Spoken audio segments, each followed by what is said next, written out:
Good morning, Sean. Hey, Good morning, good everyone. morning, Misfits. It is Sunday. It is the 452nd episode. I think I had that in the background yesterday because I can't tell time or numbers. So today is actually 452, and it is the post RBP Pink Robe Lady fan yourself as fast as you can meeting. Wow. I just got up to the part after Dakaya, and Vach is just starting, so I will listen to the rest of that. But I will tell you, let's see, is she on here? Is Latoya on here? Because she had me in stitches. Oh my gosh. She cracked me up. She was hysterical. I mean, all I could picture was the proverbial movie spoof that had a whole bunch of African Americans in the movie theater yelling at the screen. Don't do it, kick it, Rhonda, kick it. Oh, I was dying laughing, and I could just see her throwing popcorn going, don't you tell that, stop telling. Don't go down that, don't open your door, don't open it, don't she open did it. Oh, I love her, love her. And I loved Sharon's story and Heather. Oh, I just love her and what she shared and her awakenings, and then how it's birds of a feather do flock together, the energy and the flow. And see, I was like watching the coming attractions. I knew what was coming when I was listening to Rhonda, for the most part, because I'm like, oh, so that's in a different journal. Okay, I didn't know that was in a different journal. I didn't know that was in a journal with a clasp. That's a secret journal right there. And Dakaya is worth more than a snooze button. Absolutely. One of the things that I kept hearing as I listened to this and witnessed it is the freedom of what's available to all of us. That's pretty powerful. So a little post interview. So Rhonda, how are you feeling today? I'm feeling good. I'm a lot lighter. So hold on just right there, because every word, right? It's kind of anytime we speak now, anytime I hear you speak, I've always listened to this, but all too often we talk about it in the Bible, every word means something. But when we have a conversation with the people in our lives, we have a tendency to not let the words mean everything. So this is a call that you knew you were coming for. You came prepped for it. And the previous Saturday was a call that you just had to step in and just do. Think. Yeah, and you fell more apart after last week's call than, hey, Kimona, wah! And like, yeah, exactly. And everybody's looking through their fingers. And now there's more freedom. Yeah. So. Yeah, lots more freedom. I feel a lot lighter. I woke up with my brain is a curious place, and and my brain works super fast. And I woke up. Oh, there's my Moses friend. Good morning, beautiful man. Moshe. I got a friend named Moshe. I love that. I feel so honored. I woke up realizing this morning how fast I was nexting and how fast my brain was going away from me, and how that sets up my morning for chaos, because I'll be going so fast that chaos will look slow, and I'll step into that chaos because it's slower than the way my brain's going, So I realized today, identified chaos a lot faster. And even though chaos was slower than what my brain was doing, I was able to go, yeah, that's not a good choice. And so I immediately went into, I wonder what the sheet underneath me feels like. Is it wrinkled? Is it, is it crisp? And I was able to just start walking through questions that would put me right now.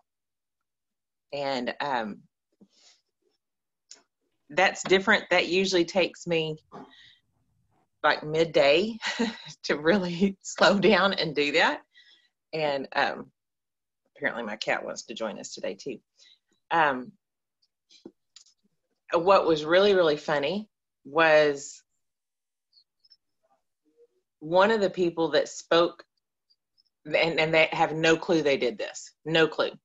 Years and years and years ago, one of the persons that spoke over me a very detrimental part of my old story, I was with this weekend while doing this call. Yeah, Sean almost spit his coffee on the microphone just then. And it was, I was with me and my two sisters and my brother-in-law and my niece and nephew and my other niece. And a lot of that, although I love that all those family members with every ounce of me, a lot of the struggles and hurts have come from a lot of that. And I thought, how ironic that this is where God puts me to do this phone call. You know how much joy we give God? I know. When he sits there and he can giggle. It's working. I know. I know. If you would have told me 6 months ago, you're going to be at that place at this time talking about this, I probably would have just dug a hole and buried myself and just, that'd have been it.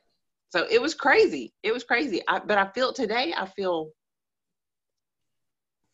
don't even know what the word is. I feel free. Now I realize there's still things to come, but I welcome them, because if going through all that led to this freedom, then more trials will bring more freedom. Yep. Well, see now, so here's the thing. Once you're free, is it true freedom? Right? Even people who get out of prison, right, wind up wanting to go back because of the routine. Right? You think of Shawshank Redemption. I can't get out. I've been here for 64 years. I wouldn't know what to do on the outside. The challenge is when we get on the outside is can we stay there long enough? Can we be there strong enough? And can we find enough other people who will keep us there? Right? That's the whole thing about religiosity. Yeah, I said it. Yeah. Well, the other thing that as I dissect all this in my thoughts and just kind of let God walk me through it, that whole concept that I talked about yesterday about leaning into you, and you, Sean, you are not my source. You are not my provider. You're not my provision. You aren't anything like that. You are a source and a provider, but you are not the source. And now that I see that, I can look back now and see everywhere I leaned into that I shouldn't have. And when I leaned into those things or those people, and I got the letdown of a century, now I know why. Because people are fallible. Things are fallible. It's just things. That's why in Ecclesiastes it says the pursuit of anything besides God's love is the pursuit of the wind. So now I can look back and see where some of the major, if someone were to say, what were some of the major pitfalls or moments in your life, now I can see why they were. It's that moment of, I've talked about it before, it's that moment of seeing that Chinese proverbs of looking at the sun as God, and your shadow is cast behind you, and those are your blessings. And when you take your eyes off of God and you try to chase your shadow, there's no way you can ever do that. And it just leads to chaos. Those were moments I took my eyes off God. So it's the constant, can I stay focused on the blessor, not the blessings? So now, mentorship moment. Now with your freedom, guess what people will start wanting to do to you? What, lock me up somewhere? Lean into you. Oh yeah. And I'm like, okay, how do... Well, you got to let them go through their lesson. Otherwise they can't have faith. Oh, right? That's going to be hard to watch them do exactly what I did. That's why that's why being a mentor is not something everybody should desire for. You know, it even warns in the Bible that teachers, and in this definition, teachers would be mentors in this definition, mm-hmm. are held to a higher judgment. Because of that right there. Ugh.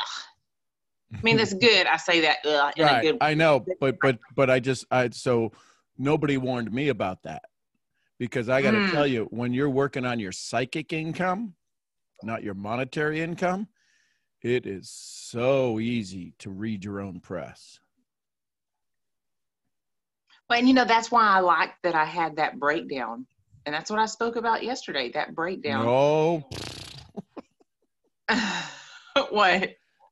What was that for? No, I mean, ladies, we do not pay for your nails to get redone.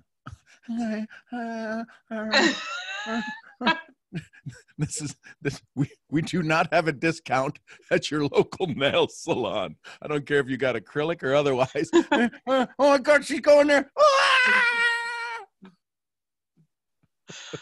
And that's probably why I was prompted to say the things I said, because that's one of the other lessons for me to grasp.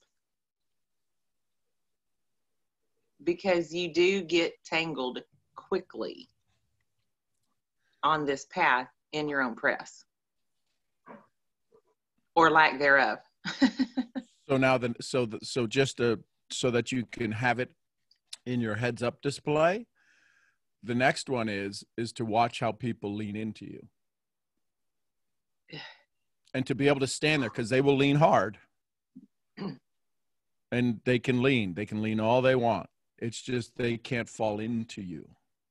Yeah. See, if you fell into me, this is just training for everybody, there's no way you'd ever get out. But I can let you bang your head against me.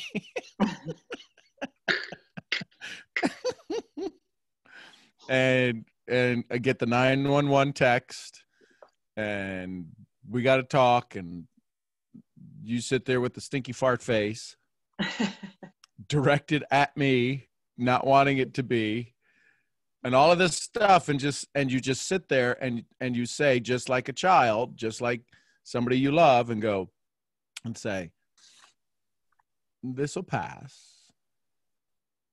How can I be of service? Yeah. I've had a little twinkling of that just with some friends in my life, and we've talked about that. And that's been the hardest part, is to just sit there and nod a head and listen, and not make their decision for them. Yesterday, we had Lisa Haisha, whose husband is the writer for she's this amazing soul, has done charities and has been around the world many times and has documentaries, and she's doing her own documentary on mind, body, and soul. If you Google her, you'll find out she's just this extraordinary woman. And she was on our call yesterday. And somebody asked her, they said, Lisa, how do you stay at your core when, as you have conversations with people and you listen to them, and some can provide you value, and the ones who provide you value, you listen in, right? And as you listen in, then the next question is, but what about those you feel aren't going to provide you value and you're just a head nodder while you're listening to them going, this is stupid. And she said, everybody can teach. Are you being a good student? When you think you can't learn something, that's when you fail the class. Glenn Morshower. Hey, Hello. Hey. Yes, good morning.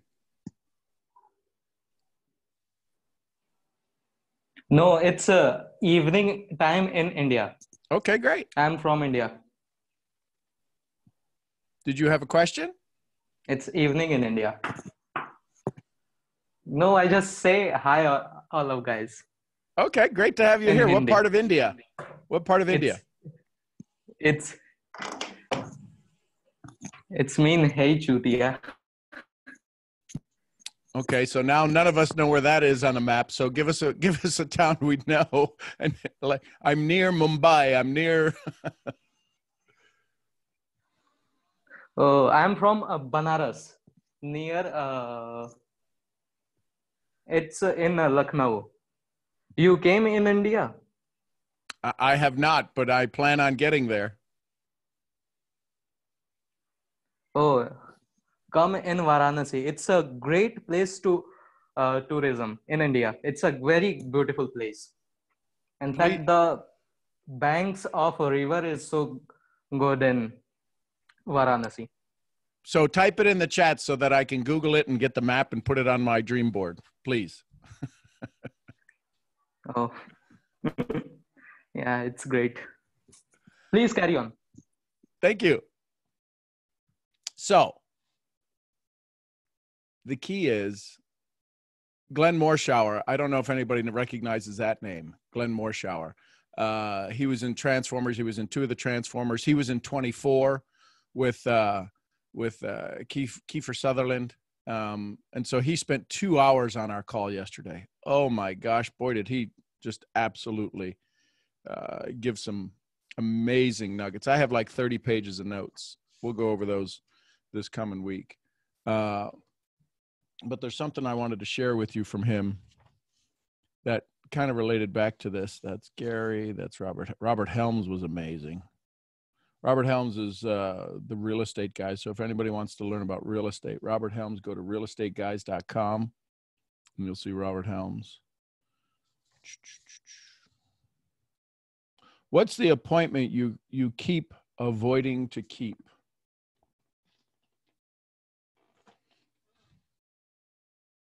Robert Helms, real estate, is the realestateguys.com. The realestateguys.com has a podcast all about real estate. Him and his partner.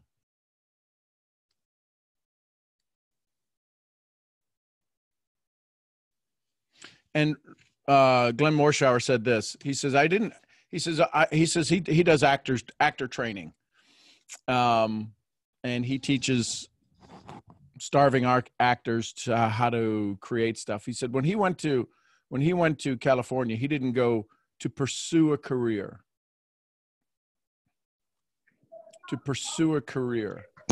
And in pursuing this career, who is acting teacher? His name is Glenn Morshower. I'll type it in the chat. So he said, most people go to pursue a career. He said, I don't go to pursue a career. He said, let's be very clear. I go to have a career. How many of you are pursuing network marketing to pursue a career? let's see here. I'm just looking at my notes. He says, normally we have a modified description. We talk about, I think it was Glenn. He said, I went to have one. Pursuit. Was it him who said, how do you describe yourself? Do you describe yourself as a noun? Right? Do you describe yourself as a noun, as somebody who's this versus a verb? Right? So just think about that as you start to describe yourself and you think of things. Right? What we heard Rhonda share yesterday, and again, I didn't get through all of it, but what we heard yesterday was a lot of action. A lot of action. And there was very little nouns. Right? I'm an actor. Normally they'll put a modifying descriptor. I'm a starving actor. I'm a struggling actor. How many people do you say, I'm here as a successful actor? We always put ourselves in a place of lack. Here, you ready for this? And this is in like his opening 10 minutes. Glenn is just amazing. I am successful actor in India. Oh, excellent. Yeah. In my city. Well, congratulations. In my city. I Excellent. do so many places in there.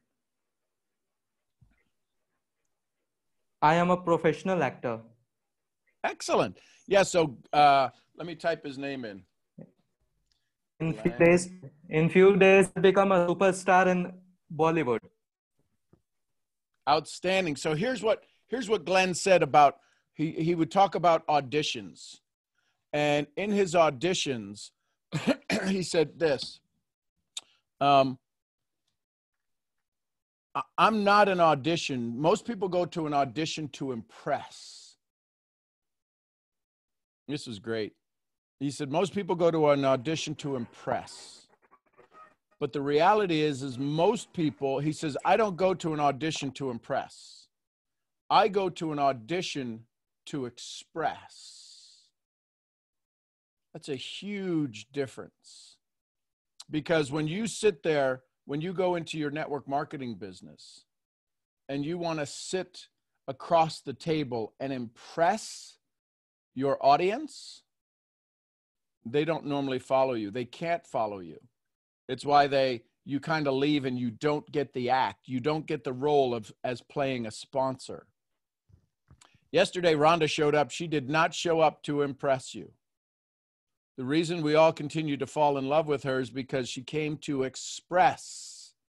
And see, that's what Glenn said. He said, at this particular agency, he said, when you sit down for a read, right, and you get the role, so you read and get the role, that's pretty unique. So he got it once, twice, three. The record for this agency was sitting down, doing the read, and you get it 4 times. That was the record, 4 times in a row. Read, get the part, read, get the part, read, get the part. And he now has the record for 9 reads, 9 roles. And there's a secret that he has to that. And I'll share with you the secret sometime in another session, because it's powerful. You got to really want it to understand what it was that he shared. But what I'm saying is that when you sit down across from your prospect, the reason that Rhonda trained and that call went for 3 hours, and I'm just up to Dakaya, finishing Dakaya and the snooze button. You're worth more than 6 snooze buttons, Dakaya. Is that when we decide that we're there to express and not impress. See, I show up here every day and that hit me just to express. I'm not here to impress you. Hey, I don't get paid to impress. I get paid to perform, but I get paid to express. And yesterday, Rhonda expressed. Sharon expressed. Heather expressed. And usually in expressions comes some fear, and usually in expressions comes some reality, comes some awakening. As you sit down across from your prospect, are you there to impress them with your comp plan? Are you there to impress them with your awareness of what it requires to use your nutritionals, to use your hair care products, your skin products, to use your technology, to use your leadership?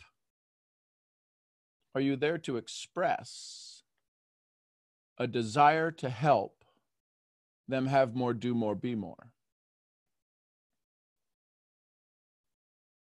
You follow me? And that, again, that's line 2 of his notes. And then he said, if you really want to learn how to break free, watch what everybody is doing. And we've all heard this. Watch what everybody is doing. And what? What should we do? If we watch what everybody is doing, the opposite. Yeah, we go the other way. How many of us are afraid to go the other way? Yesterday, Ronda went the other way. LaToya went the other way. Too many of us. Listen, so here's the biggest, here's my takeaway. Here's my takeaway from yesterday, from the 2 days that I was just in. Anytime we learn, anytime we have an awakening, it almost crushes everything we've been, because you can't go back to doing the same thing. You can, and then you fall back into the pattern. You shouldn't, but you do. We become aware of it, and then we say, well, I'll get to that someday. So in understanding all of this, he said, I moved to California to pursue a career. He said, no, I didn't go to pursue a career. I went to have one. So what is it that you do? What is it that you're doing right now that you're pursuing, you're chasing? What is it that you can do to have what it is you have? Just make the decision. Start what you are. But listen, Elizabeth, don't pursue what you love. Do what you love. It's in that pursuit. It's in that pursuit that we lose the now. Pursue means chasing.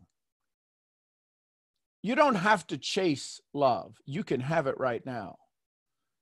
You don't have to chase fear. Rhonda sat in both fear, joy, love, pain, scaredness, awakeness. She had every single emotion. There's 35,000 different emotions. Think about that. We've identified, we've come up with names for 35,000 different emotions. Aggravated, fatigued, tired, stressed, joyous, all of these things. So we can be any one of those 35,000 on a regular basis. The question now becomes, which are you having right now? Because there is no need to pursue love. You can have as much love as you're capable of right now. It means you could possibly have more in the next moment. In this moment, joy or misery. Sadhguru, who's one of the top 50 influential people in India, Sadhguru says, in this moment, choose joy or misery. And in understanding that and hearing that, it's real easy to say.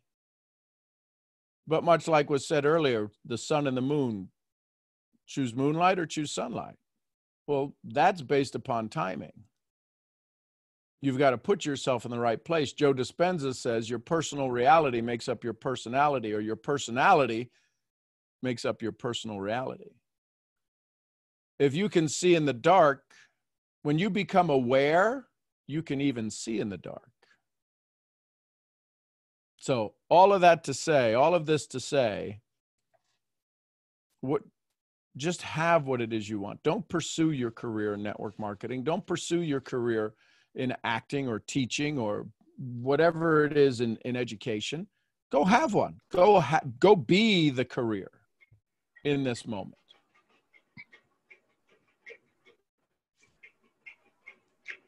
Sir, Yeah, go ahead, sir. Sir, impression and expression both are necessary in any field, because it's acting is not an easy job. It's so tough that as compared to network marketing and other business, it's so tough. Expression and impression, both of these are important in any job, as I know. I agree with you 100%. Absolutely, Amen. Absolutely. No doubt. So let's go to some raised hands. Hey, Michael, I see Michael on the call. Good morning, Michael. Hey, good morning, Sean. It's actually really funny what you were talking about today, because I raised my hand right away because I was not like I was kind of freaking out about something that I wanted to ask you, and you kind of hit it a bit on the head when you were saying it. So, I was basically watching Bob Proctor, and he was saying that you gotta pursue like one thing and become a master at it. And I was freaking out a bit because there was like three things that I really wanted to do in my life. Right now, like the network marketing I got involved with, but like before I got involved in network marketing, I always had this dream to invent something. And that's like the main reason why I'm going to college right now. And my biggest dream, if I'm being honest, my biggest dream is to open up a music festival that's a week long, and it's called Music Land. And that's the thing that makes me tick the most. And it was like, so it's like the invention, Music Land, and network marketing. And I was kind of freaking out because I was like, can these all tie together to be one huge dream? So the question is, if you think it, do you think God gives you the chance to think of an idea and then go, that's the dumbest thing ever? No, there's just a new way to look at things. So the answer to that is, sure, it could work. The question is, when do you want it, right? Because Bob Proctor also says a goal without a date is a what? A wish. A wish. Yeah. Yeah, so I wrote on now my we goal. can, we'll watch Michael just vanish. He'll vaporize when I ask him for the date. Poof. I wrote August 1st, 2023, I want it by. Okay, great. So now you've got to start putting in, don't pursue it, have it. And so what's the first thing you need? You need people to show up to play, right? Mm-hmm. So who do you know that are other, you had a band. Who do you know that are other band members and owners and whatever? Have you made a list? Oh, it sounds like network marketing. Yeah. You're going to hold an event. You're going to hold an event. How many people are going to be at the event? 100 million. Well, that'd be, yeah. You could do it online and have that for sure. Yeah. Right. So maybe 60,000, 70,000. Is it a stadium? Is it a live event? Is it an open air event? Is it a Woodstock? Is it a? I'm not sure. So basically it's like, Universal Studio. Yep. So Volcano Bay. Yep. I wanted to host it like in there. Okay. Like have a week-long event in there. Cool. Something like never done before. So during park hours or after park hours? It's a week long, so I kind of want it to be like how spring break would be for college students. Okay. So basically there's a day event and a night event. Awesome. So what you need to do is, because Universal Studios will allow you to rent out the park, right? I've had companies of mine that have rented out the park for a night, and they have all of the rides and attractions, and it's just for all of the attendees, and they close the park at 7:00 and you have it for the rest. So you can find out what that is to rent the park for the day, or rent the park for the week, or certain hours. So all of this is possible. All right. So yeah, I'd start working on that. Yeah. And what you were saying earlier, it's like, don't pursue network marketing. It just what was the word you said? It wasn't, don't pursue a career in network marketing, have one. See, 22 years ago, my first 2 years, I pursued a career in network marketing, and it cost me my first year cost me $80,000 because I pursued it. Yeah, that's the answer I'm kind of looking for, because that was what was freaking me out a bit. I was like thinking like, oh my God, like I'm pursuing network marketing, and then it's like obviously like I got my other huge dream over here that I'm just avoiding right now. So So just have a career in network marketing, and guess what happens? Network marketing opens up doors to you to find people you would have never found before. Listen, y'all wouldn't know Rhonda Parker if it wasn't for a very dear friend of mine named Kevin. And I met Kevin 10 years ago. He's since passed, but I met Kevin about 10 years ago. And because Kevin asked me to speak on his stage for a company he was vice president of 6 years ago. We became better friends, and he knows I'm a nut job. And so he started his own company, and he said, I'm doing something crazy. I need the craziest people I know. Guess who he calls? He calls me, moi, Senor Crazy. And because of that, I get to meet Rhonda and some other amazing souls. And that was 18 months ago. And y'all wouldn't have had the experience yesterday had it not been for me falling in love with this guy named Kevin, who, if you connect the dot again, which was standing up 7 years prior and asking a very dear friend of mine about a comp plan. And she said, do you have a comma in your check? And I said, no. And she said, come back when you got a comma in your check. I come back and tell her I got a comma in my check. Tell me the comp plan. She goes, go find out if they stole any of your money. And that's how I met Lisa Grossman. But I wouldn't have met all of that had it not been 10 years prior to that, somebody coming to my house and talking to me about network marketing, which I thought was an arm's reach away from purse snatching. And that wouldn't have happened had my mom not set me up on a blind date with my bride. So we can connect these dots all the way back. So I wouldn't turn away from network marketing. It's one of the most viable ways to be introduced to people you have never had a chance to before. I wouldn't have been invited to sit 5 years ago to be a founding member in Kyle Wilson's Inner Circle Mastermind, to sit in that mastermind had it not been for network marketing. Because he was meeting with Tony Geary, who's Mr. Presentation. Kyle had sold his company, had sold Jim Rome International to Success Magazine, and he was meeting with Tony Geary, who's Mr. Presentation. And I got a call from Kyle. We kind of reached out to each other because I knew Tony, and Tony had hired Kyle to try to take him into wanting to be the next, quote, Jim Rohn in the network marketing world, to fill that gap that was just created a big hole. And so I sat at a meeting with Kyle and Tony for a while, and then Kyle and I kind of fell in love with each other. I fell in love more quicker than he did. And I got invited to his mastermind, which now allows me to have Glenn Morshower as a friend, Lisa Haisha as a friend, Roy Smoothie as a friend, and all of these icons, Les Brown as a friend. Don't give up on a thing that allows you a network you would have never had before. Does that help, brother?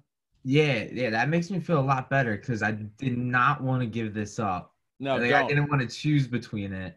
No, just listen, you're pursuing your joy. Listen, there's 4 tires on a car. You can have multiple things that help you go round and round and round and get you there. Right? Imagine an 18-wheeler, right? Now with the big tires on it, but they've got 18 wheels on them. Why? Because they carry a bigger load. You're going to need this load you have to create this week-long festival that's never been done. You're going to need a lot of tires.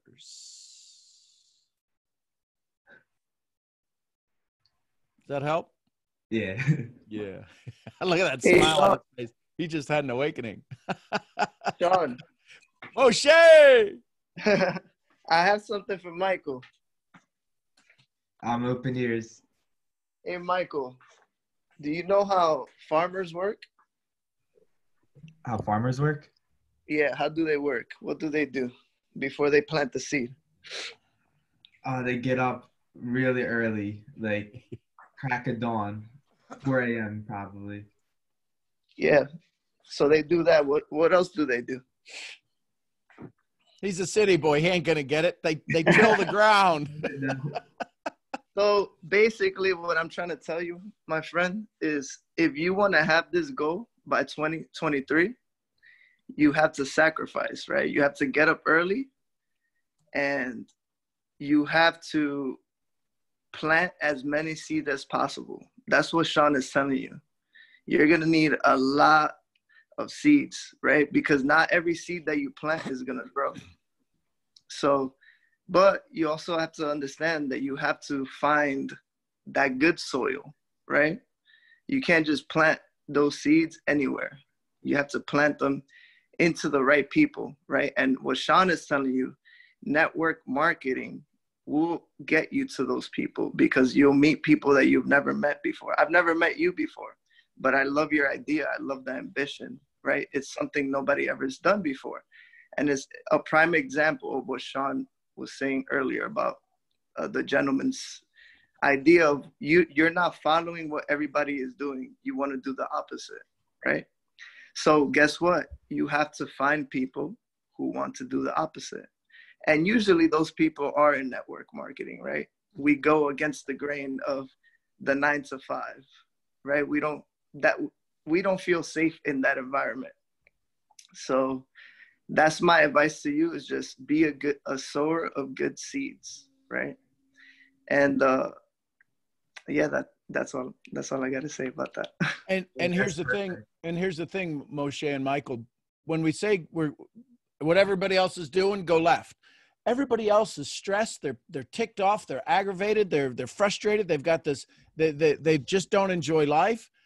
Listen, I grew up with the nursery rhyme: row, row, row your boat gently down the stream. And when we turn left and you get into this, listen, it's Sunday. Alex said it. There's 100 people on our Sunday call. Are you kidding me? Now, 100 isn't a lot if you compare it to 1,000, and it's a lot more than 3. But there's 100 people who said today, I want to go see what other dirty laundry Ron has. But the key is, this is easy. This is easy. Just like the waves behind me, right? They're just going to do what they do. Go with the flow. Ride the wave. Go down the river. And what happens is once we start going down the river, we start leaving everybody else because we're no longer struggling. We're no longer this and we're no longer that. And we turn around and we go, ooh, and we're like, this is too easy. It is. So, Michael, congratulations. Keep us informed. Daily activity, right? Daily activity. Do things to move yourself. Principle of Kaizen, 1/10 of 1%. Listen, your goal, if you break down your goal into 1/10 of 1%, in a year, you'll be at 30. And what do they say for marketing? So in marketing, they say in order to start momentum, listen carefully, in order to start momentum in a particular market segment, you need to have 10% of the market share. So if you have 10% of the market share, you start now, in a year, you'll have 30% of the market share of this idea. And now all of a sudden it starts going hockey stick. But now is the hard part. Now is the building of it. Now is the planting of the seed, right? And Jim Rohn talks about the sower and the seed. The birds will get some. The birds. And the birds are going to get some of your ideas. And you know what? Be happy you fed the birds. The rocky soil is going to get some. Be happy for the rocky soil. The rocks get to go, ha ha, I killed those seeds. But then the fertile ground is going to get some. Pay attention to those. Yes, these calls do get recorded and they get put up on a YouTube site if somebody wants to drop the YouTube site in. How does that help, Michael? Yeah. You know how I know it helps? Here's how I know it helps. Because you backed way the heck up. You're like, whoa, this is a lot. This is a lot, baby. Love you, brother. Thank you. All right. Let's go to Laura Mendez. Laura Mendez. Good morning, my love. Hi, Sean. How you doing? How are you? I'm outstanding. How are you? Outstanding, my love. I have a question that I've been meaning to ask you for the past week, but I was battling with myself and I was like, no, I need to ask him because this is important. Okay. So I am in the process of, I guess in my head, like cleansing myself out of like my old story. Right. Yep. And with that being said, I am also preparing myself to do like an actual cleanse, like with the foods that I'm eating and stuff like that. Yep. And so I was reading about like the emotional side of cleansing and like what happens to you when you're like literally cleansing yourself, you know, getting rid of toxins and heavy metals and all of this. One part of the book that I'm reading talks about like what happens in your body when like a really or you know when you go through that, what happens in your body as far as like the adrenaline that gets released and like I guess gets stuck in your body. Mm-hmm. So my question to you is, if I am cleansing myself mentally, you know, with everything that we're learning from you, and then also with you know with the cleanse that I want to do, how, or let me rephrase my question, not how, I don't like that word, or what would you say, or did you go through like physical changes when you were like I guess making changes in your life as far as like your old story and stuff like that? Absolutely. Oh yeah. I mean, when you start to go on a mental detox, when you start to listen, y'all look at Rhonda. How many of you absolutely see that she looks different? She literally looks different. That's all chemical from inside. That's all part of the makeup of the body. It transforms. Deepak Chopra talks about you can think yourself younger. This is about the telomeres. Yesterday, she was in such a state of service. We call it vulnerability. Brene Brown says the vulnerability that she had, how many of you would agree that that was so much strength that she had? But the more vulnerable she got, the stronger you heard her. I wasn't there. I heard parts of it, but the sniveling and the just the wore out face kind of expression. Did she just get cut off? Did she? I think so. Yeah. I'm back now. Okay. So Sketchy signal all of a sudden. Okay. Yeah. Funny how that happens because we're saying nice things about you. No, I need to hear them. Yes, I know you do, and I need to say them. So let me do this. I'm going to pin you to the first page. Let's see here.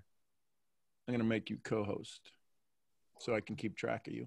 So the thing is that all of this was happening. And so, Laura, yes, you will go through a detox. And when you go through a detox, where's the detox happening? It's happening in the chemical plant in your brain.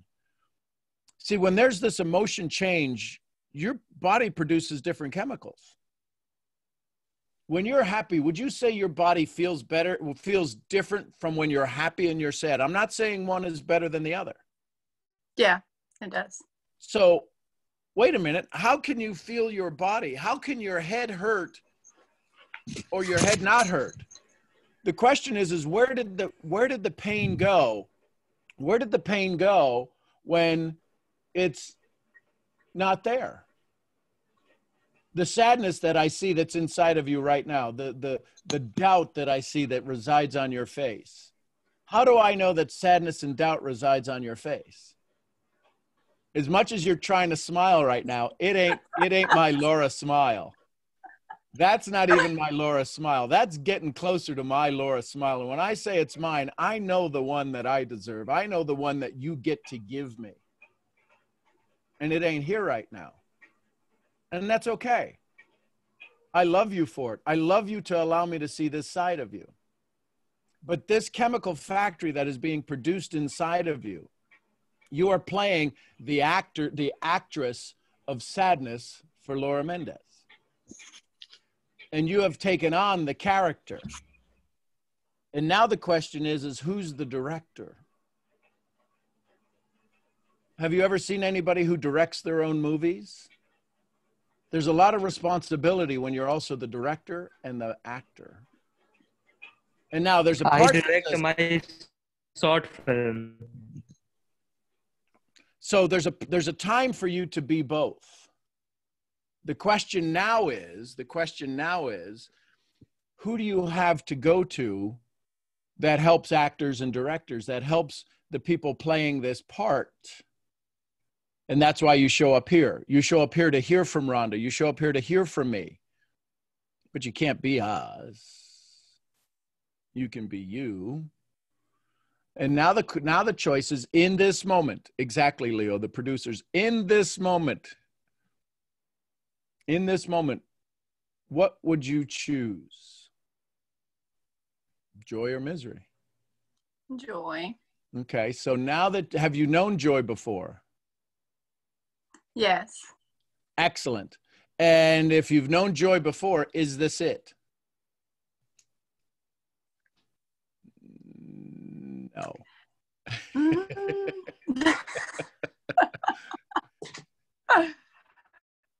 See, this is the fib. This is the fib we tell ourselves. I love you. See, you're becoming joyful in this moment, but the question is will it last after the moment? Will it last after this interaction? This is why we need people in our life. This is why we need human connection. They did a study in Sarajevo after the war with all of these, with all of the parents who lost their lives and all of these children who are orphaned. When all of these children became orphaned in Sarajevo after the war, what happened was that they were all in these nurseries. And in these nurseries, they wound up where the caregiver would go in and spend a couple of moments with them. And in those moments of the caregiver spending time with them, they could only spend just moments with them, feed them, let them go on their way and go to the next one. And they did a study on these individuals. And what they found out is that there was something specially unique about them. They learned how to stand on their own, but not have community. And there's this whole generation of kids who come out of that particular moment in time who lack connection. You're this amazing, powerfully strong, beautiful Latina who you're designed for connection. And when you become displaced or saddened is because you've decided to step away from connection.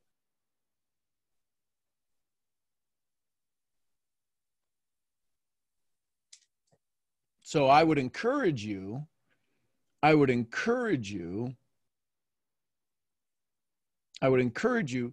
to find your tribe. Your vibe creates your tribe. See, if we were not concerned about you and we counted on you to be the happy one to show up on this call every day, we wouldn't be talking to you today. Right? Right? I love you. But you come here for mentorship. You don't come here for teaching. You come here for mentorship. You come here to have me take you and go, excuse me, what are you doing here? You don't belong here. Get over there. And then if you choose to stay over there, that's up to you. But I won't allow you to choose to stay here. Now your smile's starting to show back up. You feel the chemical change in your body? Do you feel it? Yeah.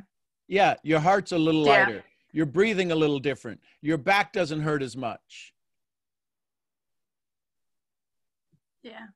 You see, everybody, And listen, everybody look at Laura right now. Look at Laura right now. What do you notice different about her head? The whole time she came in the beginning, it was like this. Yeah. And now it's straight up and down. These are all tells in poker. I don't play poker, but these are all tells. Every one of you has a tell. Every one of you has a tell, and I can tell what your tell is. And my goal is to make sure that if I know your tell, how do I decide what that is and decide whether that's the one you want or not? So I listen. Okay, that's not it. This is, ooh, that's different. Her coming in, hi.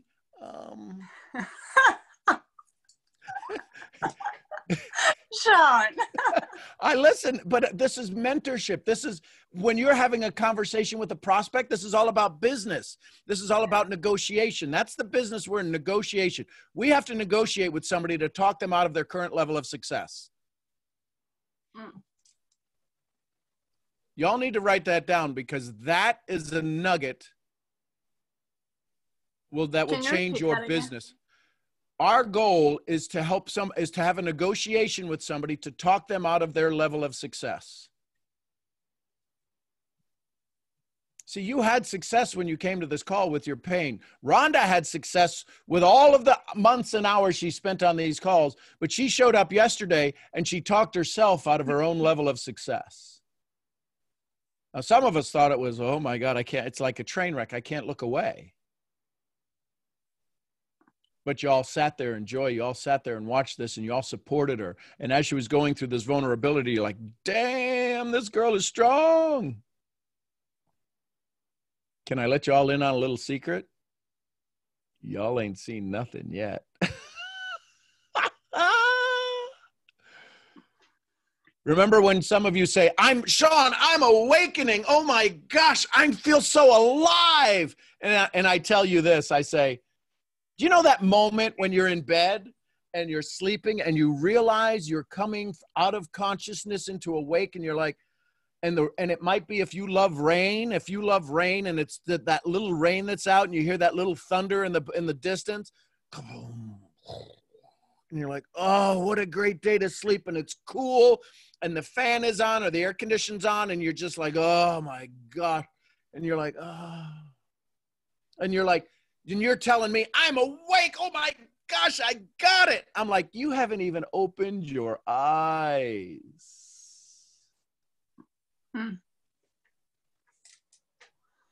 So this is what you have to look forward to. So Laura, there's my smile. There's my love. There you are. Thank you, Sean. And here's the thing. Let's go back to Rhonda's metaphors that she's talked about. You leaned into me long enough for me to do what? Stand you back up. Too many times leaders, too many times people of authority will allow you to lean in, and then you get stuck. I'm blessed that I get you for an hour, 2 hours a day. What kind of crime is it if I leave after 2 hours and you've got 22 hours until we meet again, that I leave you needing me like fly paper? I don't need you buzzing around me. I need you buzzing in your world. I need you going out and pollinating the world and turning into the beautiful bee that you are, and buzzing away. Go. And go grow the world. And if you want to come back to the hive, right? We'll have a conversation. You'll do your tail wag thing and tell me where the pollen is, and you'll go all around and you'll tell me where, oh, it's over there, 2 miles over that way. Okay, bzz, and off you go. How you feeling now? I feel good. The reason why I was asking you all of this is because I know that within me there's like chemical reactions and stuff like that happen that I can, good ones, that I can get used to. And the reason why I learned so much from you, and thank you for uploading the videos on YouTube, Sean, because you have no idea what that helps me. Like that's my go-to. And also, you know, trying to do this cleans, like actual body cleans, and knowing exactly what's happening in my brain, and how not only can I help myself choose to enjoy misery, but physically health. So I'm just excited. And this past 2 days I've had like the worst migraine ever, Sean, and I was like doing breathing exercises as you taught us, and that has helped so much, and I thank you for that too. Well, we will have Dr. Amy on again. I look forward to it. We'll have Dr. Amy on again, Dr. Amy Novato, to teach the breathing, because there's been a couple of people. There was a guy yesterday who has stage 4 prostate cancer, and by 2:00 he's normally out for the day, just because he gets exhausted. His name is Jerry. He's up in, he's in Texas now, but he's from Mass. But we went through the breathing on Friday, and just 10 minutes, 15 minutes of Dr. Amy teaching this breathing that she does. She runs 100-mile marathons called ultra marathon, 100 miles. I can't drive 100 miles without passing out. And come Saturday, he said, I went all day yesterday. He said, and I woke up early this morning, and he said, my bride said to me, are you okay? Are you feeling okay? He goes, I feel great. She goes, normally you'd be wiped out and you wouldn't get up till 10, 11 o'clock because of how much time you put in yesterday. He said, and so at the end of the call yesterday, and this was from 15 minutes of just good breathing, correct breathing. He said, it's changed the last 48 hours of my day. I wouldn't have been here with my dis-ease. So I say that to say we're going to have Dr. Amy on. And if you want, go find Dr. Amy's video that we did. I don't know if anybody knows what episode that was. I don't. But I'd encourage you to go watch that again, because that will change your future. Yeah. So, thank you. It has awesome. helped. Thank you so much. Oh, there's that smile. I love you so much too. Can't wait. Thank you. Thank you. Thank you. And is it Shaquila? Is that how it's said? Shaquila. So Shaquila, I just want to thank you for allowing us to witness that hug, whoever that was that just came in and hugged you. Oh, that was my middle son. Yes. And so hats off to him for wanting to love you enough to come give you a hug, and hats off to you to having enough fear you put in his body that he respects you and honors you enough to say, Mama, I love you so. I just wanted to say I witnessed that, and it drew my energy, so thank you. Thank you. She's like, he's weird. He really is weird, and I am. So let's go to Sharon. Good morning, Sharon. Good morning. I have so much going on in my brain.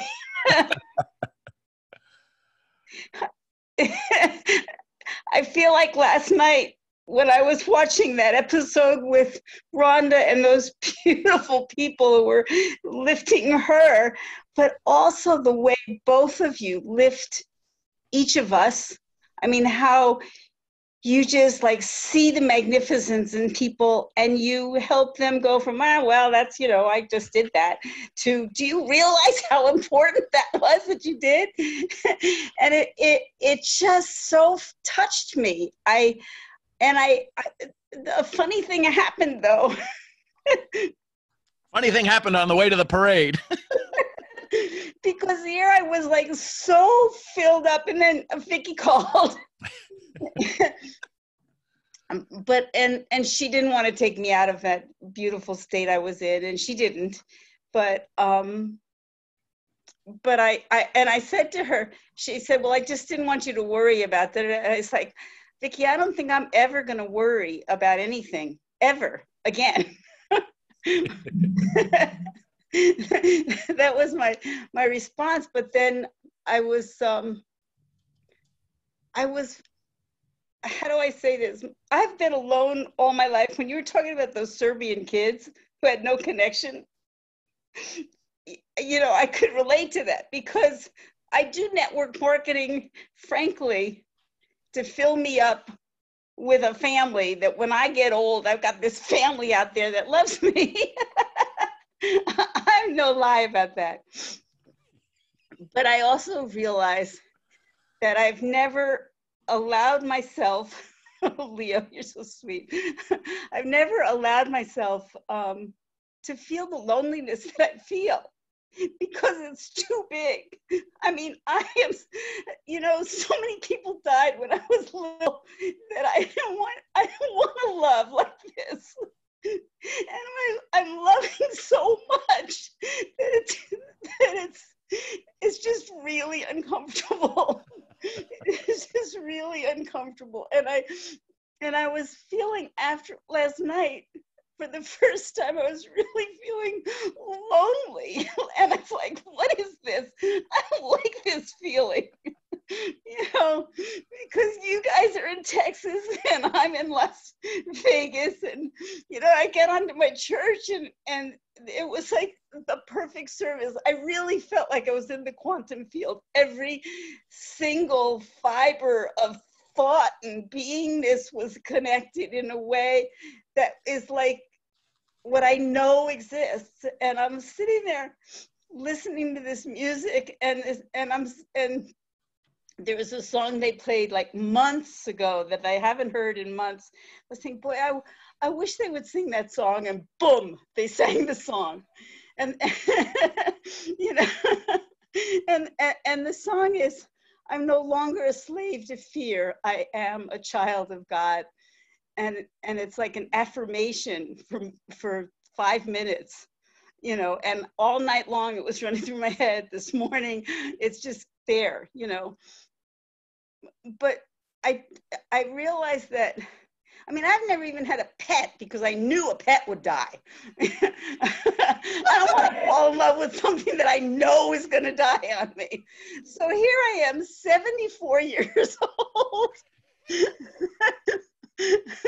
and realizing that there is a finite amount of time on this planet to do all the things, to be the person I want to be, to show up in the world in a way that matters, and that it's like you said in Ecclesiastes, nothing really matters.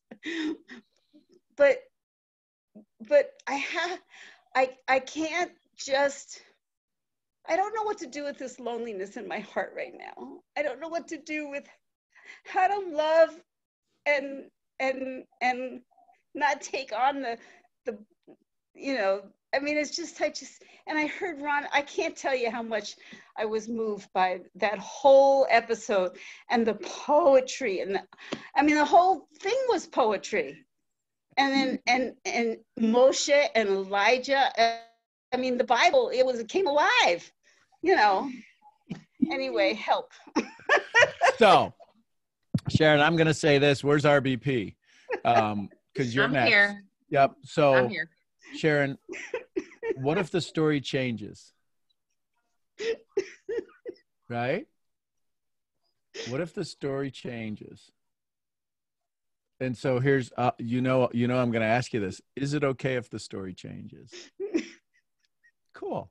Yes. And Rhonda? Rhonda, my sister. I can't believe I'm old enough to be your mother. It doesn't matter. It doesn't matter. My camera is off because my signal's iffy.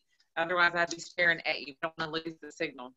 That's okay. So instantly what hit me is, in order to get something you've never gotten, you've got to do something you've never done.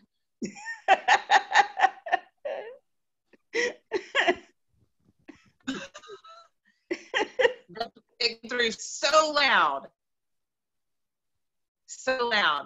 And oftentimes what we value the most is what scares the skin off our bones.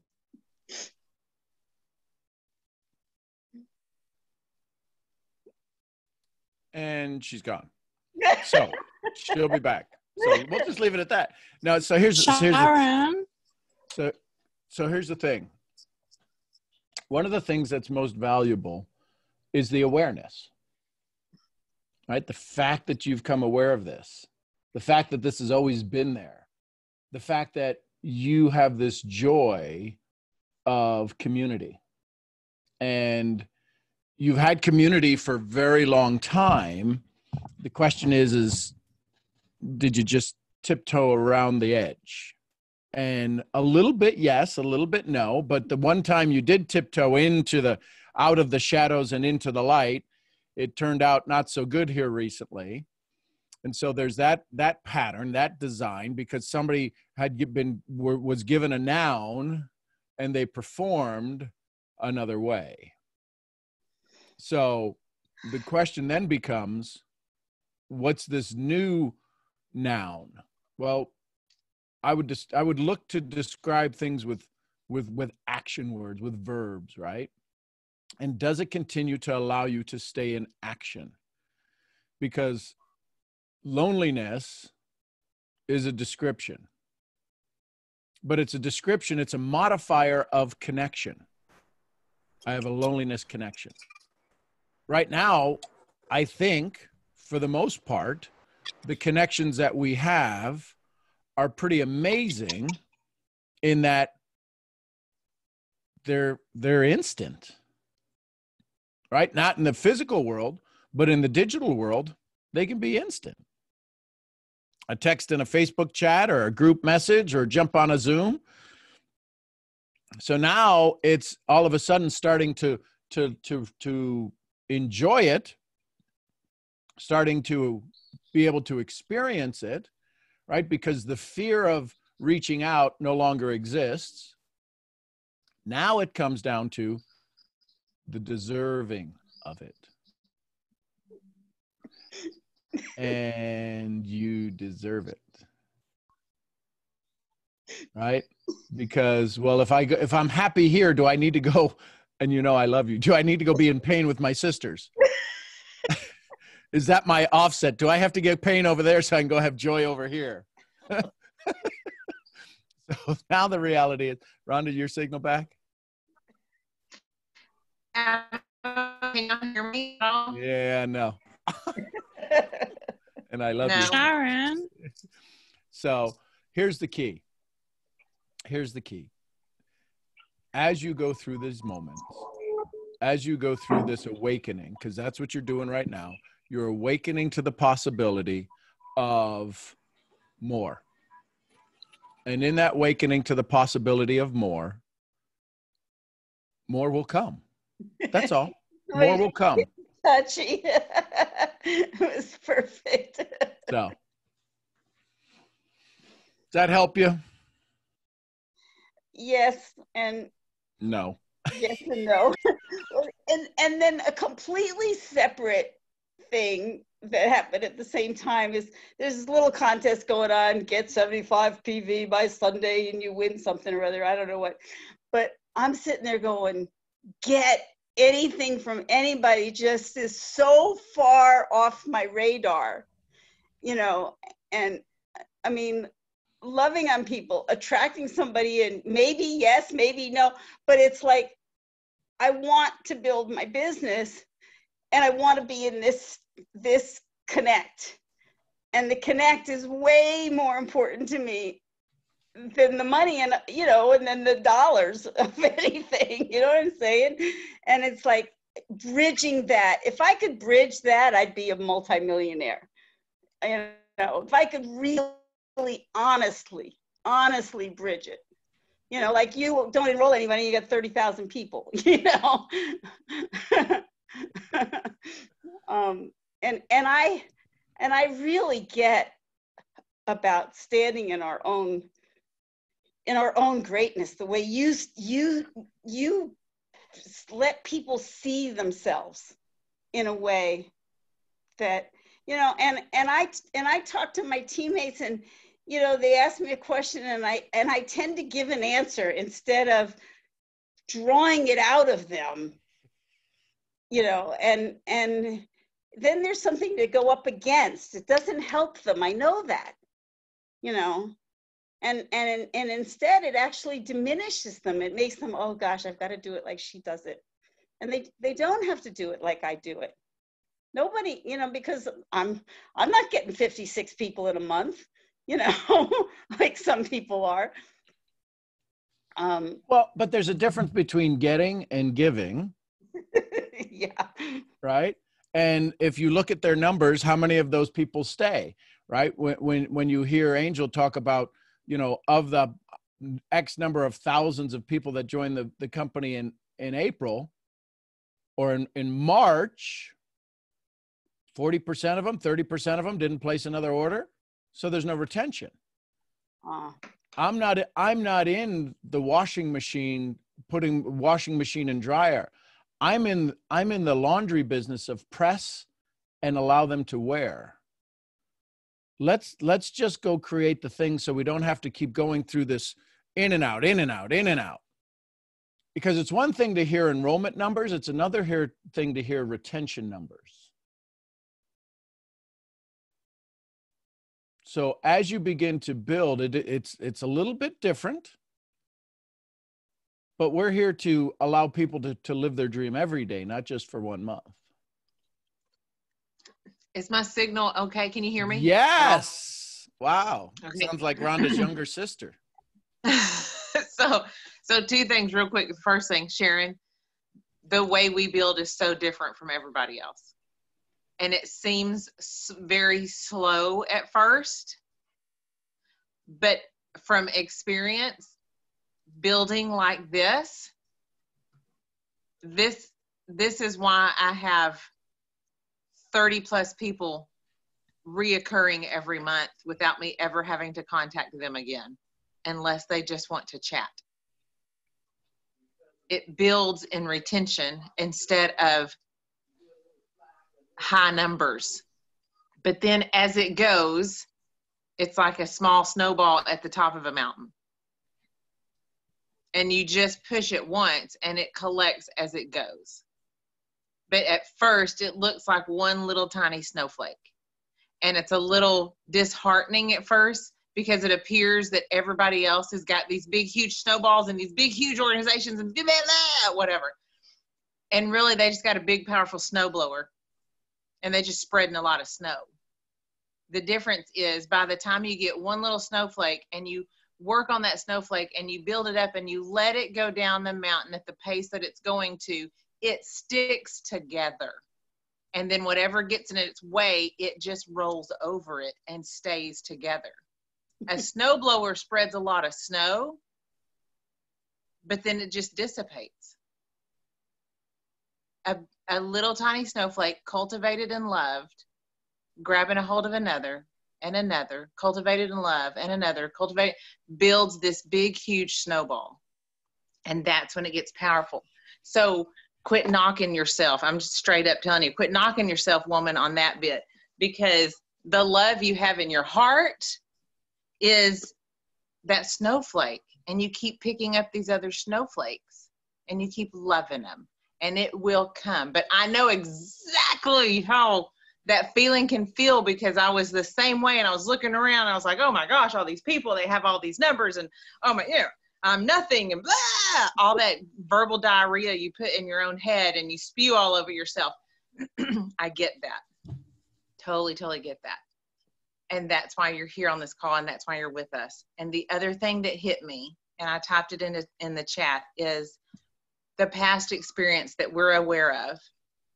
And I thank God for, not because of your pain, but because it gave me a chance to be in your life. I thank God for that.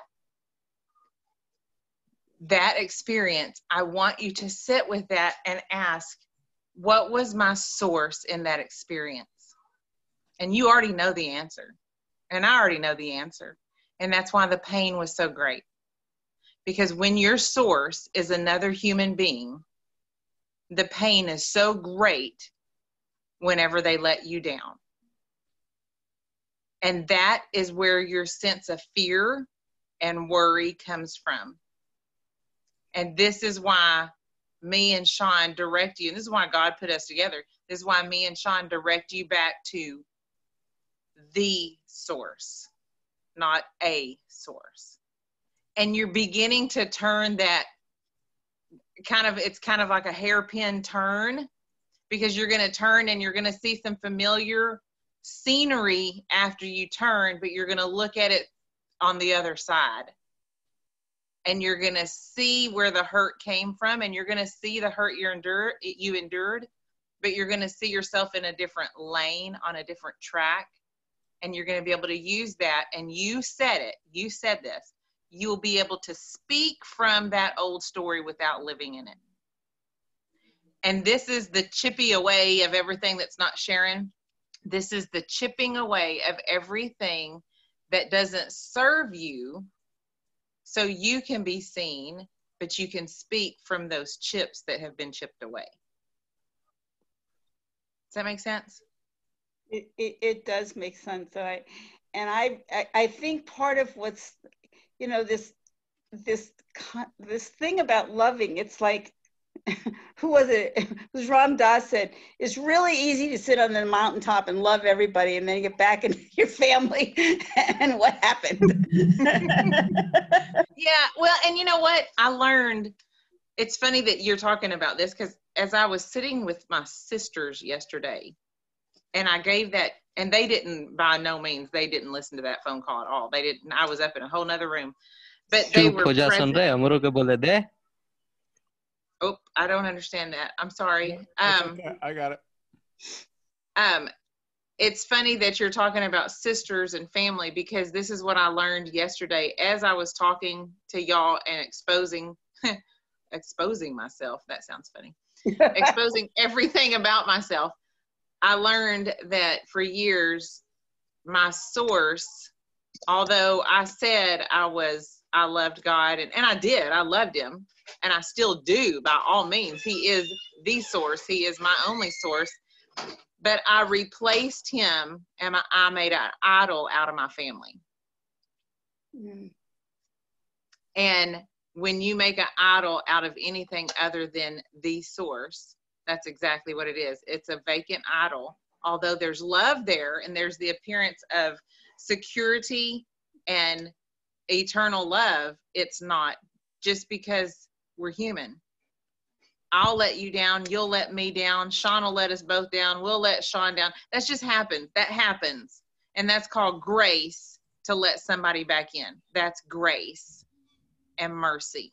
Getting what you don't deserve, and getting what you, giving what you don't deserve.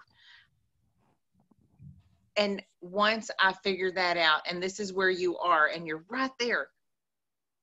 Your sisters aren't the source. Your sisters will never be the source. And as you step into that, you are scared by the loneliness that comes with that.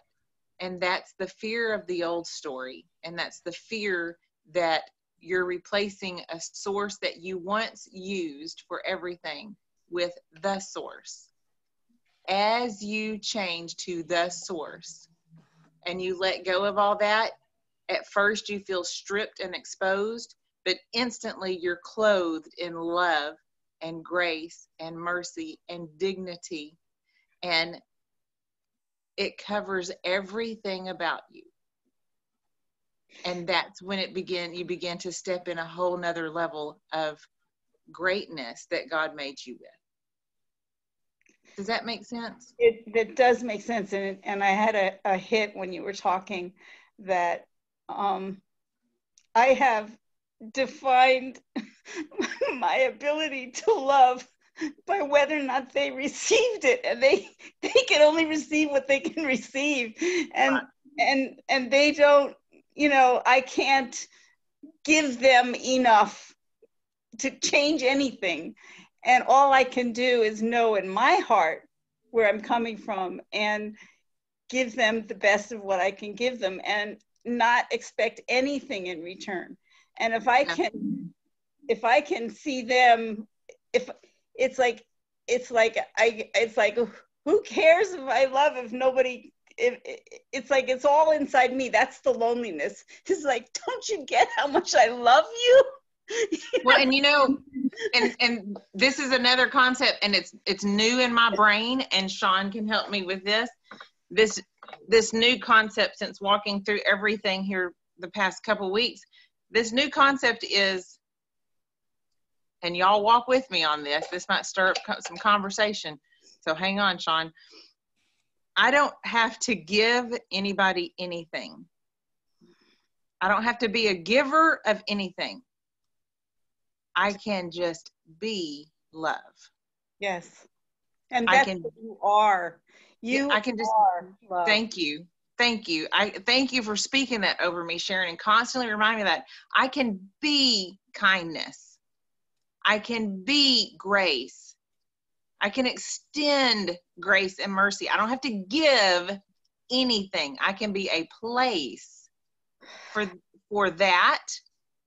And then it takes the burden of responsibility off my shoulders, because when we begin to feel responsible, that's when we get into the managerial skills. And nobody wants to be managed. I will fight you before you manage me. Like, I'll bring out the razor blades. No, really? Sean has been cut a time or two. So I'm responsible for that. I take full responsibility, and I apologize. So hang on. Listen to this for just a second. Listen to this. Y'all want to write this down. Glenn Morshower, in his conversation, described humanity. And he said it was a perfect example that was given to him. And it says this: we are magnificent, unrepeatable events in time, behaving as though we are not. Mm. Yeah. Magnificent, unrepeatable events in time, behaving as though we are not. You are an event. Act like it. Mm-hmm. Sean, can I ask Sharon two questions that are supportive of exactly what you just said? That's up to Sharon. One second, Bob. I just want to say one other thing here before we do that. Before that, and I appreciate you, Bob. I want to hear what you have to ask me. But I also want to acknowledge Delia here, who I have known for 15 years. I've known Delia longer than I've known anybody else on this call. And I've just watched this woman blossom and stand up in her own strength and her own love of the source. And I just want to acknowledge her, because I know that she's growing and learning, and she's still figuring out the quote sales thing. But it's like who she's being is getting stronger and more beautiful by the minute. And I just want to acknowledge her and thank her for being in my life. She keeps staying with, we've been in parallel businesses, but this last few years, the first time we've been in business together. So thank you, Bob. What were you going to say? I'm sorry. I wanted to ask you, in this particular time that we're going through, have you ever thought that you would see a time when so many people were so afraid of dying that they were willing to stop living?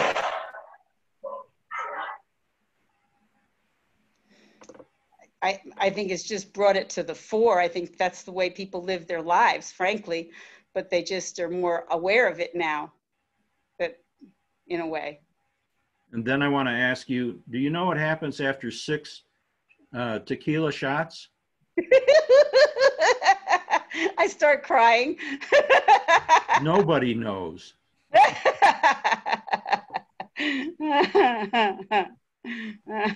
I started to right before. I'm watching Brandon with his daughter, and I never got to push the button. But Brandon, you was so sweet with your daughter.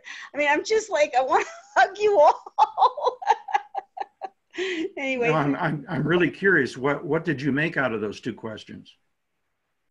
One was humor. The first one is, I just have compassion for the human condition, because so many people live their lives in that way, Bob, that they're so afraid of dying that they're dead already, that they don't live.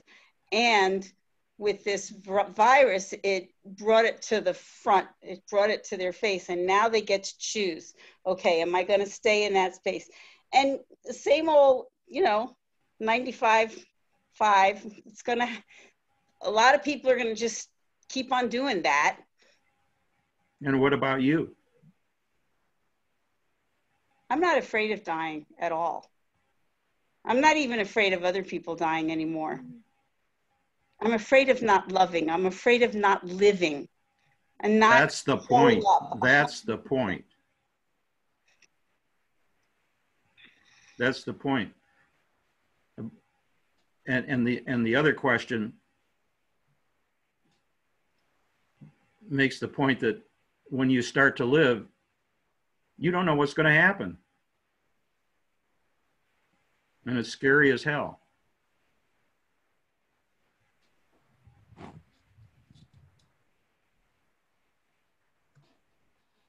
Okay, that's all.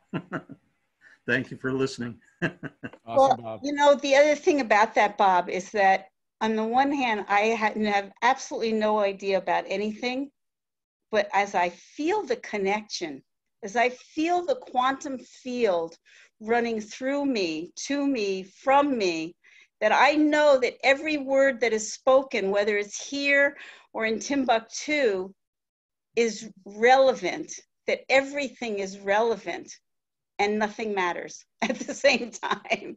Everything matters and nothing matters. And if I, living from that place, I'm in awe. I walk around and I'm in awe of every single thing. And it was like yesterday I asked on Facebook, you know, do you believe in miracles? Do you expect a miracle today? And miracles, like, they just kept bombarding me as soon as I wrote the question onto Facebook, which was very interesting to me because I wasn't even thinking about my own miracles. I was trying to get some engagement, which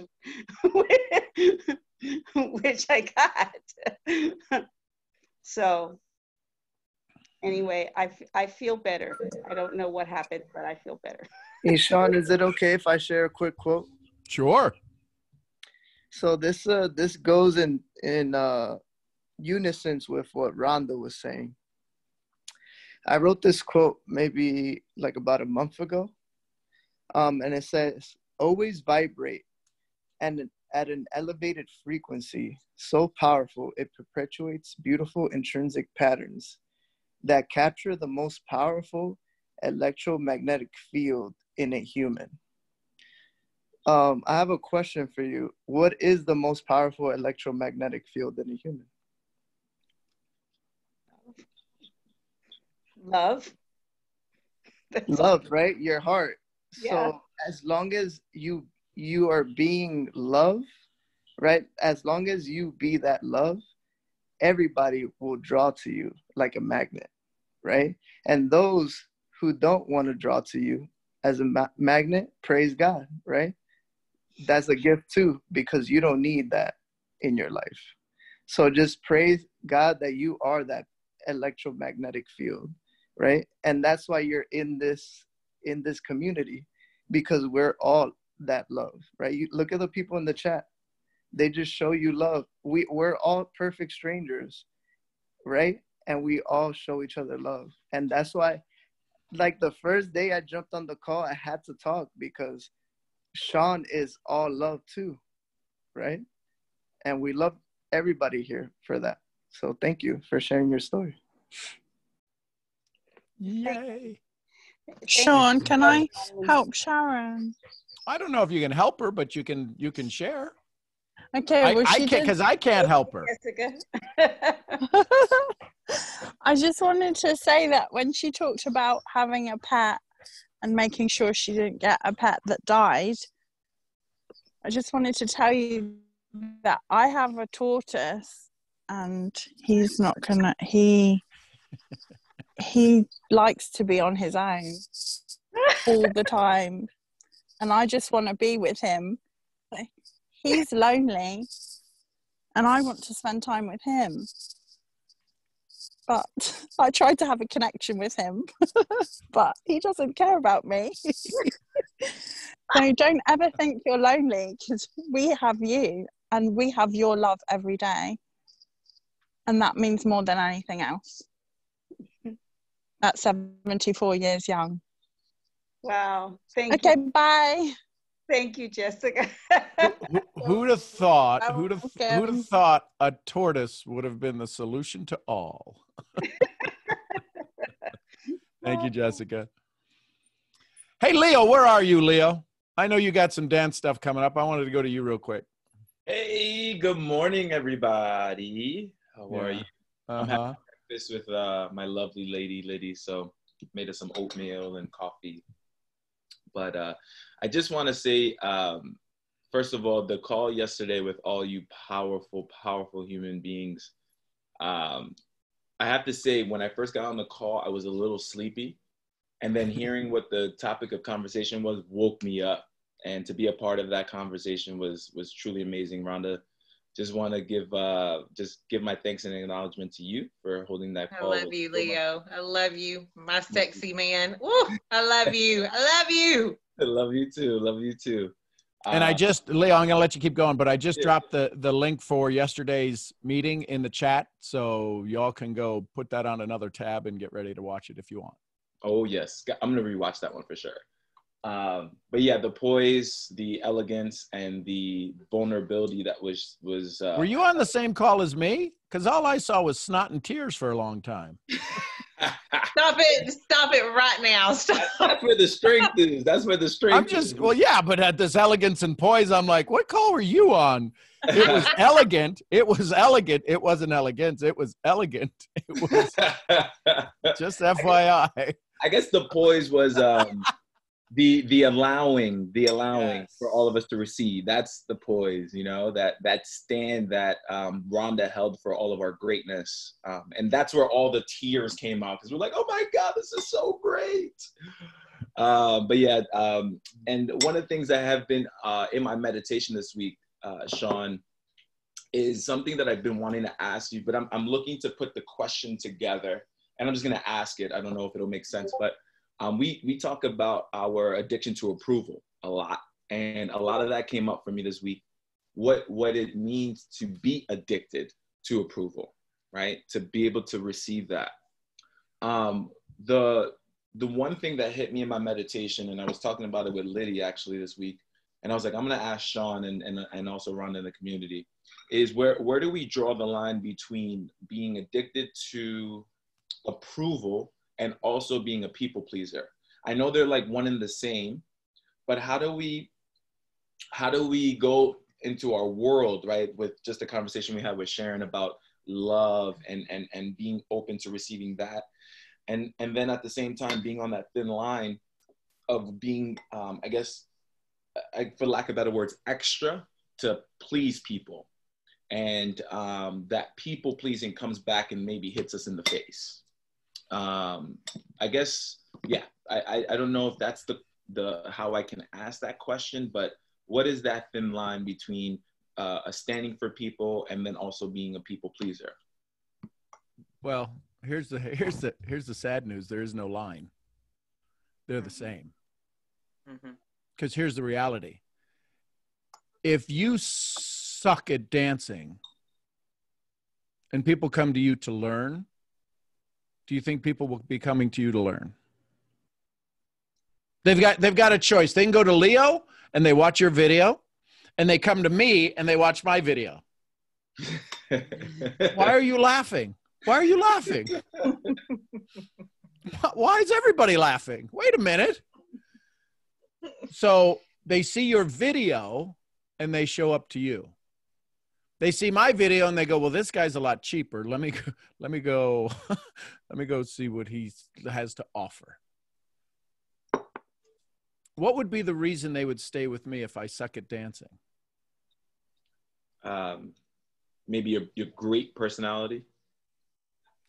But if I'm having them line up for me to please them in dancing, I fail. So you have to be the best dancer you are. This is what Wallace D. Wattles talks about. It is your right to be rich. If you believe you can serve one more person by having more money, if you believe you can serve one more person by having if you believe you can serve one more person by having a bigger studio, if you believe you could serve one more person by having a better sound system, it is your right to be rich. I am not pleasing you by putting in another sound system. I am delivering on the dream that I have of being the best dancer I can be. So this is not about people pleasing. This is about you getting out of your own effing way and being at your fullest joy. And listen, do you think the sun sits up there and goes, holy crap, we're about ready to rise. I wonder if anybody's going to not like me today. Son of a biscuit. The moon's going to be pissed off at me because I'm pushing it. Nobody's going to be able to see the moon. The stars won't be able to be seen when I show up. God, I'm worried about all of that. Sun goes, I don't give a rat's ass. I am the sun. Why are you giving a rat's patootie? You are Leo. And you're this bag of bones and bag of skin, and you're this thing that's carried 6 feet off of the ground that thinks you are you, and you are not you. You are not even the thing that beats your heart. You can't please people. You suck at it. I suck at pleasing people because the second I please people, I become less than me. Yeah, that's the point right there, Sean. That's it. That last statement, Leo. I can't please you by being less than me. And that's exactly what Moshe said about vibrating at your highest level, so you attract the highest level in the other person. If someone, like Sharon said, if someone says they're repelled by your energy, then they aren't your tribe. And that's okay. But you listen, don't Rhonda, have to please those people. We don't. We only have to please us, and that's the thing. So one of the things that happens if we listen to the language that is used, we always, whenever we talk about joy, we talk about what somebody else should always do. Listen to the language. I know Moshe and I had a great conversation on Friday night. We connected at a deeper level. But listen to the language that he used to put out there. Always vibrate. Always means you should. Didn't mean I should. When we start to mentor, when we start to give direction to others, we always say what you should do. Listen, I got 3 fingers pointing back. I always point, listen, I can't please you, Leo, unless I'm at my highest self. I don't know what you're going to do. Leo, you know I love you. Yes, Do you think I care what you're going to do? No. No. I can't because that takes me away from being of service to you when you show up and you go, oh, okay, there's the example. Do you think Rhonda and I had a huge mentorship moment going, okay, so when you open up let everybody hear the clasp on this book. Do you think any of that was planned yesterday? Wow, this is hitting me more emotionally than I thought. Yeah, no, welcome to the club. Leo, hang on. Get ready. Yeah. Well, I mean, listen, you're gonna be attracted to the distraction, and you're gonna come up with 1,001 things to talk yourself out of this emotion right now. Stay there. You start see what happens is the way we shut down the amygdala, the hippocampus, and the hypothalamus, and all of those things. Right now, the amygdala is going, danger, danger. Will Robinson, get Leo the hell out of here. Let him start talking. Let him use that Latino suave voice and talk about this. And I'm good to who so suave. No, shut up and listen. You're so silly. I love it. Experience it, because this is next level. Very much is. You can't listen. I don't know where you were. I don't know when you were. Was it yesterday that I saw you laying on the bed? When were you listening to our call laying in bed? That was yesterday. Yeah, with all of the women on. I'm like, oh my God, what a distraction. Leo's in bed with his arm like this. I'm so glad I didn't see that. If I didn't, I know you didn't. That, oh my God. I swear to goodness, I'm like, what is he doing? Okay, I gotta tell you, you know what's so funny about that? I checked so many times that the camera wasn't on, and that one time was when Rhonda was talking that the camera went on automatically. That's what I do to you, Leo. That's what I do. That's my strength. So here's the thing, Leo. This idea of you, when you become your greatest self, you no longer have to worry about will you be in service.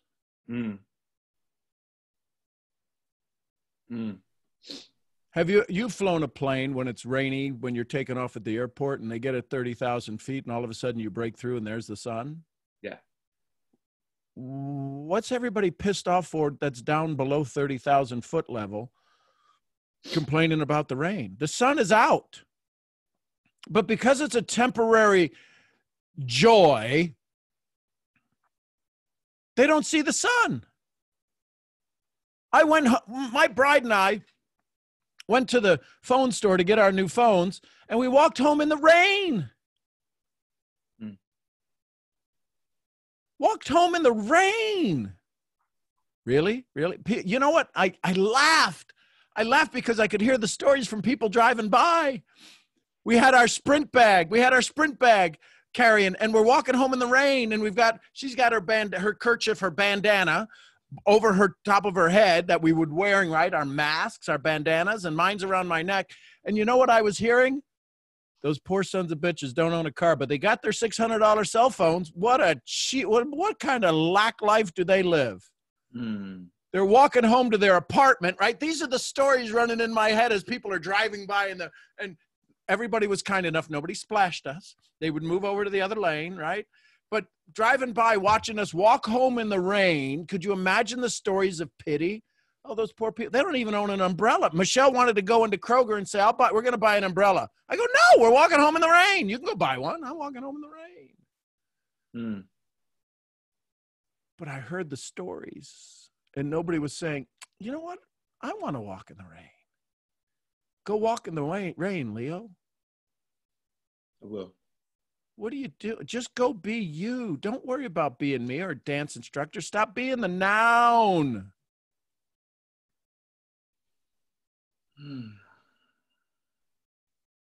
Yeah. This is so much coming up for me. Like it's teaching, being in front of a class, traveling to different countries and cities and meeting new people and having those thoughts in my head. Like, what are they thinking about me right now? Am I too tall for this? Am I too this, too that, you know? And then, you know, what you said was perfect. It's just going through the rain. And I think that's us being present and in the moment. And a lot of times our mind goes into the future and worry. And sometimes it goes into the past with regret. So I'm going to go to a dancing moment. And I'm going to go to my buddy's island, Luis. I'm going to go back to when I was living in Puerto Rico. My island, baby, my island. Exactly. So I was living in Puerto Rico, and I had my entire office. We just hit $1 million year, and it was 7 women who were part of my company. My vice president was a woman. My head of sales was a woman. My office operations was a woman. Everybody, I was the only guy there.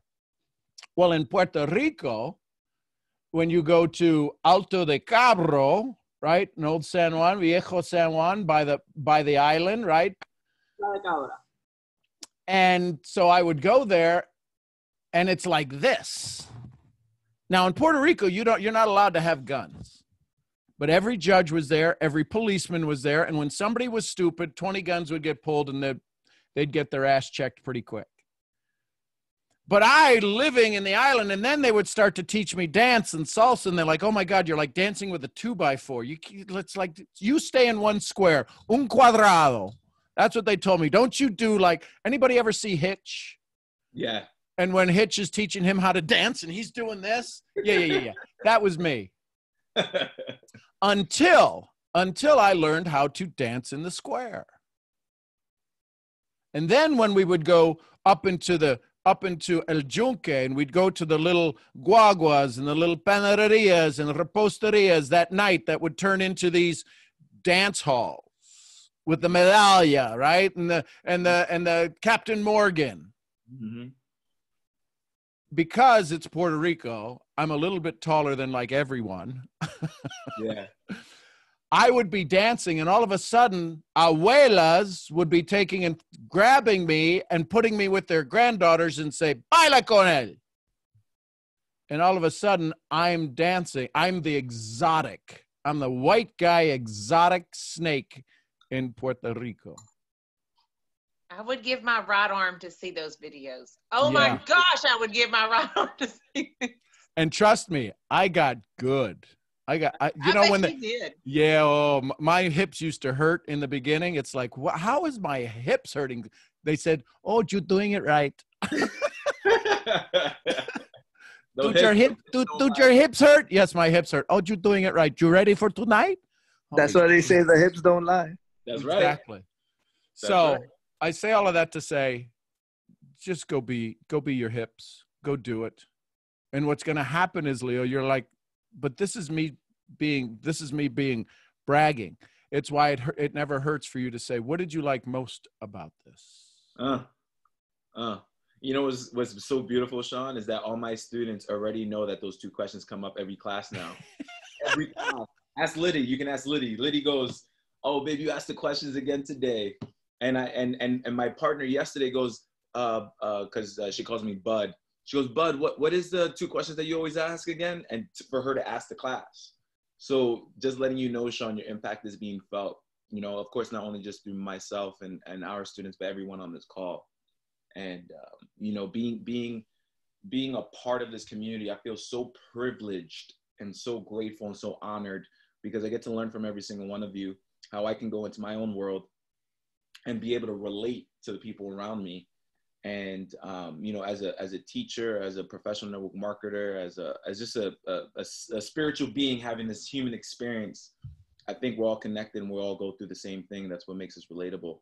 And I think oftentimes we feel like we're not. I know there's times like I shut off and I feel like I'm so different from all of you. And then, of course, I get on a call and I'm like, oh, I'm not that different.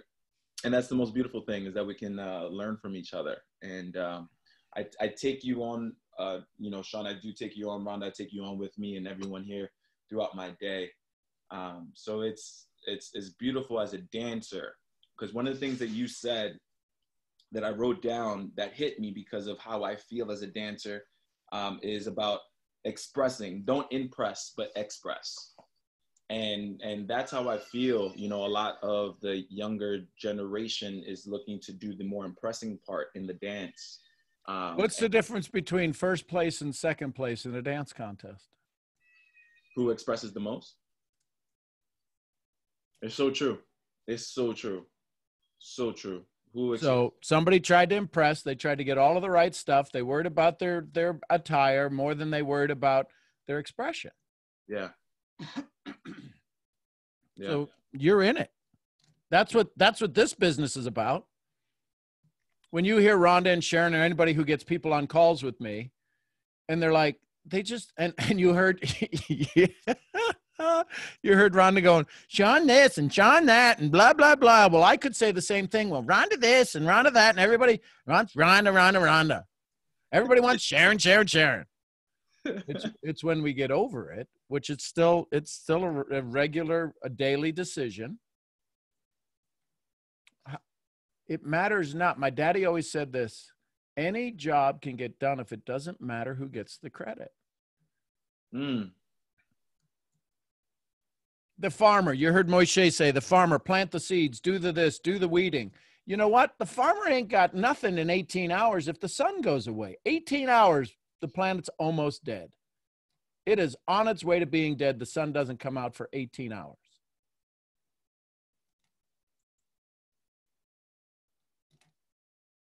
Shine, baby. There's a famous line that I like to remember, Sean, from Annie Mame, where Rosalind Russell says, life's a banquet, and those poor bastards are starving. Yep. Absolutely. It's going with what you said, or even the way that you opened up today's call is that how Ronda didn't call you the source, but a source. Well, she calls me a lot, but sometimes source is part of it. Easy.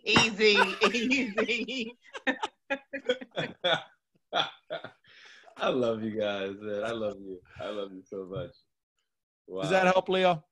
It tremendous. It helps. And just to let you know, she's a little shy, but that was a question that it did come up in my meditation. But I had a conversation with Liddy, and Liddy said, "We love you, Liddy." Babe, you heard that? They love you. I love you, Liddy. I'm jealous of you, but I do love you. She said that she loves you all back. And she goes, babe, I think you should ask that on Sean's call. And there was just an experience I had with an old student of mine, and there were some things that came up, and the whole thing was that this person is very addicted to approval, and for some reason, the way that she showed up this past week in my life, I felt that she was looking for that addiction from me, or the comfort in that addiction from me. But I felt like I needed to stand for my own self instead of people pleasing or pleasing myself into that conversation with her. So I stood guard for myself. So Leo, you ever had anybody who's an alcoholic in your life? My or mom. A drug addict? My mom, my sister, they're both alcoholics. So when they're getting clean and they're being tempted, do you hand them a drink? In fact, I actually take the bottles away from my mom. We get mean. We get aggressive with our loved ones. But this person who showed up in your life, you're like, oh, well, no, really, it's not. You're giving them the drink. Right. You're giving them the hit. So what you have to say is, listen, I'm so honored that you showed up in my day. But ask yourself this. When our moment together leaves, who's going to feel worse?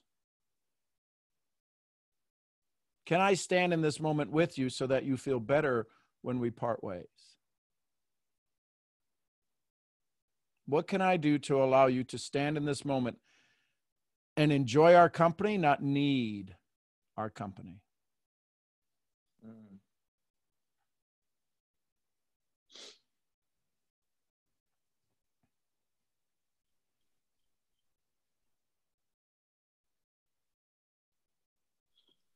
How to write that down? Yeah. Does that help, brother? Yeah. So it so does. I cool. Definitely got that. Thank you, Sean. I love you so much. Thank you, Love Rhonda. you too, brother. Thank you. Oh, no. This is all about me.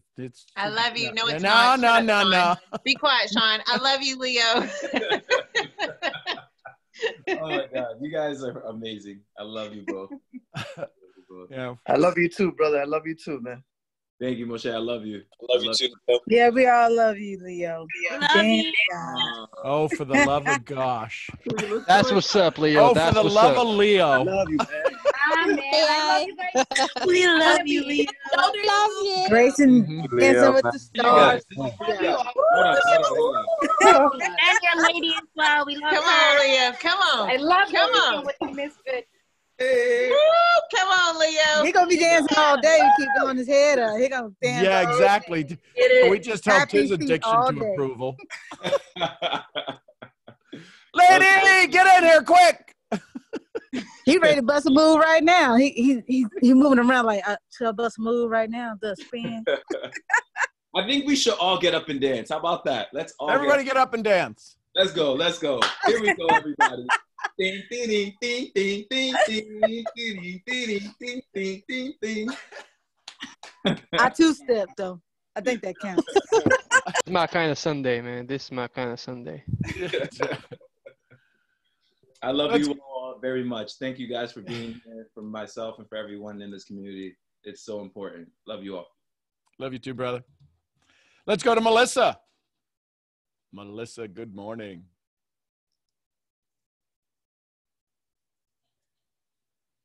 You have to unmute yourself. If you're ready. There you go. Oh, you can see me now? I can, yes. Okay. Good morning, Melissa. Hello. Okay, hold on, Melissa. Hold on. Hang on just a second.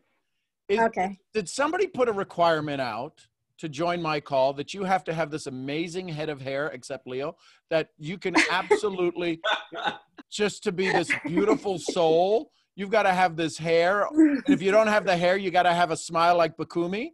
I mean, come on. What's going on here? Goodness graciousness. Good morning, Melissa. Good morning. So, like, I've been wanting to talk for a long time. I know the feeling. Hanging around Ronda and Leo, I get nothing. I get to say nothing. Go ahead. I just been hiding, but I've been like past 5 years, I just been repeating the same cycle of, you know, finding happiness through others. And I finally like realized that I was doing that. And once I realized, like, I stopped, and it's like me fighting myself. I'm still fighting myself right now, and battling myself, and I just, like, in my head, I'm just like, I'm not good enough, or like, I'm not beautiful enough. Like, nobody, like, you know, wants to see the best in me. Like, cause I keep on hearing that in my head. And I'm always the one that's putting love to others more than myself. But now I'm putting love into myself, but I'm still thinking these stuff in my head, and it won't go away. And last night I finally prayed, and I was like, God, can you, it's time for my, like, I want help. I don't want to feel this feeling no more. And so that's why I came on this call. I was like, it's time for me to just break out of this shell that I'm in and what's holding me back. I was like, I'm done feeling this way, because I don't deserve that. I do not. So yeah, I just been battling myself, and then I would have nightmares all the time. And now that I'm like, every time on this calls, Nano's calls, like, I just feel like I'm really strong with feeling energy. And I just feel so, the energy, and it's like me glowing too while I look at them. I was like, this energy feels so good. And I'm just like, is this real? Like, I never felt that like high energy ever in my life, because the people I really surrounded myself with, the environments I surrounded myself with. Because I used to just go out and distract myself from feeling the way I was feeling, the negative feelings. I used to go out, party, drink, you know, all that. And actually just stopped doing that, because I was distracting myself from the way I was really feeling. But yeah, I'm just like really, because I want to see me be successful, and I'm tired of living the way I've been living. Last year was probably one of my worst years that I experienced, because I went from living on my own, coming back to my parents, living back with my parents, health problems, breakup. It was just all at once. And it was like, I was just mad at the world, and I kept on attracting that negativity also, that now that my mind's a little more clearer than it was. But yeah, I've just been really struggling with myself, because I'm trying to break that habit of going back to that way. So thank you for being here. Thank you. And my question to you is it okay if the story changes? Yes. And if the story changes, what might the new story be? A new me. Okay. And what would a new you want to express to the world? More love and motivation and inspiring. Okay. That's what would you want to express to you? That's the thing. I don't know. I'm stuck. So here's the thing. So is it okay if you become unstuck? Yes. And if you were no longer stuck, what would change for you? I would be happy. Okay. So is happy a worthy goal? Yes. Then is you becoming happy, you expressing happiness, you presenting happiness, is that worth going through the breakthrough you're about to experience? Yes. what's changed between yesterday and today? Because yesterday it wasn't. Yesterday it was a desire. Today it's now a determination. Before you were in the pursuit of happiness, and now you've come to this call in this moment, you having a conversation with all of us, you've come to experience happiness. What do you think has changed? More happiness. I think it was your decision. Michael Jordan said, once I decided, I never had to think about it ever again. Today's the day you've had enough. All right, you've been on the calls for a while and you've been afraid to speak, but today's the day you've had enough. So the fact that you stepped into this moment right now, what's the joy you feel for you being this vulnerable? What is the next thing just beyond the horizon? What's that experience you're looking for? Because you haven't had it, but you said, screw this, I'm drawing a line in the sand today. I'm waiting, I don't care how long it is, to get my question answered, because I'm going to ask it today. What's that thing just over the horizon you haven't seen yet, but you are hoping that's there? What's that thing on the other side of this dialogue?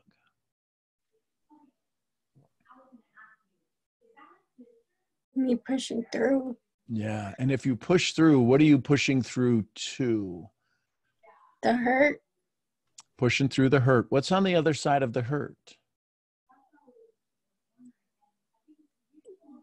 My happiness. Yeah. Do you remember the last time you were in that place? Do you remember happiness? Has happiness ever showed up to you in your life as you believe it is on the other side of this hurt? Do you remember a time of happiness? Yeah. Yeah. How long ago was it? Ballpark. In February when I went to Louisiana. Okay. So now that's the level of happiness. I want you to think back in your life to something that might have been even more happier than Louisiana. And maybe Louisiana was the perfect happiness you've ever had, but is there another moment prior to that that was happiness? Because sometimes we shade out and we shadow out the joys in our life. Is there another time in your life that was like more like realistic, more unbelievably over the top than the happiness of Louisiana? Honestly, it's been a while since I've truly been happy. Okay, so cool. So we've got Louisiana. So Melissa, is it okay if I ask you 3 quick questions? Yes. Okay, cool. Number 1, do I have your permission to serve you, to help you? Yes. Cool. Listen carefully to question number 2, because where you're at right now in this state of vulnerability, I need you to hear it based upon the answer to your first question. So the second question is, can I make you feel a little bit uncomfortable? It's not my desire, but where we're going to go and what you want to achieve is going to require you to give up some old ideas, and it might make you feel a little uncomfortable. But since you said that I have permission to help, I need to know if I can help you get a little uncomfortable right now.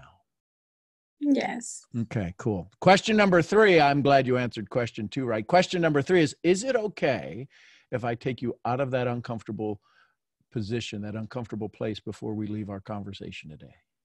Yes. Awesome. Louisiana. Do you remember why you were going to Louisiana? For a concert. Okay. So were you happy before you arrived? To Louisiana? Yeah. In the journey. When you got in the car on the way to Louisiana, were you excited? Oh, yeah. Yeah. And was your excitement blown away? Were you just, you had no idea how good it was, because after it was over, you were like even more excited? Yes. Cool. So I want you to just remember that feeling. Can you get back into that feeling? Not necessarily the journey, but the feeling of anticipation. Do you remember what you were talking about? How long of a journey was it from where you were to Louisiana? 6 hours.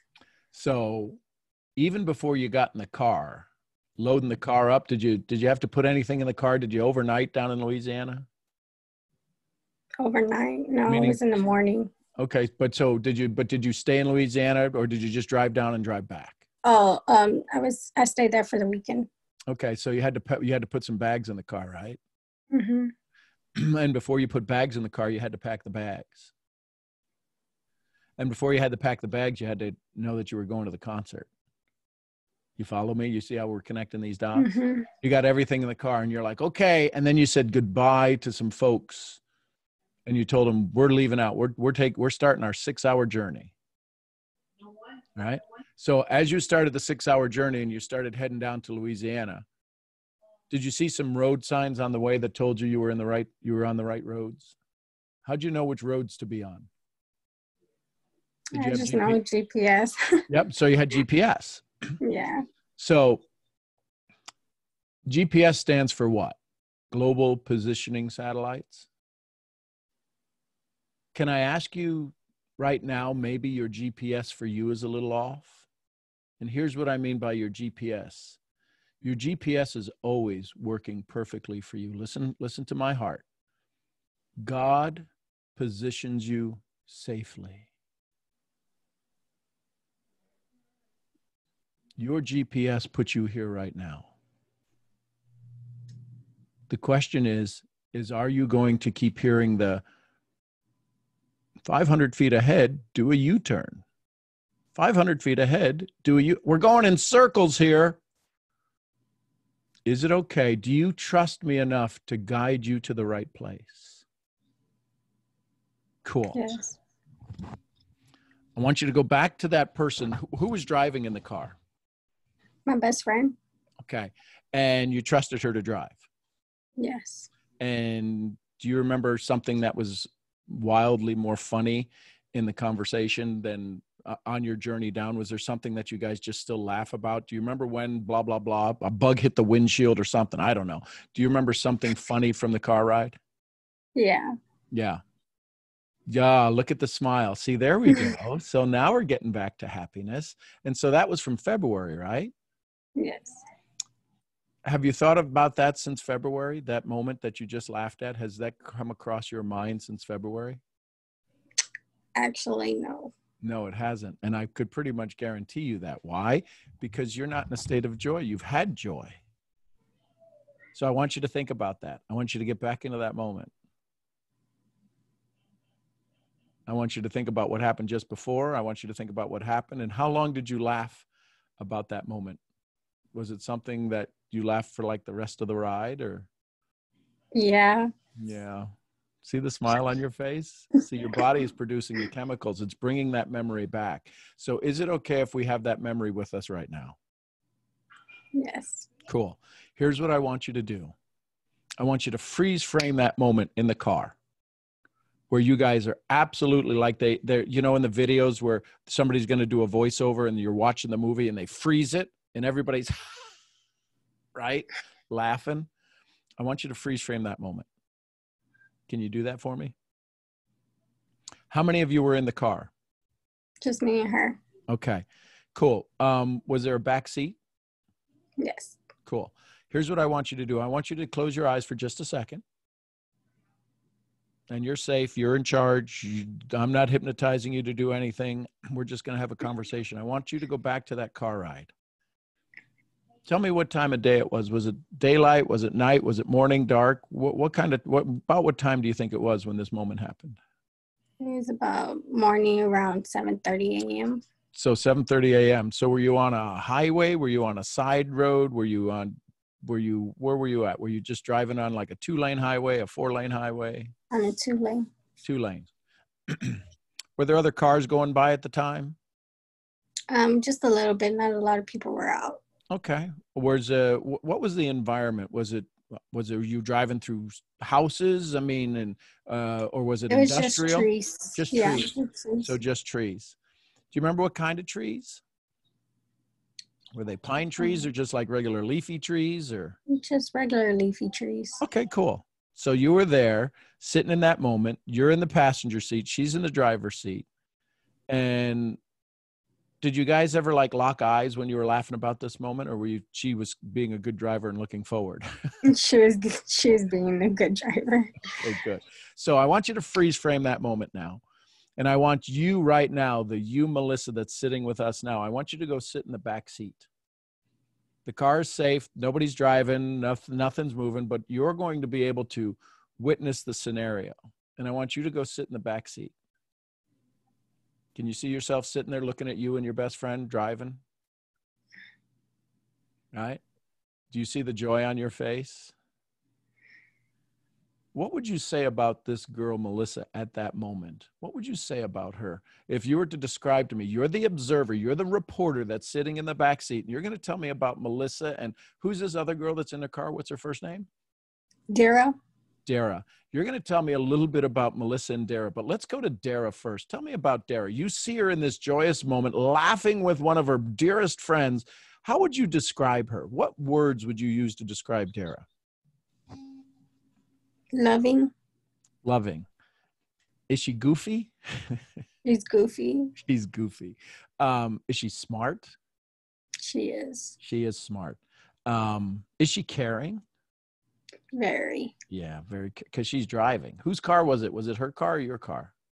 Hers. Her car. So she said, we'll take my car. So she cares about you. She's like, we're getting the heck out of Dodge.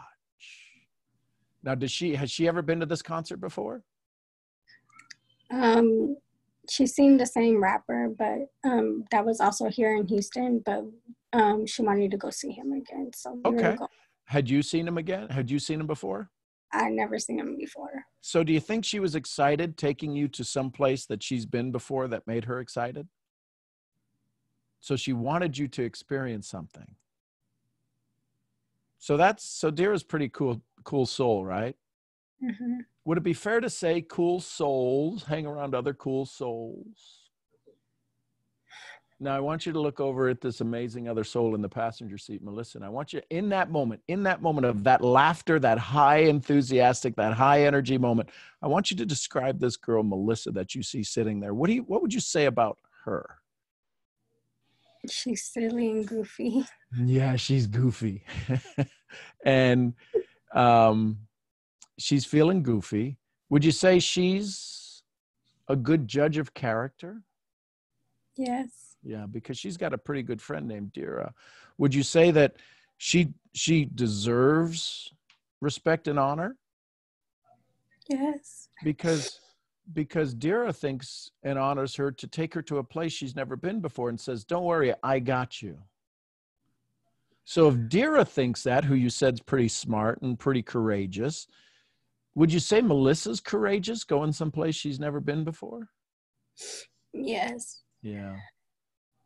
And would you say Melissa's loving? Very.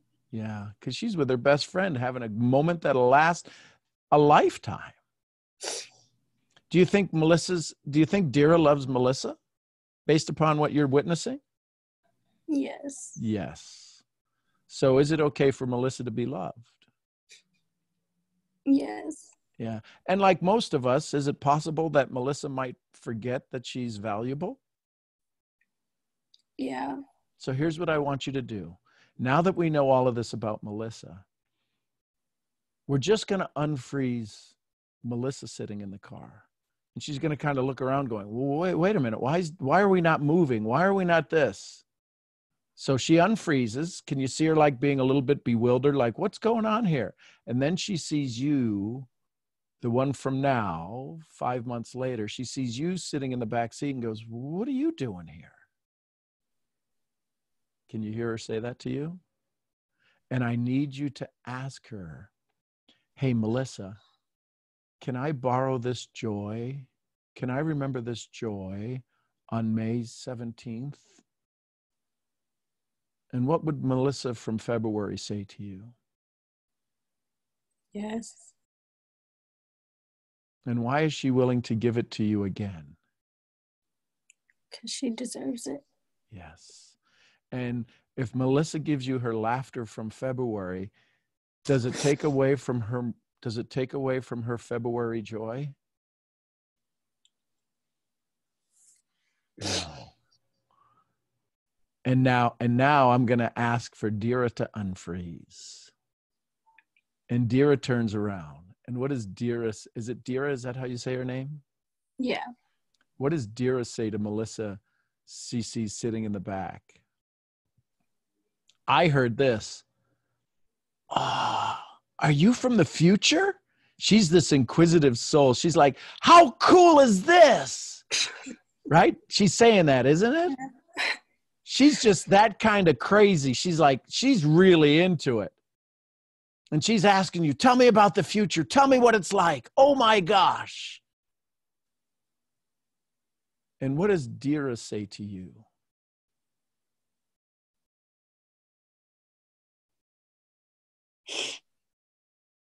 To hop in the front. So here's what I want you to do. I want you to hop in the front. And now I want you to just slowly open your eyes and come back to us being in the front seat. Can you be in the front seat? Yes. And if you're in the front seat right now and that memory resides in you, how are you feeling now?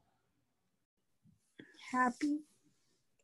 And where does that happiness, if you were to do a body scan on you right now, where does that happiness reside in you right now?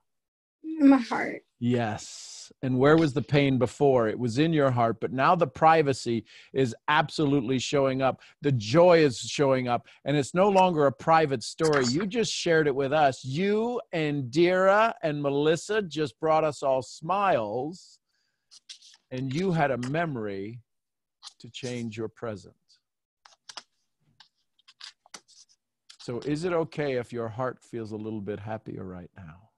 Yes. There's a smile.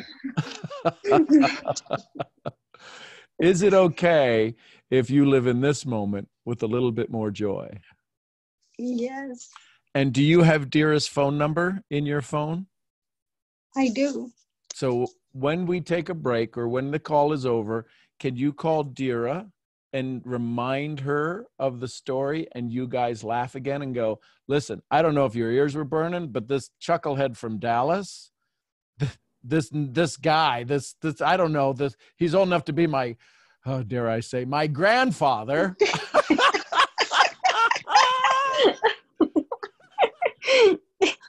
He just joined us on the trip to Louisiana. Can you and he just walked me through that. Do you remember that moment? And I want the two of you to laugh. Would that be okay? Yes. Yeah. How are you feeling now? I feel so much better. So listen to me, Melissa. I love you, but you did this.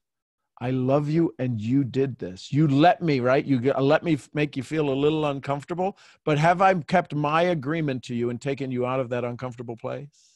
You did. Yeah. See, I keep my promises because you are worthy. If y'all loved Melissa's story, drop her some hearts or fire in the chat. Let her know how amazing she is, and she just mentored all of us. Look at the smile on her face. We can't even get that smile off her face. Look at that beautiful smile. This is you, my love. This is where you belong.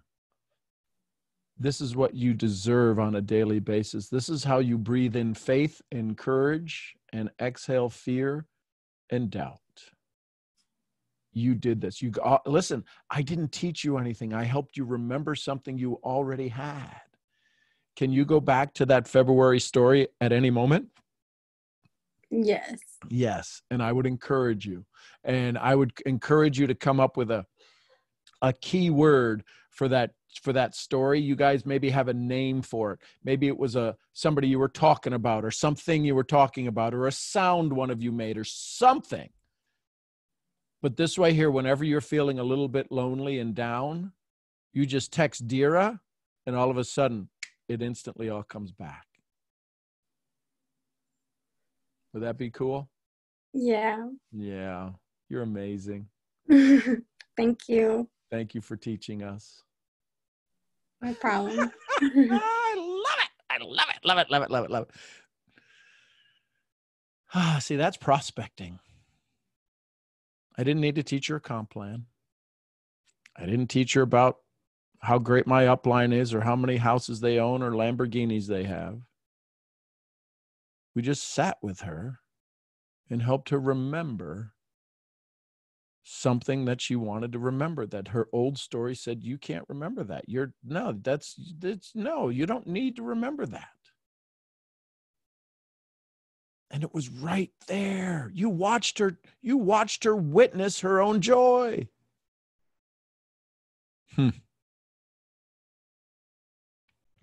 Delia, I see your hand is up, my dear.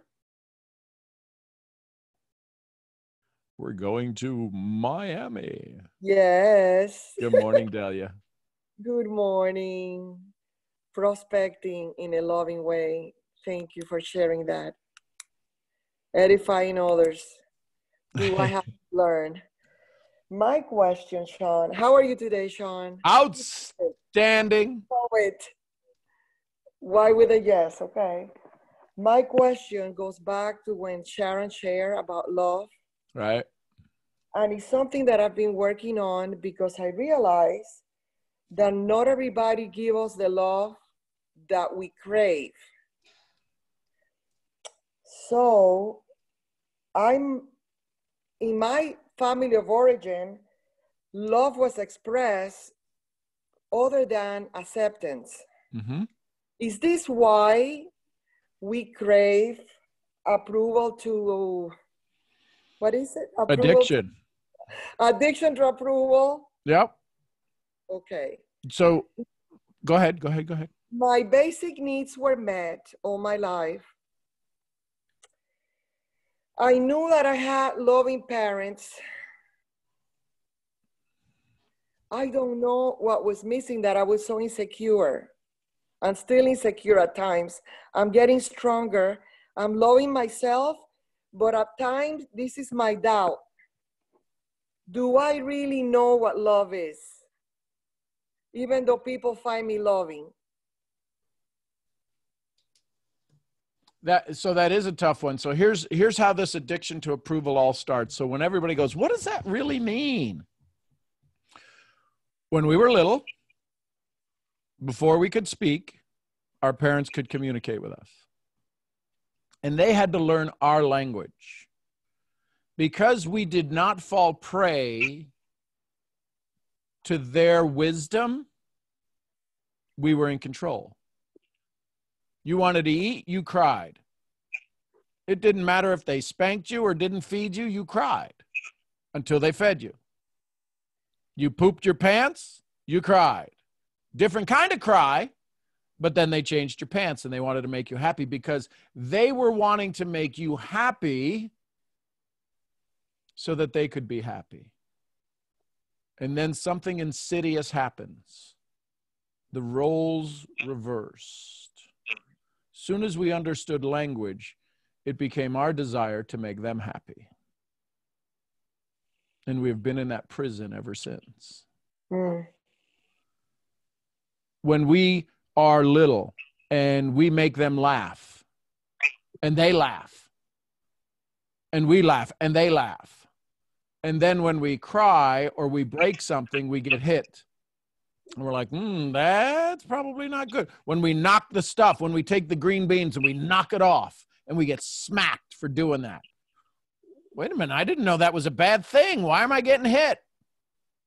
And all of a sudden we start to build up a paradigm of if I make that big thing, because I still don't know mom and dad. I don't know those names. We haven't given them nouns.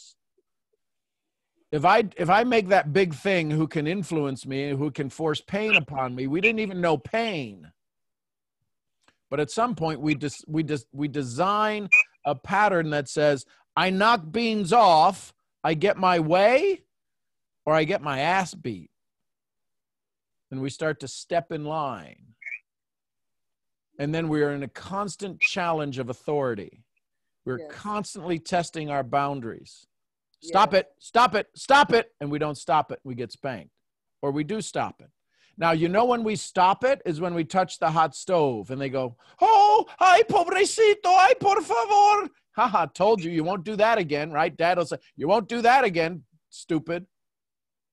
And it's when we scar ourselves, we wind up with a memory. And we scar ourselves by falling in line. And so therefore, we wind up, if I please the parental unit, my life gets better. I bring you weeds. I bring you flowers. I draw you stupid looking pictures. I draw a picture of my hand and put a little red thing on it. And we go, look at the turkey I made. I made my mother the most cattywampus bracelet out of paper mache. That was the ugliest looking thing. But up until my mother's death, it stood in her cabinet. Because it was something I made. Part of the reason she kept it was because of all of the pain she caused me. And it was her memory, it was her reminder that even through all of that pain, I still loved her. So we spend our entire life going through school, not being the pain in the ass of the kids in the class, to where the teacher likes us and gives us a gold star. I need your approval. And so then, before stars, then I go through school getting stars or E's or S's, and I needed to be an S, satisfactory. And then we start grading kids on their ability to please their parents or please the ones in charge. We give them A's for absolutely you're good, or F's, you're a failure. And now we get graded on our ability to please others through 12 years of school. Then we go to university, we go to college where we're left more on our own, and it's not necessarily community as much as it is performance. And we go through 14 years, 16 years of higher education, and we are all graded on something that says, here's what we test you on. Perform accordingly. Then we graduate school. Then we have total freedom. Not so much. We go into a job we're overqualified for because nobody has a job opening in the degree we have. And now we've got to sit and learn in that. And now we've got to learn how to please a whole new other person, right? Called our boss, called our manager. And now we sit there in addiction to approval because they say what we need to do what? To get a raise, to get a promotion. So in order to get promoted in life, we have to please others. This is an insidious thing that happens from the word go. And then we get into network marketing. It's one of those things. You're damn right it's one of those things. It's called freedom. But all of a sudden now we have to have a conversation with somebody and we need to ask them for money. And I can't ask people for money. I can't ask people for their time. I need to be able to teach them, do this, do that. All of a sudden, we really find out our addiction to approval. And so it's one of the most liberating professions that exists on the planet. And the reason 98% of the people fail is because very few learn this addiction to approval. They're taught use scripts. They're taught use cool things. They're taught use robots. They're taught use landing pages.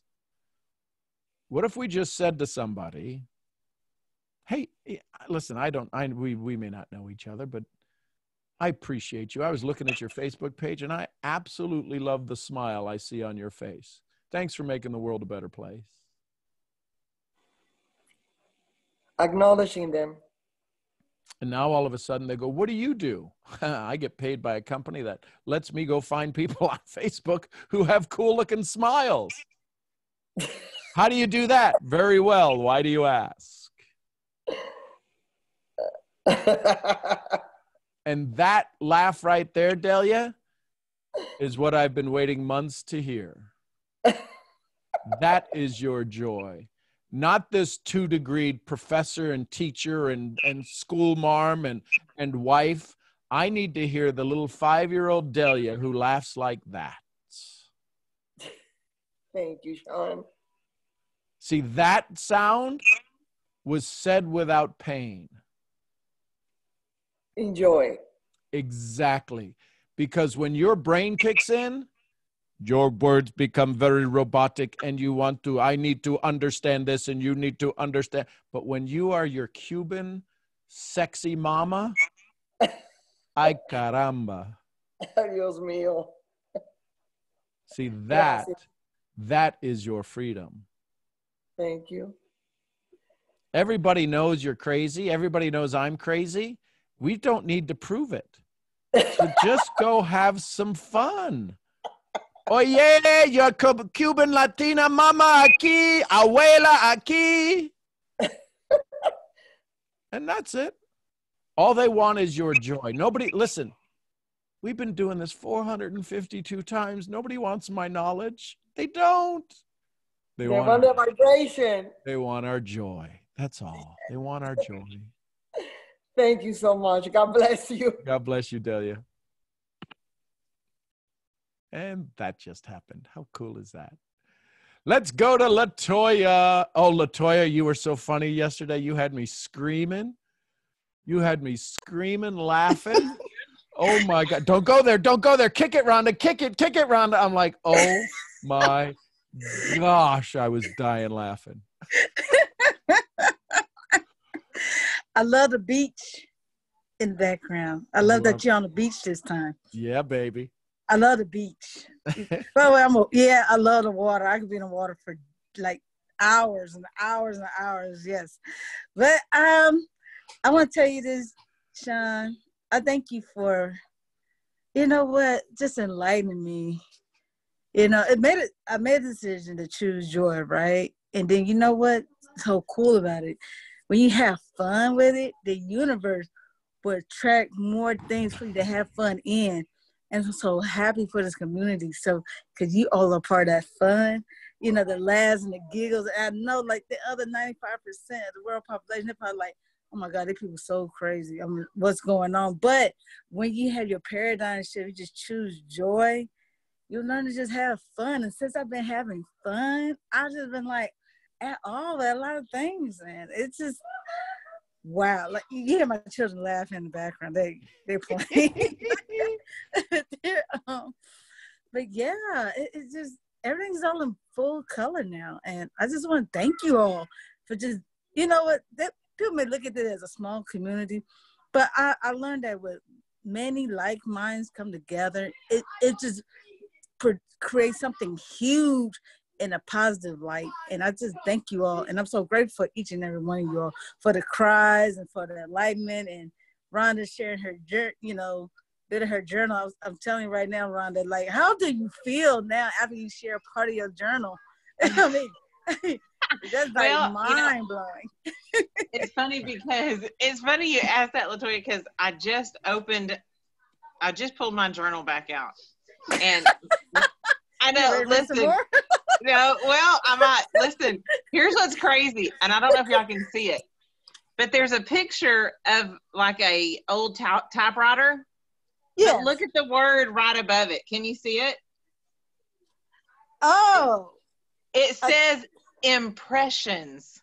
Yes. Oh my gosh. That's the name of this journal. And we're sitting here talking about impressions or expressions. And I'm like, yes. Oh my gosh, my journal is titled Impressions. Oh my gosh. Wow. And then as I was sitting here listening, I'll talk because you asked me, I'll tell you.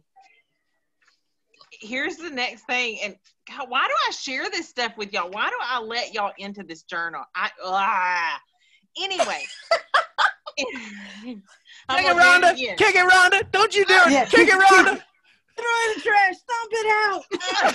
Burn it. Burn it, girl. I'm gonna do it again. Put water on it. Here's one of the things I just wrote.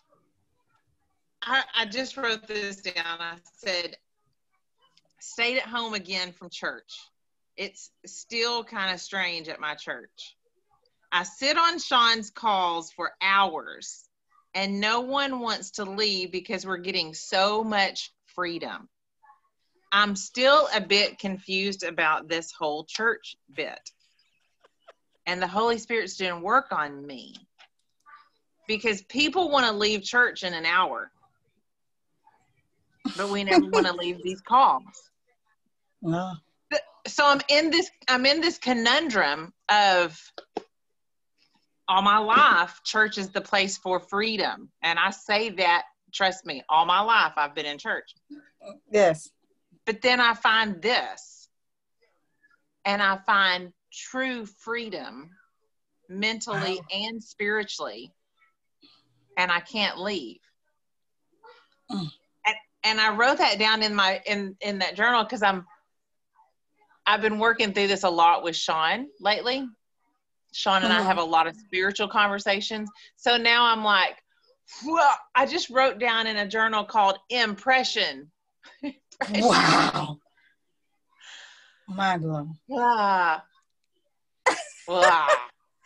Does he feel enlightened? Like, wow, that was so hard after all. Cause I mean, but I feel, but as far as yesterday, Latoya, I feel so much better. I feel it, yes. But I find myself going, oh my God, me and Latoya are so the same. Cause every now and then I think about something I said yesterday and I'm like, oh, don't say it. Take it back. Take it back. Rewind. Nobody heard that. I was just kidding. It was all jokes. Right. But then wake up and go, I didn't really do that. Like a drunk, or I didn't really do that, did I? Right. Well, I was you got me on YouTube? I was also thinking, that's not me. I could, how much could I bribe Sean not to put it up? How much could I bribe him not to put it up? But then my heart comes through and my heart goes, no, that's you. That's where you're at. That's the breakthrough. That's the awakening. Let it go. And I'm like, you know what? That will forever be a recording where whoever watches it will go, oh my God, if she can do it, I can do it.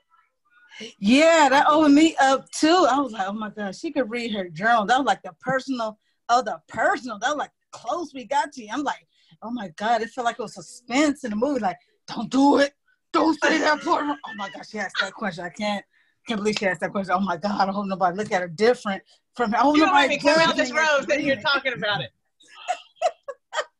We have to get the fan out. Here we go, y'all. It's fan time. I hope Sean deletes this. But then the new side was like, no, he's not going to delete it. Okay, somebody needs to be transformed through this. I was like, oh my God, I'm just toying with myself. Like, no, she should have hid that. She should just cut herself out and just leave. I was going through it. I was like, oh my God, she asked that question. Oh, she asked a question like that. Did she know? Like, oh my God. Does she know we're all listening? Yeah. It was scary. I'm not going to lie. She's muted herself. Scary. Me get some. It's too much. That's funny. But here's the thing, ladies and gentlemen, what you're witnessing right now, what you're experiencing with the laughter and the joy is exactly what happens as we sit across from a prospect. Yep. Yeah.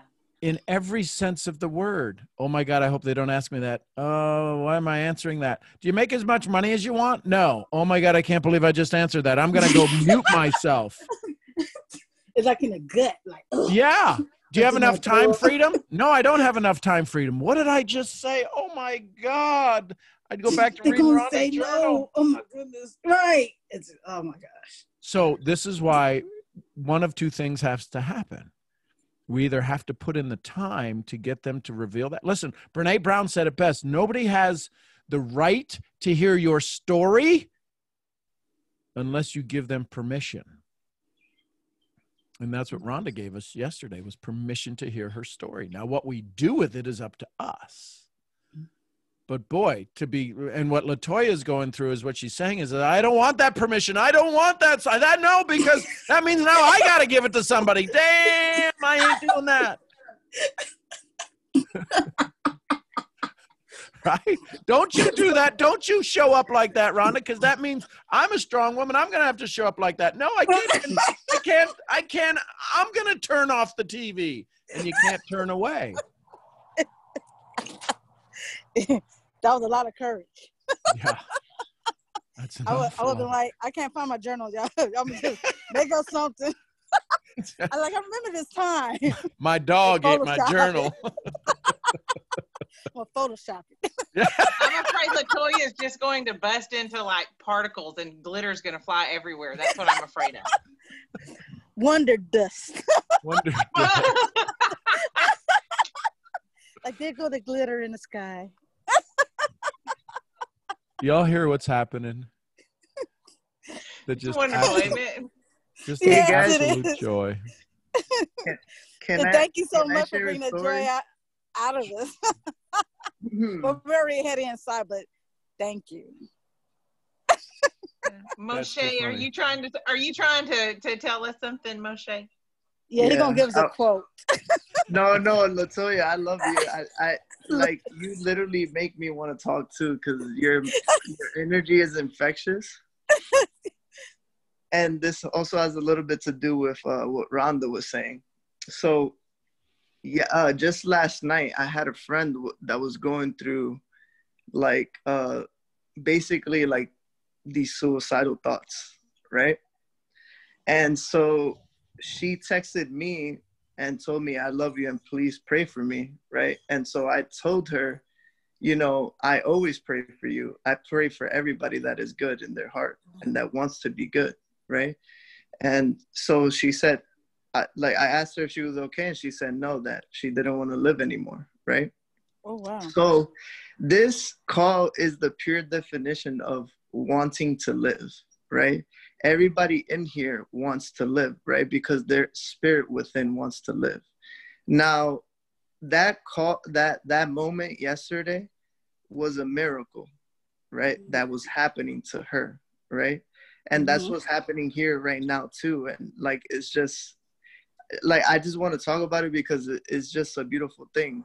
Like, Sean is literally a miracle. You're a miracle. Yes. Everybody on this call is a miracle, right? So what happens, right? Like, I take my bike and I literally go to the spot where I know she finds joy, right? Like, and that just resonates with me with all these stories, because when you're a true friend, right, and you call somebody, they know where your joy is. That's why you can call them and they remember that joy, right? So right away when she told me that, and like, I called her boyfriend, her brother and family members, like, and they didn't find her at home, we all knew where to go find her, right? Wow. Right?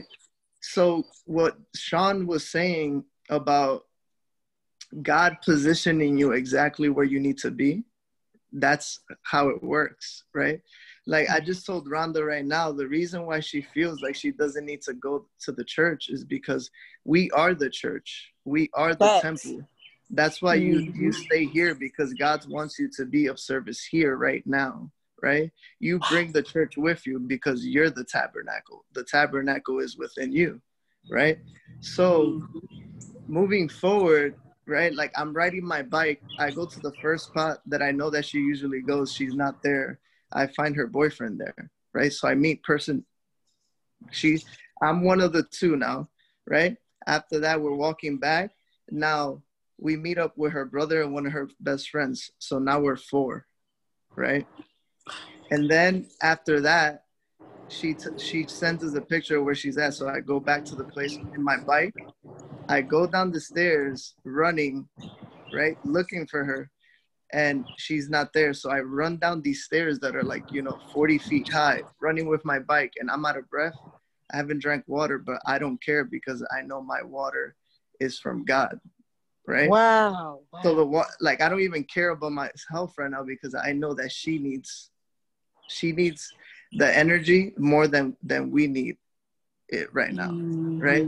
So then I go to another spot with my bike, and then out of nowhere, there's just this random woman just walking around, taking pictures, saying like, how do I get down to the water, right? And I tell her, oh, I know the way, right? Like, if you want, come with me, I'll show you, because I'm looking for my friend. she's having like mixed emotions, and like she's going through something right now. She's like, oh my God, like, who's your friend? I'll help you go find her. So this perfect stranger I've never met, just like all of you guys, I've never met any of you guys, wants to come on this journey with me to find my friend because she knows that she needs her too. Wow. Right? So now there's what is it? 5 of us. So we find her, and when I get there, now there's 6 of us. With her is 7. So, 7 is a number of perfection, right? And if you look at yesterday's date, it was May 16th, 2020, right? So it started with 5, and I found the 6th person, and she was the one that needed all the help. So you see, May 16, 2020, and then 2020 stands for a foundation, right? Everybody here, everybody's looking for a foundation, right? And your foundation is God, right? Your foundation is God. So I just wanted to share that story because, they both had a breakthrough moment. That complete stranger and her, they connected because she went through something like that not too long ago either. That perfect stranger that I found riding my bike, that God helped me find, because she even told me I'm agnostic. I don't believe in a deity. So look at that. Even her needed that moment. We all needed that moment, just like we all need each other right now. So at the end of the night, my friend, instead of being in a low state, God literally brought all these angels, right? Because we are all his angels, and we elevated her, right? Why? Wow. Because instead of being at a closed state, now she opened herself. I told her, open yourself up and allow the blessings to come into you, because God is answering your prayers right now. He's telling you, I am here. Just don't lose sight of me, right? Don't ever lose sight that you are the tabernacle, that you are the church, that you're the energy, that you're all the love, right? You have the love. You're not alone. And whenever you feel that, ask us, right? And you will receive us. And that's it. I just wanted to share that story that happened last night. I love it. Moshe, you're amazing. I love your heart. I love you. Golly, I can't wait to meet you in person. Oh, I know, right? I love you guys too. Love you guys too. Thank you, Moshe. Let's go to Michelle Davis. Let's go to Michelle Davis. Our last conversation for Woo-wee. Yeah. Well. Between yesterday and today, my mind obviously has gone back to swirling, and I don't like it, but it's all good. It's part of the process. But one, I wanted to say real quick, he was talking about whoever it was that mentioned the mental detox and how your body goes through changes. Laura, thank you. I have a bad habit of not writing down names when I make little notes, which I will not change. My face was as dry as the Sahara Desert. And in the last 2 weeks since my awakening, it has been an oil slick. Like, I can touch it and stuff oozes out of my pores. So thank you, Laura, for talking about that, because that totally explains it all. So that was good. Melissa, I love you dearly. To watch what you went through from the other side, knowing what I went through, mic drop. I mean, I didn't even feel qualified to talk after that one. And then Rhonda. A couple things in relationship to Rhonda revealing. One, church people, I had to learn in my early 20s, you don't put faith in other people. I stopped going to church because of people. I understand the need for gathering and fellowship, but these weren't the people I wanted to fellowship with. I mean, you see the fruits that people bear, and that's not the fruit I want. That's not the fruit I had growing. So anyway, I had to learn that a long time ago. But talking about feeling like a misfit and a fish out of water, and there's another beautiful young soul on here who she and I chatted yesterday after the call, and we didn't experience what everyone else experienced. We did not find the major joy in Rhonda revealing so much. So talk about a misfit. And I'm wondering, Sean, is this because I told Kina, I said, it's almost as if we had to soothe and nurture ourselves growing up. And I found you by addiction to approval, Sean, but I never felt I had it. And I'm still confused on that aspect because we always had to rely on ourselves. I had to rely on myself for love because I never had it from my mom. So I never felt connected to anyone. And I'm okay with that. I mean, I don't feel bad about it, but talk about feeling like a misfit because I've never had a problem opening up and being vulnerable. I didn't know what my problem was, but to share my inner thoughts, my inner parts, it's like something I've done all my life. So help me, Sean. Would it be fair to say that May 2nd, you revealed something you've never revealed before? Yes. So you really haven't revealed yourself. That was a story you were telling yourself. That's what made you be steeled and be strong. But you were much stronger than you've ever been on May 2nd. But description-wise, word-wise, definition-wise, it may have looked completely different. So this idea that and again, your mind is swirling, so it swirled back to the old story of, I've always told everything about me. I had no problem revealing myself. Would it be fair to say quite possibly, May 2nd was the first time you ever revealed yourself? True.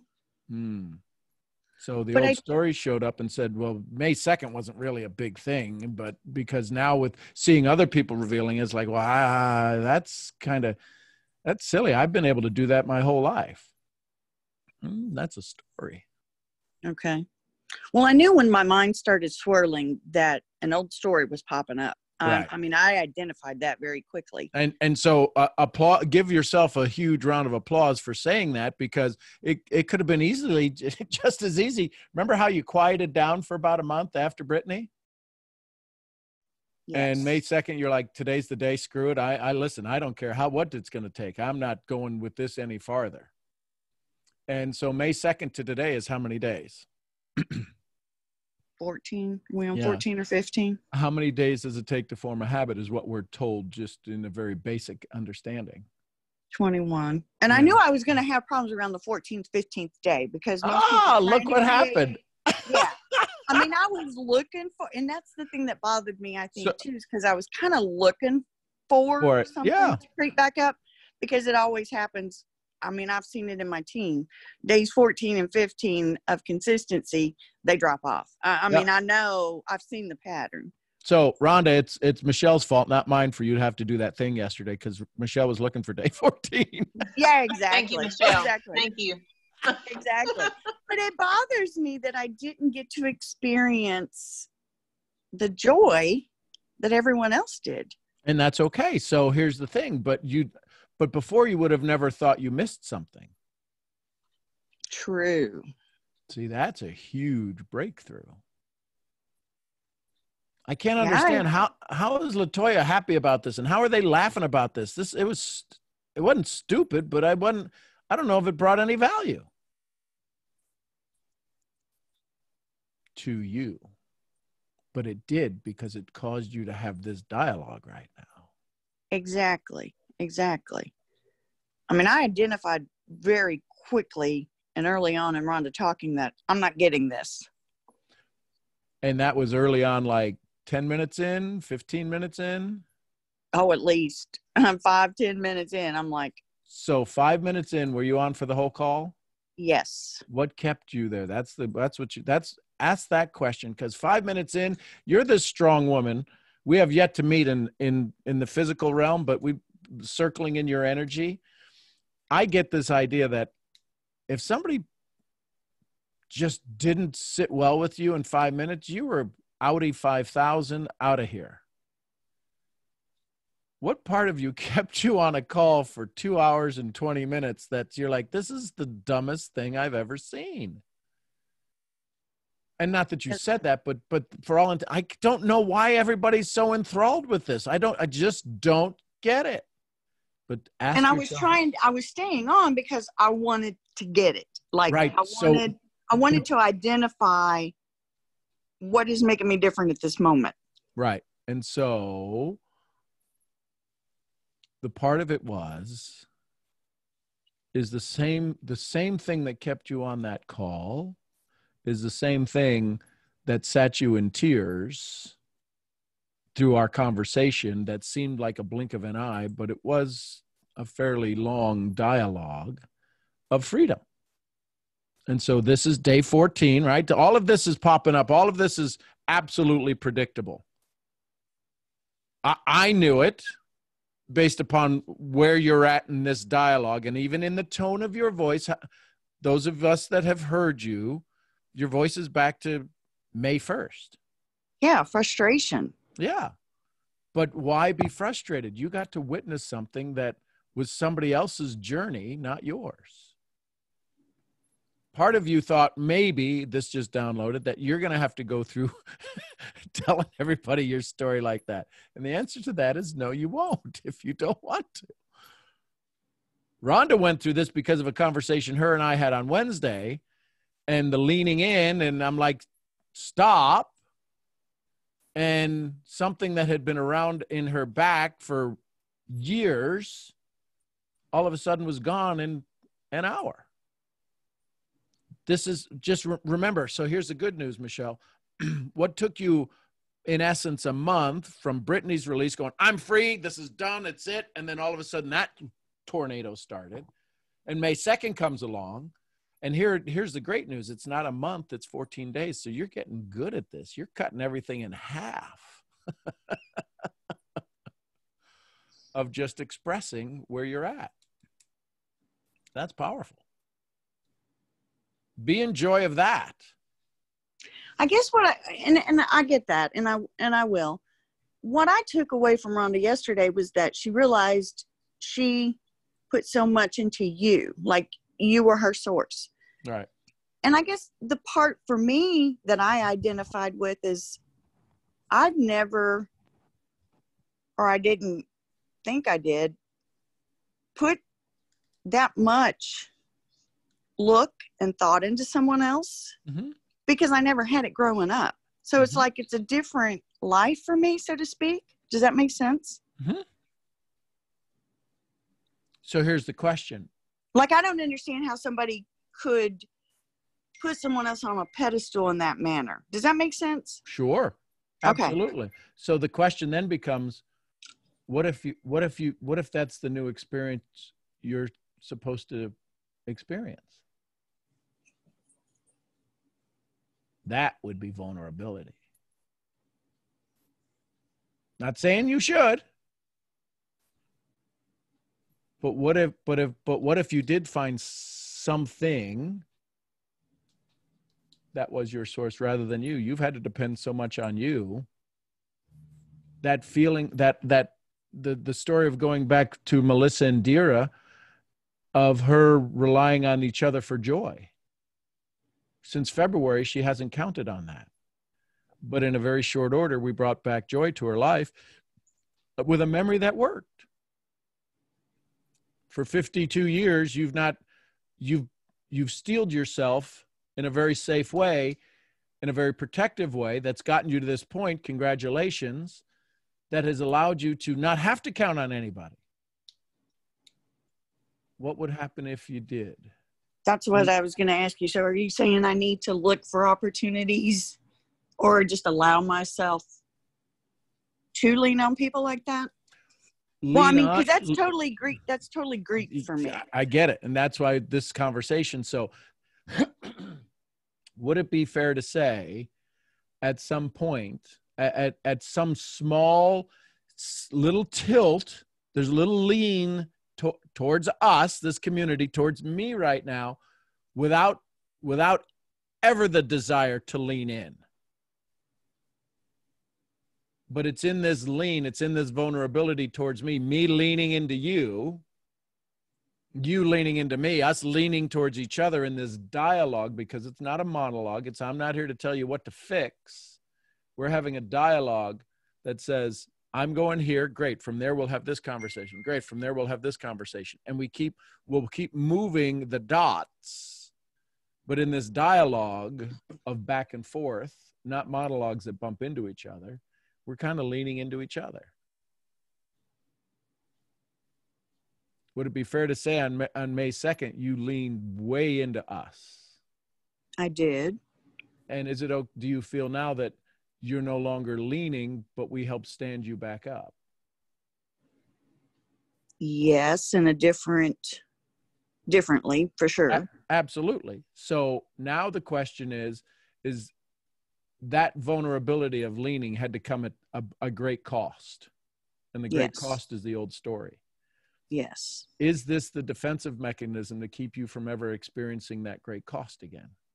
Absolutely. Yes, it is. So if it's keeping you from the great cost, I would encourage you to look at the diamonds you received.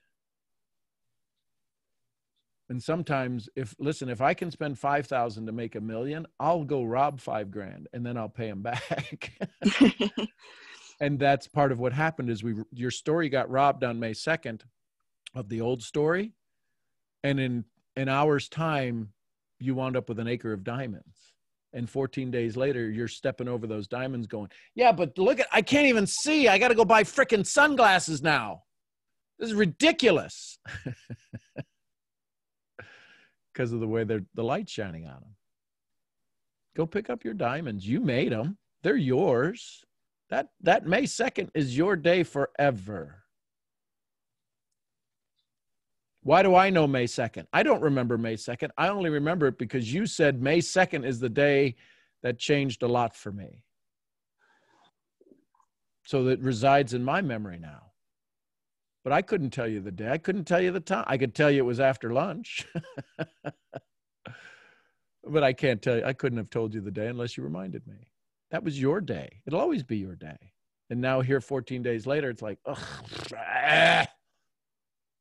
So the question is will you walk through this?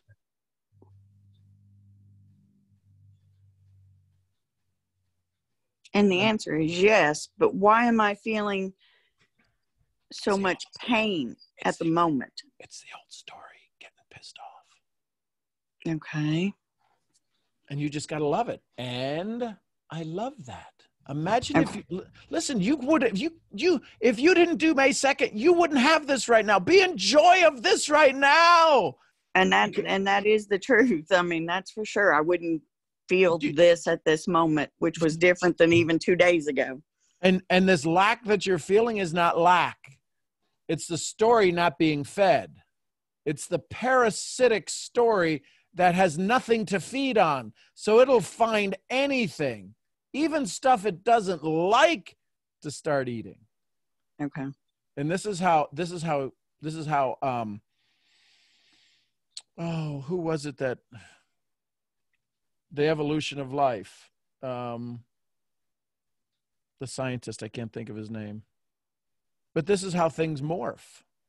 And what happens is all of a sudden this new story morphs to this new energy that it has to feed on. Like, oh, for the love of God, there goes Rhonda and her Mary Magdalene attitude and Mother Teresa. I ain't no Mother Teresa. No, you're not. But to many you are. To many you're a strength. And they will not lose your essence in the new energy you provide. There'll be many more who now get to count on you, who now get to fall into your, yes, Darwin, who now get to fall in your joy, who wouldn't have before. So remember the question we asked on May 2nd, are you ready for the love? And everybody says yes until it starts hitting them like flies on a windshield. Go, I can't believe it's everywhere. It's freaking everywhere. It's everywhere. The answer to that is yes. The reticular activating. And I can visually see that the wall was coming, you know, coming back up, so to speak. Yep. And so here's the great news. Thank yourself for becoming aware and having this dialogue. Because this is, you are having this. Well, ask yourself which part of you is having this. Because it's not the one that wants to be the 10-foot tall iron boots and spurs and I dare you. It's True. the one that says, May 2nd worked for me. And I don't know why it's not working now. Okay. And that makes sense. May 2nd worked. It worked. And it, listen, when you were coming on here and spitting fire to Brittany on day 3, girl, you haven't released it. You haven't released it. I don't care. You haven't released. And I'm like, she's reformed. So I'll say to you, release the old story. You recognized it. You let it go. You tripped over it. And now it's like, okay, do I need to pick that back up? And you kind of picked it up and you're setting it on the counter, just like any addict going, there's the needle. There's the needle. There's the razor. I don't know how you do drugs, but I there's the bottle. There's the bottle. And the cap is off. It'd be just one little, just to calm my fears. Just let me know that it's, and that's all this is you picked it up. Okay. So just identify it, breathe through it, work through it. And love it. Otherwise it shows back up. Okay. Love it like I did May 2nd. Yes. Okay. And go, you have just awakened me again. I love you for it. And it's going to be like, shit, we don't even need to show up anymore. This is ridiculous. All we get is love. I came to fight. You can't fight me. I'm free from May 2nd. Yeah, exactly. Does that help? It does. Thank you. I have to sit and think about it and journal on it. But yeah, I get it. But I want to just tell you how strong you are. How absolutely grateful I am for you to show up and ask that question. Because you're just absolutely amazing. I love it. See, I don't get that. Like, to me, it's just part of who I am, and I'm going to ask because I'm not feeling something right here. Right. So I don't get how exciting and amazing that is, so to speak. You know what I mean? I get it. But if I sat here and said, oh, well, just journal about it, you'd be like, well, that was like as friggin' as sexy as a potato sandwich. Because this is all about energy. Yeah, it doesn't make it a monumental moment. I get that. Right. Okay. All right. I get that. But the second was a monumental moment.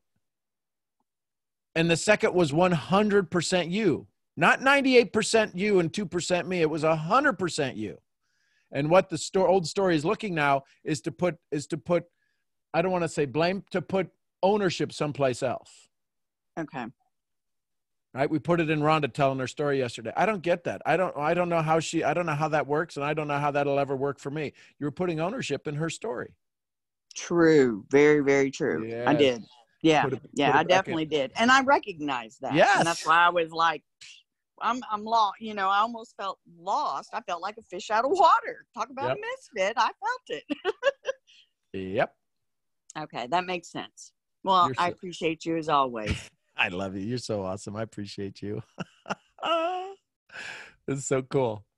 And let's see. If anybody is sad right now, we're going to go to somebody that will change that forever for you. Bakumi! Thank you. I don't know if I'm going to change that because I'm not feeling happy.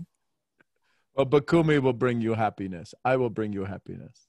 I literally I don't know how to process my emotions. Don't do it, just flow, Bakumi. Like, literally, as you were talking, I was like destroying this box because I literally I'm literally shaking. Like, In this moment, what do you choose?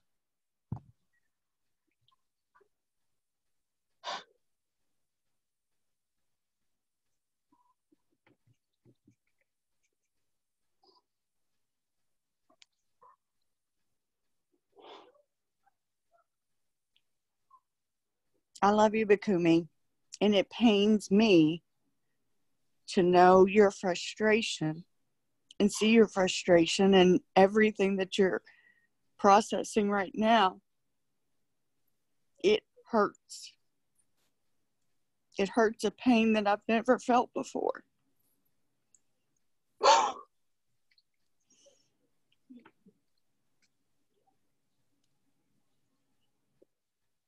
I don't like feeling this. Like I don't like this at all. Like I really, really hate it. I'd rather run. I'd literally rather run from this than feel all of this I'm feeling right now. Like I literally can't stop shaking. Like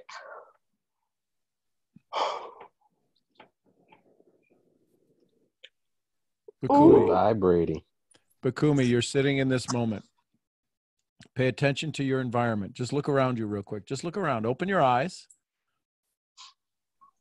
I don't care if you're crying. Just look around. Tell me what color's the room. Tell me what color's the room.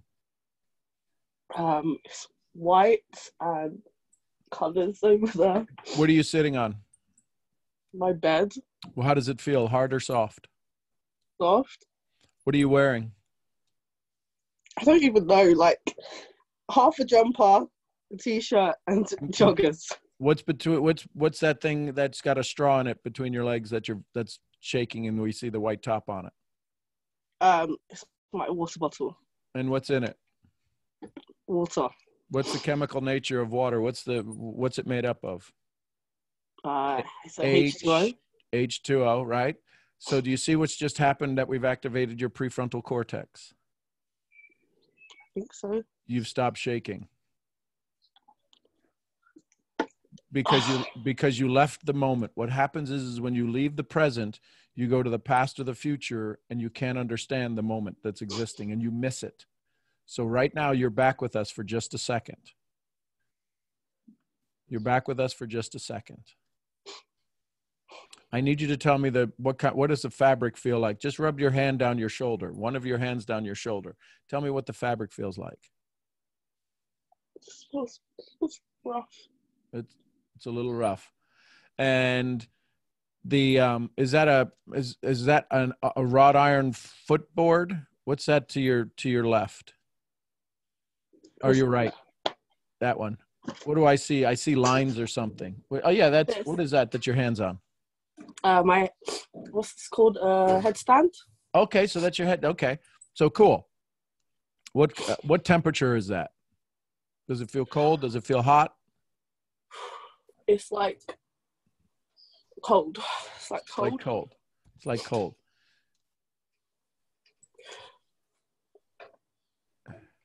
So when you leave this moment of that cold, where does your mind run off to? Does it run off to the past or does it run to the future?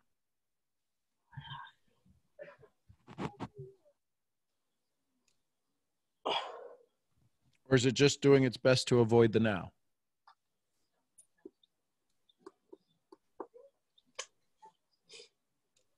I have no idea. Okay. How do you spell your name?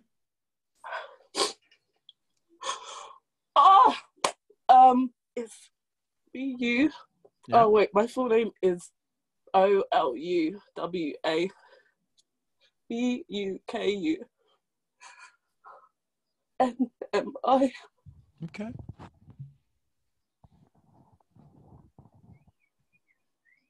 So the release that you're having right now, are you in a safe place physically? Mentally, you're a mess. I get that. But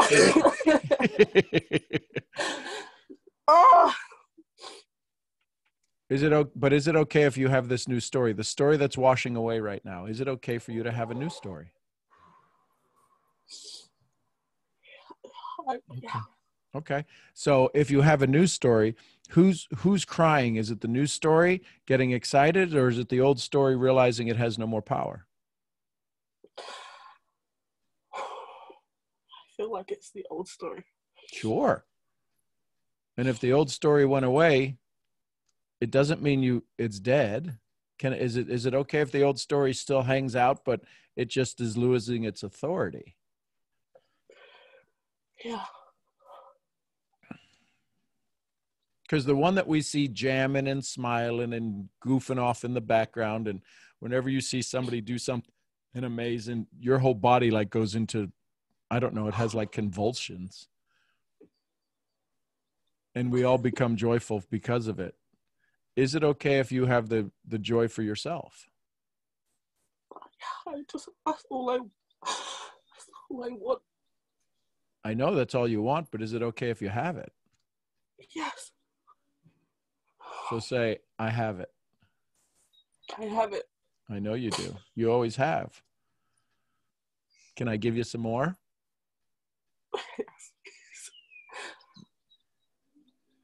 Yes, please. Okay, good.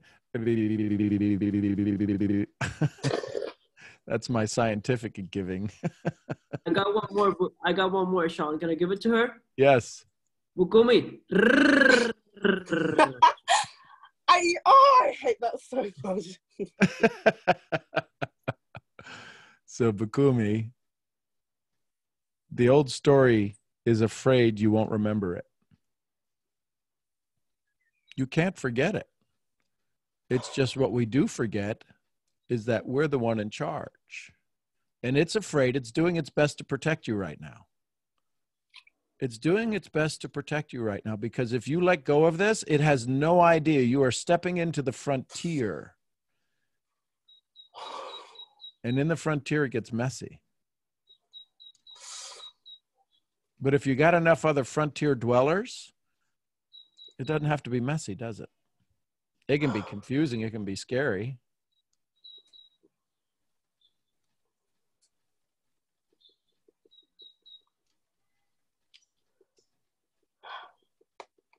And Michelle, I think it's more of us now seeing a new scar.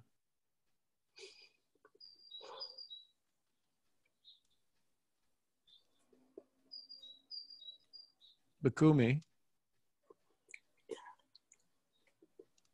is it okay if you grow? Sorry, my teeth are chattering. I don't know where that came from. Yes, it's okay. And why do you think your teeth are chattering? Are you cold? No, I'm not even cold. I know. It started yesterday. It's this highest of energy. Do you listen? For those of you that are still on here, the 38 of you still on here, loonies that you are, if you believe Bukumi has this greatness that you can feel sitting where you're sitting, through the phone, through the screen, type a G in the chat if you think there's this just unbelievable greatness. Bukumi, look at the chat. Look at it. Look at it. Look at it. We're cute. We're cute little puppies over here. Come on, look at it. There's this greatness over here. Come on, Bukumi. Wait a minute. There's got to be like 300 G's going by because everybody's typing multiple times. Oh, wait, everybody. Bukumi, if you become great, who's going to get mad? Who's going to be jealous of your greatness? What's that? My old story. Yes. And now let's say your old story becomes okay with it. There's somebody in the outside world that has told you for a long time you're not good enough. What if all of a sudden in this moment you became good enough? What's going to happen to their story?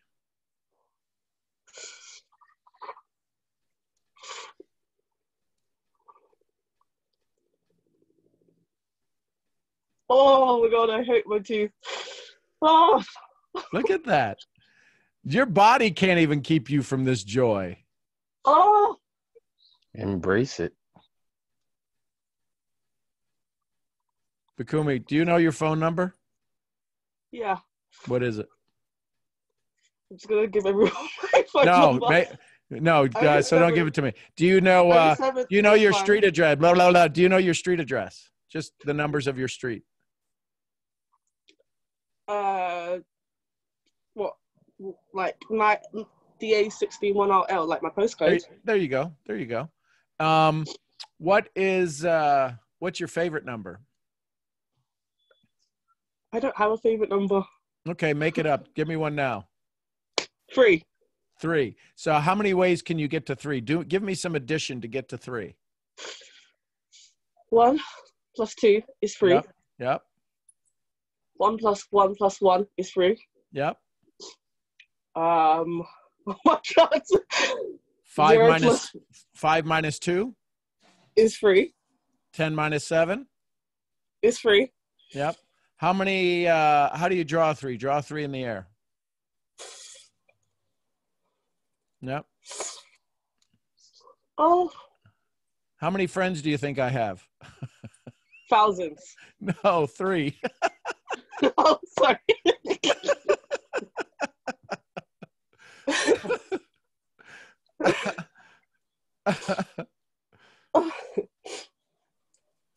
You're so annoyed. Is I've literally been telling Louise, like, the last 3 days, like, I'm a rock, like, I don't have emotions.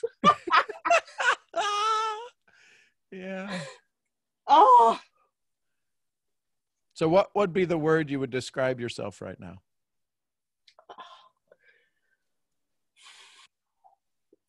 Like, confused.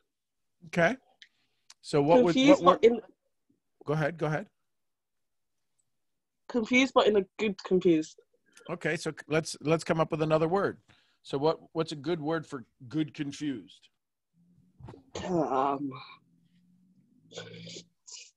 Nervous but excited. Okay, so what's a good word for nervous but excited? What would you use?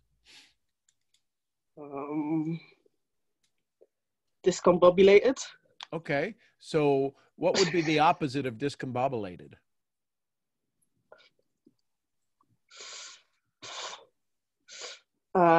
Assured. Assured. So assured is the strong. This one. You're more than assured right now. What would be the excitement of what would be the excited way of assured? Oh, sorry, my teeth will come back. I love. How about shivering? How about chattering? Bukumi, you're about to speak in tongues, girl. I was waiting for it. I'm literally hot. Like, I'm not even cold. Shed it, girl. Shed it. You know that's how I come out of this robe. Oh, she had 3 days speaking the weirdest language. I don't even know which one it is. Oh, it's like she shed her old skin. Just start talking. Oh,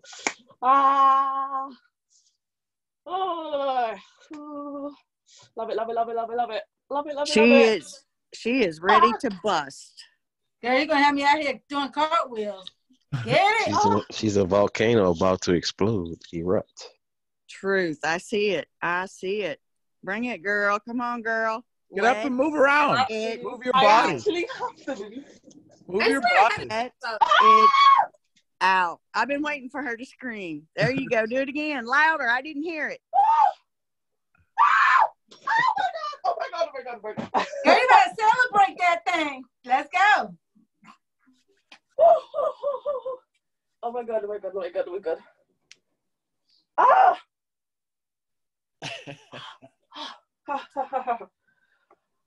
Oh my god.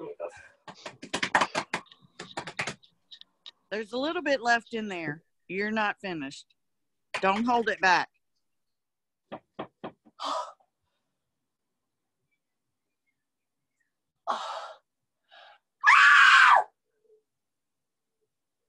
Oh my god. My dad is literally gonna probably come downstairs.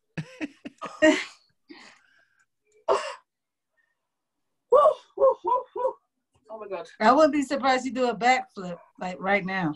Let it out, girl.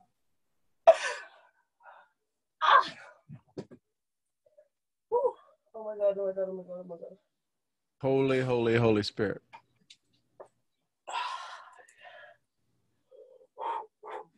Sean, I was literally writing that right now.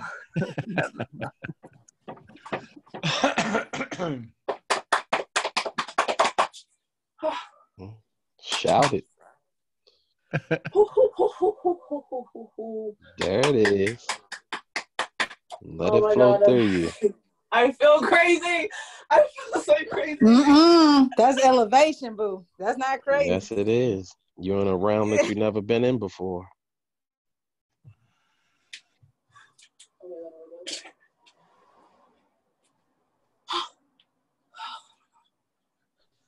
Look at it. Oh.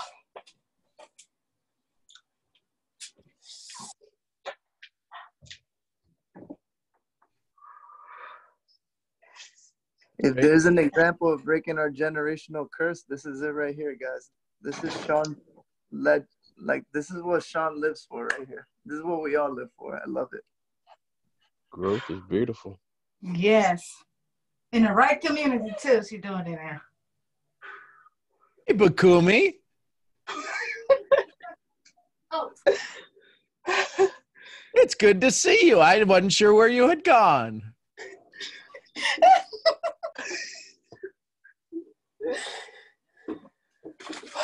Oh, Vivian. I love you. I almost thought she went running, Sean. I want to say where she at. Bakumi, you are helping. You are inspiring others. You heard Michelle about Davis about to lose it, telling you. I'm watching Vivian here shed tears for you, and I love her, and she's being so polite and so courteous. Me and Kumi were talking yesterday, and like, I swear to God, like the connection that we have is like on another level. Like we just resonate with each other. So like, I'm just like witnessing how beautiful this is for her. Like, I love you, Vivian. I love you. Girl, I went through my breakthrough yesterday. Like, I bawled my eyes out. Rhonda helped me like ask myself certain questions, and like the whole entire morning and afternoon, as soon as I got off the call, I just journaled, literally like closed my blinds, everything, and just let it all out. And then afterwards, I like opened my windows, burned some incense, just to like remove all of this heavy energy. And it was a crazy experience. And I'm just seeing you go through this, like, girl, let it out. You have love surrounding you right now. Like we are like wishing for like this wish fulfillment that you're asking for. Like you will get it. I promise you. Sean's laying on the beach right now. That's my house is over there on the other side, though, over off the beach. Just let you know.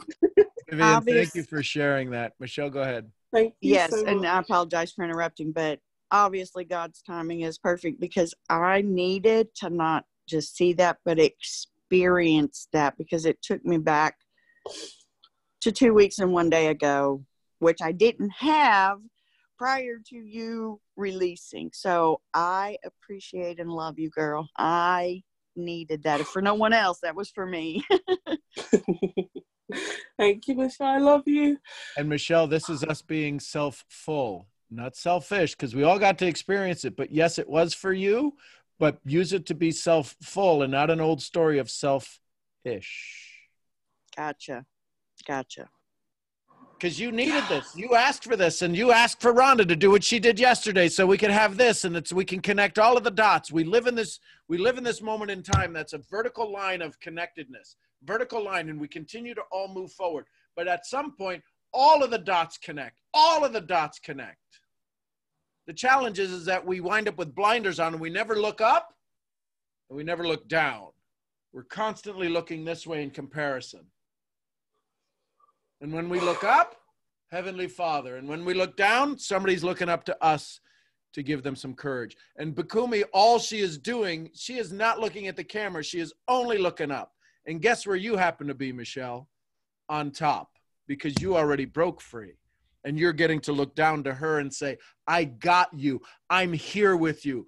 Vivian yesterday got to look up. When she got to look down today, when she would shed her tears, she would put her head down, and we see Bakumi, who's looking for us up. And all we need to say is, it's okay.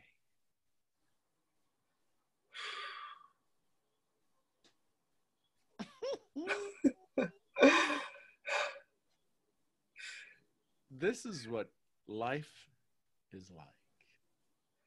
Joy and love.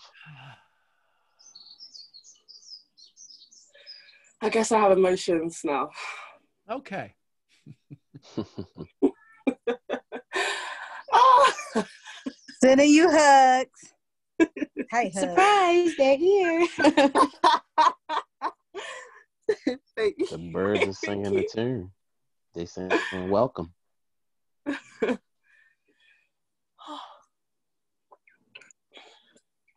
Remember, you're amazing, you're beautiful, you're emotionally logical, and you're God's amazing, enthusiastic child. Remember, you will conquer and you will succeed in life, right? And you will seek his mind that lives within yourself. That's what's happening right now. Now believe that, feel that, live that. You're living it right now. God just sent you all these angels, right, to your rescue. Even all of us you've never met. Now believe that. Keep feeling that. Keep living that. Thank you, Moshe.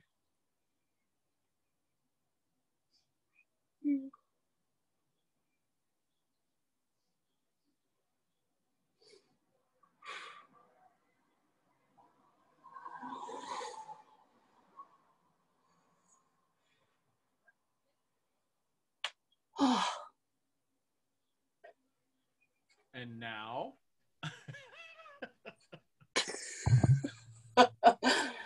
Oh.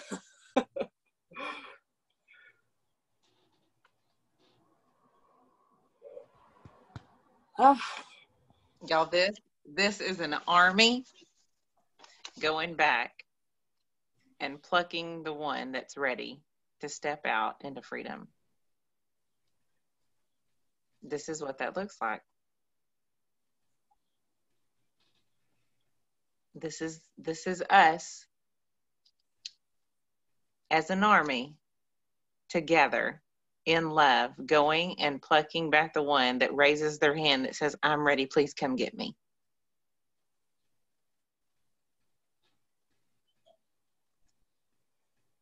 Vakumi, you can ask Sean. That's the exact statement I told him that I would do whenever God says, go now, that I will cross enemy lines. I will cross any line. And I will be the one, if he needs me to or chooses me to cross that line and go, I'll help you get back across. You're ready for freedom. And we just all got to be a part of that army. Thank you.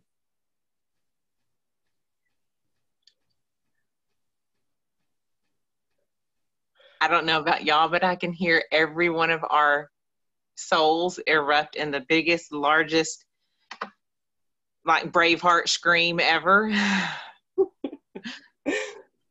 Oh. And it spans the globe. That's freedom. Woo.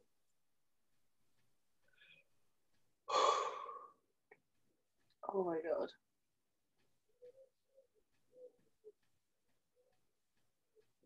Hi, I'm Bakumi. so grateful for you guys, honestly. So grateful. So grateful. Oh, God.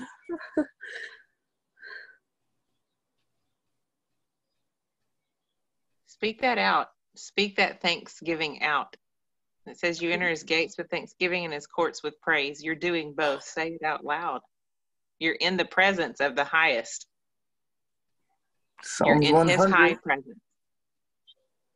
Yes. You're in the presence of his highest. Thank you so much. Thank you so much. Yeah, that's all it is. Just thank you. Thank you. And you want to hear something funny, Bakumi? Thank you. Yes, I do. Thank you. I know you do. Thank you. Thank you. The fact that you, every time you say thank you, you're getting 35 thank yous back. Yeah. You're getting 35 back. Talk about leverage. Every time you say thank you, from us human souls, our just absolutely fallible souls are saying thank you. But there's one thank you that sounds louder than all.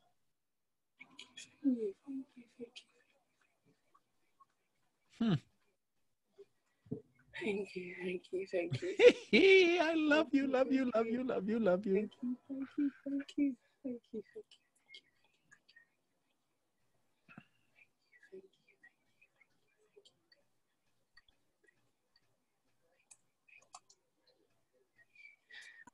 You know, Sean, I think she's realizing that God is truly in her life.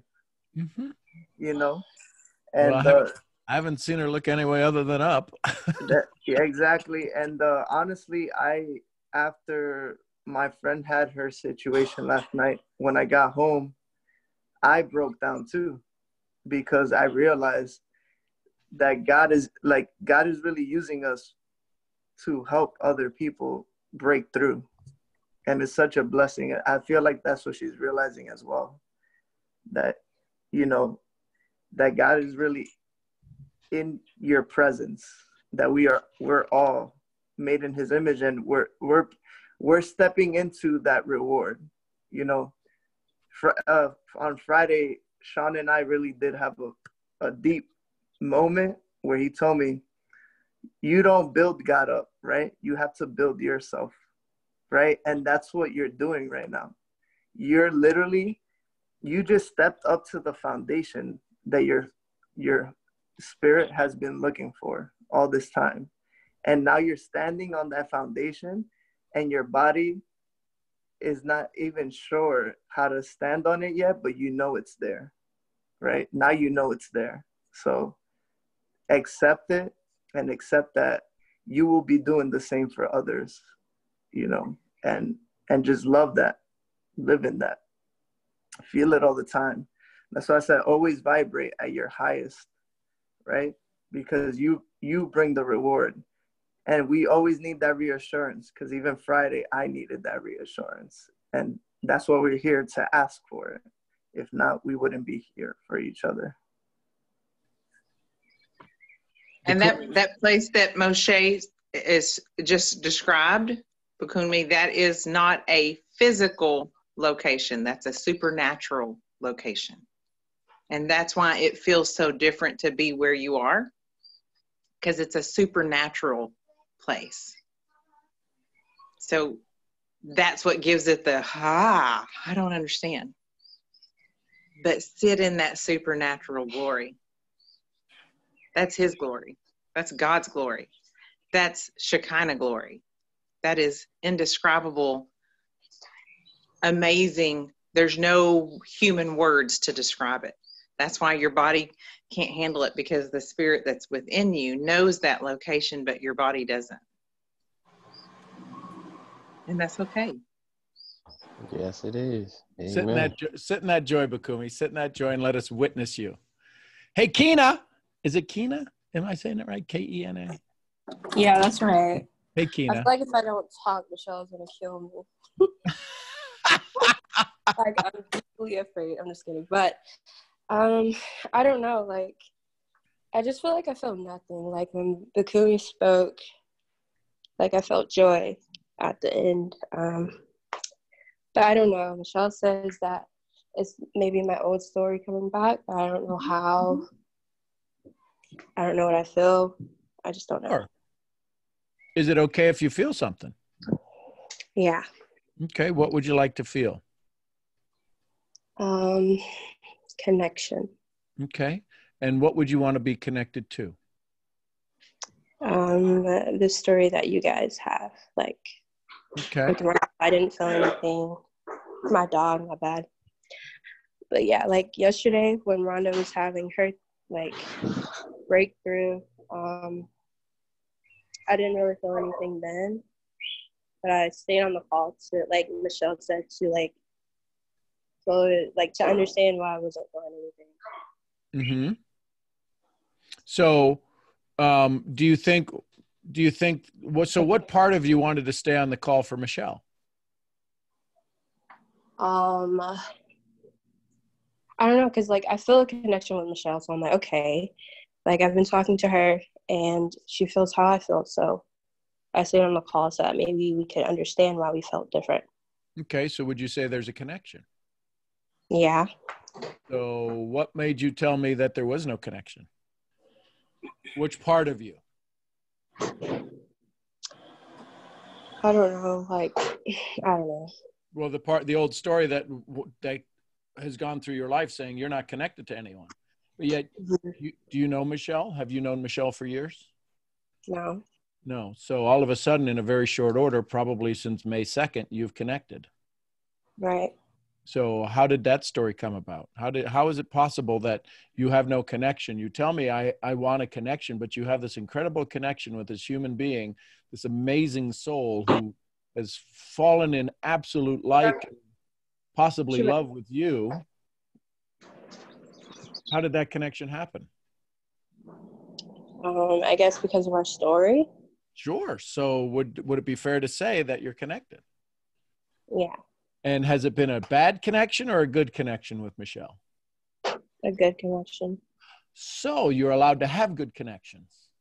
Mm-hmm. So here's the thing. Everything we're about to go through, everything that you're looking for, you already have a version of it. Is it okay if we go to version 2.0? Yes. See, it's in this awareness that when we start to reveal our life, the thing that we resist most, the thing that we search most for, will be the thing that we resist the most. So you've got this connection with Michelle. It's been valuable. Mm-hmm. Would it be okay if that connection grows? Yes. Would it be okay if you had more of those kinds of connections? Yes. So is it possible? How do you think the connection came about? Is it because of Michelle or because of you? Maybe because of me, because I connect like really. Trying to listen. So it's okay for you to have more of what you want. Yes. So it's okay for you to create connections. Mm-hmm. So do you think that, is it okay? So here's a tough question. Oh my God. Is it okay to have Michelle's relationship? Yes. And at what point did you decide that was okay? Maybe when we called each other, I allowed myself to feel a connection. Now, you're 52 years old, right, Kina? No. You're not? No. How on good gracious earth could you have a conversation with somebody who I know is 52? I don't know, because I don't see her age. Yeah. Would it be fair to say most of the people you hang around are not 52? Mm-hmm. So would it be fair to say that most of the people you hang around you have no connection with? I don't know. Like, I don't have a connection with like the people in my physical world like I do with you guys. Or Right. Well, my point is that most of the people that you have hung around on the planet don't fit our demographic. Right. You probably don't have too many 54-year-old white guys as your friend. No. So would it be fair to say possibly you might be an old soul? Maybe. Yeah, and if in this old soul, sometimes you need some older souls to hang out with. Mm-hmm. Right? And the thing that possibly you resisted with Rhonda yesterday was that her story was closer to yours than you wanted to really admit. Maybe. Because if you had to admit that you've been through pain in your life, have you been through some pain in your life? Mm-hmm. And if you admitted that, that meant you had to be vulnerable and get on a conference call in front of all of these people, bare soul, and talk about Sean in his dirty underwear, however that story came out. And that's not something you wanted to do. So rather than find fault, rather than find association with it or connection with it, we found a way to disconnect from it. Mm-hmm. And when we disconnect, we're disconnecting from our old story. So you found this soul called Michelle Davis. We'll give it a name. And this energy, so because we don't even know if she exists. We saw her on camera, but we're not sure if that's it. We haven't seen the ID and the I-9 and the fingerprints, right? We're just assuming that's Michelle whenever she shows up on camera. So you found this energy that has gone through space, that has gone through time. And this energy that has gone through space, gone through time, connects with you, this 54-year-old strong white woman, connects with you, this beautiful African-American soul, and who's sexy and gorgeous, and all of a sudden the two of you are like peas in a pod. How is that possible? Is it because Michelle's connection is so strong? Maybe. Or is it because your connection is so strong? Or could it be the both of you? So would it be fair to say that you have some pretty cool connections? Yes. And if you said that, what old story dies? The old story that I'm not connected. Right. And if you connect more, would you rather the connections be positive in your world or not so positive? Positive. And would it be fair to say that in your past, you've had some connections that didn't possibly serve you well? Mm-hmm. So then all of a sudden your spidey senses come up, and if your reticular activating system, you heard Rhonda talk about it earlier, called nexting, could you possibly be nexting that the next connection that's about to come in won't serve me well?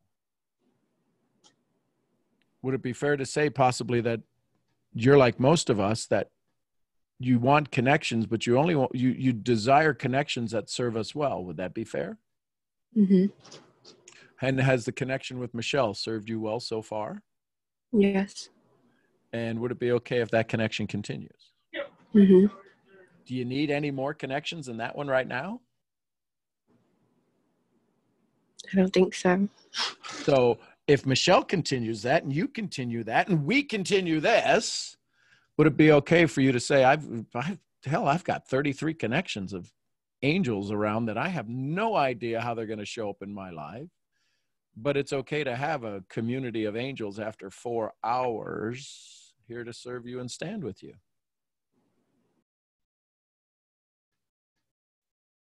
Because you realize that's why we're all still here.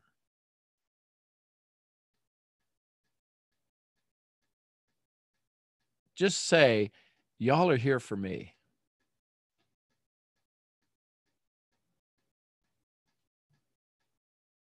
Kina, you're muted.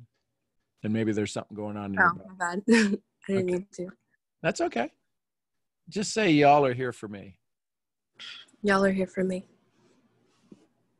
Now, that wasn't the same voice that said I can't be connected. That was the one that shows up to put on the airs. Yeah, you know it, I know it. I heard it, you heard it. Because that was like, all right, I'll do it. Whatever you tell me to do, I'll do it. It ain't gonna work, but I'll do it. Right? Right. See, here's the thing that sucks working with me. Who you are speaks so loud. I don't need to hear what you're saying. So let me ask you this. Answer me this question. Is it okay if we're here for you? Yes. Yeah. Is it okay if Michelle's here for you? Absolutely. Hey, Michelle, could you tell her you're here for her? I am so here for you. But Kina, you want to hear the funny thing? What? You ready for this? You're more here for Michelle than Michelle is here for herself. Yes. Yes, she is. You are more here for me than you will ever know. How's that make you feel, Kina? And you think you know, but no. Yeah, no. Kina, you're important. Yep, I am. Yes, you are. How you feeling now in your connection? On the overflow. Yeah, isn't it cool? She's getting to the boss connection. Yeah. That boss connection, that's what she's getting to now. And so how does this happen? This happens because we sit and listen. and we're not willing to accept somebody's old story more than they are. I'm not willing to accept your story, Michelle, more than you are. Because if I do that, I let you off on your way and go, well, she's got it. I guess that's what she wants. No. You can leave with it, but you will not take my joy away with you. I'm responsible to you, not for you. I'm responsible to Kina, not for her. And that's where we get lost, is they suck away our life. They're this energy drain on us because we're responsible for them. I'm only responsible to you, not for you. And So Sean, is it fair to say because we didn't have someone that there's that connection or our disconnect with them? Because we didn't have someone growing up. We didn't have someone as a child. If I don't speak Swedish and you all start speaking Swedish, I don't know what the hell you're saying. There's no connection. So yes, there is a unique only language connection called I ain't got no one language, that without saying the words, the essence of your dialogues sink in time and space, and it is a vibrational energy of connection at 100%. Which is why, Michelle, when you speak to Bakumi and you tell her, let it out, when you speak to Brittany, when you speak to any other beautiful female, any other soul on here, male or female, but mostly when the female hears the female voice, there's a certain level of the filter goes down and says, okay, this could potentially be safe, much safer than the male voice. I need every one of you to be here to be strong for each other. Yeah, Kina, and to think I didn't want to speak. Michelle kept telling me, speak. And here's the good thing. You listened to what you already had. Yeah, if you only knew how many times we had texted and all I said was raise your hand, raise your hand, raise your hand. That's all I put. Kina, this is the thing. We need somebody in our corner. We need somebody in our corner. Where's Vivian? Vivian, good morning or afternoon. I don't know what day it is. It's still Sunday? Go ahead, my love. Good morning. Good morning. Everything that we're talking about in this conversation right now, it just aligns with what I wrote as my conclusion in my journal after all the pages I wrote, and I want to share it with you guys. Please. So I wrote, I know in my heart that I do not need the approval of others. I accept and approve of myself now because I know that I am worthy. I am whole when I open myself to my higher power and allow myself to be filled with light. I radiate love and my soul is created in the image of God. I am a powerful old soul that has been reincarnated into this beautiful vessel. My job here in this lifetime is to awaken my higher self so I can guide myself and others to fulfill their soul mission. We were all put on this planet for a reason. And like the way that I take this in is, for so long in my life, like I always felt like I just had like a bigger vision. Like I can observe the world in like a different kind of way. And I think it's because when I was younger, when I was in grade 3, I got brought to a third world country in the Philippines. And like I saw where like my ancestors grew up on like an island. Like they built their own huts, like everything. Like it was just all man-made. And it made me feel so grateful for the life that I have in Canada. And like, when I connected with the people there and like all the little children that were so happy, and like when we went there, we bought like so much candy and just like gifts and all of our clothes and toys. And my mom always like saved up all of these toys, even like little ones that we got from McDonald's, like just to give it to them and send boxes to them. And I didn't realize why. And I was like so upset about it because I was kind of like spoiled, right? But then when we went to the Philippines, we were like opening up all these boxes that we sent, like gave it to everyone. And like, it was so sweet because all of the people there were so loving, and so like nobody was selfish. Like, and whenever we gave like candies to like little kids, like they'd be like sharing it and like giving it away and like trying to give it back to me. I'm like, no, like this is for you. Like, what do you mean, right? And like, don't you want it? And it was like the sweetest thing. And like ever since that, I realized like there is something so much deeper to life than the material world, than money. Money is just like an object, you know. It's what you use with the money that you have that truly matters. And whenever I meet people, I connect with them on a soul level. It doesn't matter what age they are. It doesn't matter what they look like, the stereotypical images that society has created for people. Like, I do not look at that stuff. And for so long, I kind of was like I don't like consider myself like a loner. I consider myself as like an empath that is just different in my own qualities. And even in school, like I was kind of like that social butterfly that just could talk to everyone and anyone, because I felt different connections with certain people. And I spend a lot of my times like learning wisdom from older people, or people that have like, I can sense that they have an older soul, because I know that we attract individuals and beautiful souls into our life that are here to share a message with us, to kind of open up our vision a little bigger, to view things like view the world in a different perspective, and just open up our possibilities to like bigger blessings and like guidance to help us during this journey of just fulfillment and like feeling like that inner peace and like inner love. And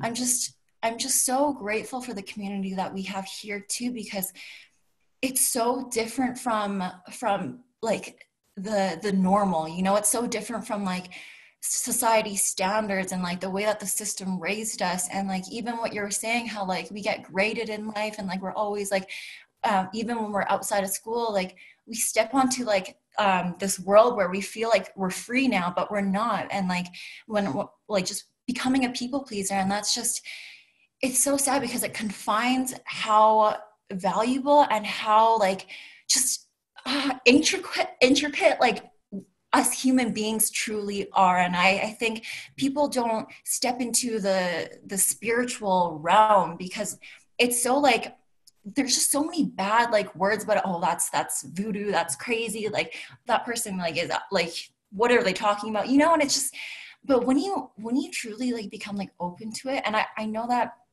I have opened up to my spirituality just during life events where like I felt alone, and I felt like there was no light and there was a lot of darkness. But then I reminded myself of like all of the beautiful people. And like the thing is, like I received love from strangers during those dark times. Like even people that I just met have showed me like so much love than anyone ever has like in a long time. And that's when I was like, whoa, like someone that doesn't even know me, or doesn't even need to help me, or like even like letting me like bringing me food to work or something, just because like I was so broke that I like starved myself. And like, you know, and like just like my coworkers like being like, here Vivian, like do you want a muffin or something? And it was just like I would break down into tears. Like it was just like the sweetest, kindest gesture, where I was like, wow, like you are treating me as if like I'm your own daughter, you know? And it was just like the sweetest thing. And like I feel like it doesn't even matter if you know someone for a year, or you just met them 10 minutes ago. Like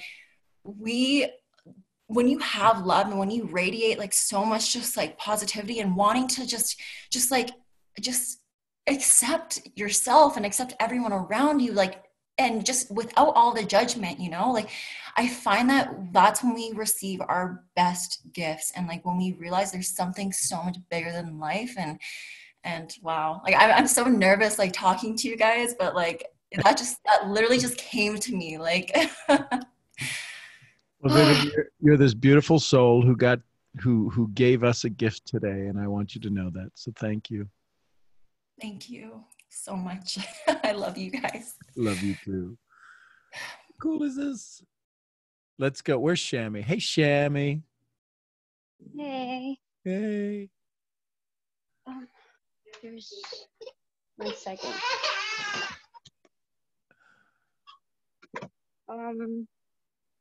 There's so much today, but I just what you say so many times. I'm responsible to you, not for you. And when we've had like our one-on-one, we've talked about like the closest people to me. How do that right now? That's from this whole conversation. It's been emotional, but that when you said that, it just took me to like different emotion, like a different space in my heart and mind, because my little sisters, I know we've talked about them before.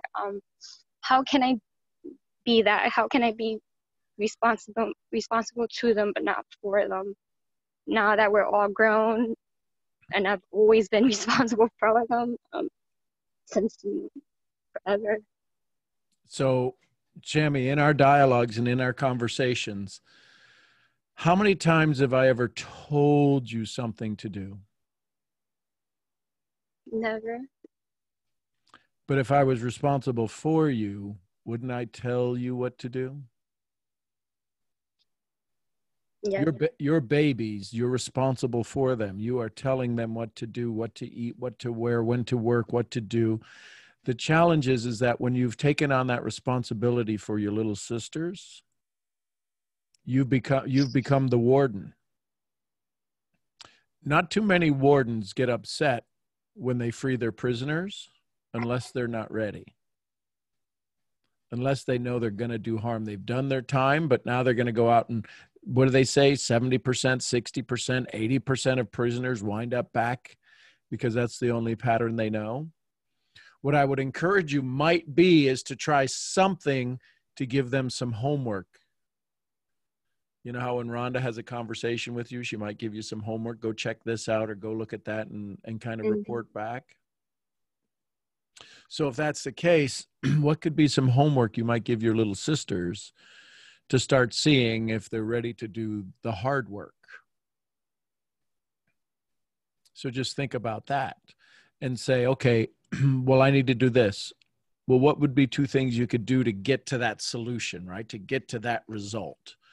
When they ask you, how do I get this result? I need your help with this quote result, whatever that is, to create income, food, blah, blah, blah. Ask the question. What would be two ways we could get to that solution? And start to have them think. Remember, 1% of the population think, 2% think they think. The other 97% would rather die than think. And when I become responsible to you, the way I do that is to get you to think, is to create a dialogue. Every time you heard me, it was question after question after question after question, because you know the answer. You know the answer, Shammy. You are this brilliant, amazing soul. And the best way to take care of your little sisters is to make sure they're ready to take care of themselves. I'm scared to even ask, but that I feel the same way about my mom. Yep. And it's harder with her because it's like I don't want to make her feel like she's done everything wrong, and then I know like Michelle and Brittany talk a lot about their mom, and for me it's just weird because she's been so toxic but so loving at the same time. So like, how do I like right now it's been even harder because we've been spending a lot of time together. We're planning on moving in together. Yep. And I do know that I see change in her, and I do know that I rub off on her, but it's still like I'm trying to protect my energy and everything that I've done moving forward, that I'm kind of like a little bit afraid of this time that we're moving together, and I want to be like that same thing, be responsible to her, not for her, but it's just so much harder with her than it even is with sisters. So Shammy, let me ask you, and you can choose to not answer, but you know I love you. Have you ever gotten a little too drunk? It's been a while, but yeah. Right. And if you got a little too drunk, there was a part of you that said, no, I probably shouldn't, but maybe your friends egged you on and your girlfriend said, Joe, just one more. Right? You remember that? Yeah. And then you woke up the next morning and you said, never again. Yeah, actually, I'm thinking about a baby shower that happened. So here's what Not happened. my baby shower. Somebody else's. Yeah, that would have been interesting. Yeah. So here's the thing. Do you think an alcoholic knows that the next drink is not going to serve them? They know it's toxic, but they can't say no. Any addict, right? So the fact that you're thinking about your mom and you're thinking about what might happen in a not positive way, if the law of attraction works, well, let me ask you this. Do you believe that your thoughts can influence your day? Yes. So would you say that at a conscious level and a subconscious level, happening a lot more times than you would want to count, there's a chance that possibly you might be setting up a situation so that when it shows up with you and your mom moving in together, you're going to go, see, I knew this wasn't going to work. Well, yes and no, because we've been together this whole week. For the most part, like I even texted Rhonda one day, and then I didn't have the energy to even get on the call. I just wanted to sleep. We've been together so much these past week or two that it made me feel really drained. So then, let me let you in on a little what you secret. mean. Do you know anything about mechanics, about cars, how cars operate? Probably not, but do you? Not really, no. Okay. Have you ever heard anybody talk about an alternator in a car? Oh yeah, I know what that is. It's Okay. messed up on a few of my cars. Okay. So do you know how the alternator works? The alternator doesn't work until the car is what? Turned on. Turned on. And the alternator is what allows the car to survive, because if there's no energy, the alternator doesn't work. The alternator is what charges everything in the car and the battery. And the reason you get drained is because your joy is gone. Well, who took away your joy? You'd be pissed off if somebody stole the alternator out of your car. You ever have the battery stolen out of your car? Yes, in Puerto Rico. Yes, of course you have. I have too. I wish everybody would steal the horn in Puerto Rico, because the horn in Puerto Rico is just like a turn signal. Anyways, that's a whole nother story unless you've lived in Puerto Rico. But so somebody stole your battery, you get mad. But when somebody steals your joy, you get sad. I'm confused. It's your joy. Yeah. It's because of the old story. So tell me something that makes you laugh that you can tell me that's G-rated. I mean, you just made me laugh thinking about how in Puerto Rico you get your battery stolen. But besides that, I have my kids make me laugh. Okay. So if I were to take away your kids, would that take away your joy? Yes. Yeah. So why are you letting them be taken away from you when they're right in front of you? Ooh, snap. They're right in front of you. You guys still have your kids, right? Wow. You know, when you guys talked about the rice experiment, yep, that's something I had to journal about, because like I said, the reason she's always been loving, but the reason she's been so toxic is because of her profanity and a few more things besides that, but specifically her profanity and way of speaking when she's mad. So that specific rice thing, I had to journal about it, like made me, go through those memories and emotions. And then I have to say, the good part about spending so much time with her is that, especially the last few days, these past couple of days, she was actually correcting herself after cursing. And do you know why that happened? That's why I said I know I rub off on her, but it's just... So what's rubbing off on you right now besides you almost rubbing a hole in your chin? She's rubbing off on you because you're like, it's not okay for me to be joyful. Yeah, it's like you said, am I mentally setting myself up for Now, you ready for, allowing me? listen, I'm going to speak to you as a parent. I'm going to speak to you as a big brother, but I'm also going to speak to you as a parent, but I'm going to speak to you, the parent. There's a lot in this statement. You follow me? Okay. I'm going to speak to you as a big brother. I'm going to speak to you as a parent, and then I'm going to talk to the parent that sits in front of me. The feeling you're having right now, do you want your 3 kids to have it? No. Then suck it up, Buttercup. Because your kids are made up of how much of you? 50. Yep. And so every one of them, see, you're getting a 3-for-1 right now. You're having a shitty day right now, and you got 3 of them having it. I know it sucks when it's like, God dang it, Sean. I wanted you to love me. I do want to love you. I will hug you, and I will pick you up, and I will squeeze you, and I'll be like that cartoon. I will hug you, George, and I will love you, George, and you will be my favorite, and I will put you in my pocket, George. And I will love you, love you, love you, love you, love you. But I need you to become aware that right now, the state that you're in is affecting your children. This is the reason I chose to never have another bad day. So, can we start now? Watch this. Watch this. I love you. I love you. I love you more. Is it okay if we sit in joy? Yes. You're not gonna. Don't make me get up and do salsa. Yeah. See, it's Please, already... please get up and do salsa, please. Have him do it just for you, Shammy. I'm doing it for you right now. Let me go get my heels first. Yeah. So, Shammy, listen. I just want to have my Hakuna Matata shirt on. Okay, cool.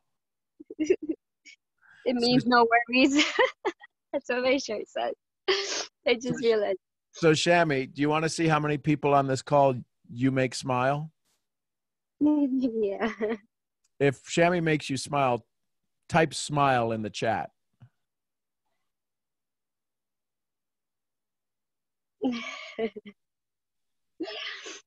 We need our crew. See, the challenge as you go through this, what happens is that when you go through life by yourself, you think you have to enjoy life by yourself.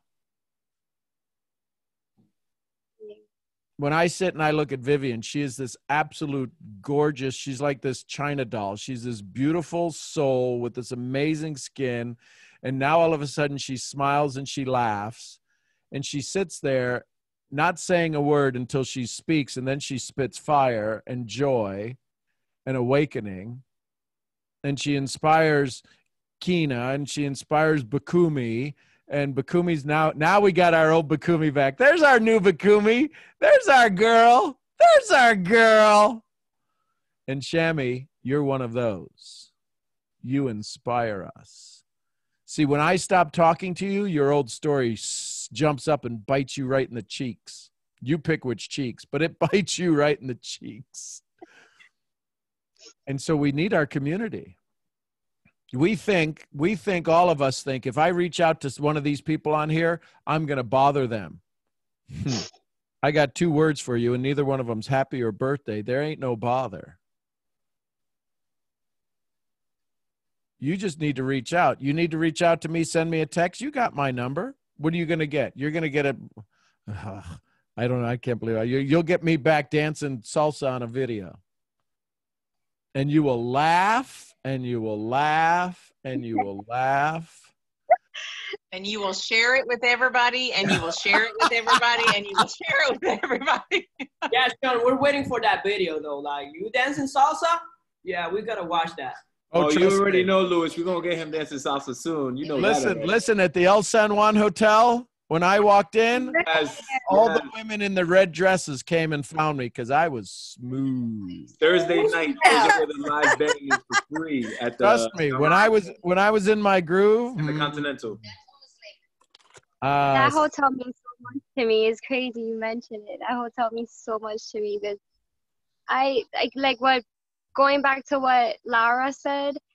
I lived in Puerto Rico for 5 years before the Hurricane Maria came, and at some point, my grandma died, and I moved into her apartment. It was empty after, so I moved in there. A few years before that, my aunt had died. They both died from cancer. A few years before that, my aunt had died, and my aunt's whole library was in my grandma's house.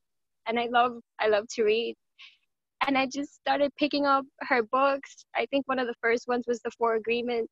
You know, I started picking up her books, and it changed my whole life. And the hotel means so much to me because I worked night shifts after 4, so I would actually get there early around 12, and I would go right in front of the beach and meditate and do yoga, and then jump in the water and go to work. And I just felt like for 2 to 3 years, I was just my life like completely changed. And then I cleansed. I did a lot of cleanses. I was even vegetarian and vegan for a while. And then after Hurricane Maria, everything just I moved back over here, and everything changed again. Like everything went. I mean, I've never been the same, but like stress and things just started piling up. Is it okay if the old story, is it okay if you live the energy that you lived on the beaches? Is it okay to have that energy back? Yes, I've been wanting to move back so bad. My mind's been so conflicted between staying here and moving back to Puerto Rico. So here's the thing. Is it okay if we just allowed you to live in your mind in that space? Can you live in that energy?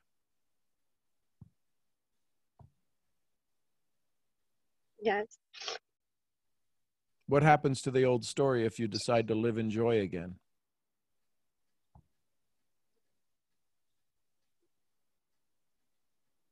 Is today the day you decide you've beaten yourself up enough, or do you think you need to go beat yourself up some more?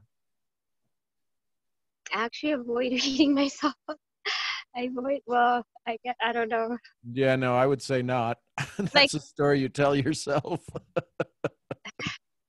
I do have to say, like, thank you to Fukumi, because I usually avoid this so much, and seeing her and everybody else, I was like, I can't avoid it. I just have to. Can you see Bakumi on the screen somewhere? Go find that smile. Go look at that smile with the braces on it and the glitter. Look at that. If you want mirror neurons, those are the ones I'd want. Chami, Yes. Is it okay if I love you? Yes. Is it okay if you love you? Yes. Is it okay if your 3 little peanuts love you? Yes.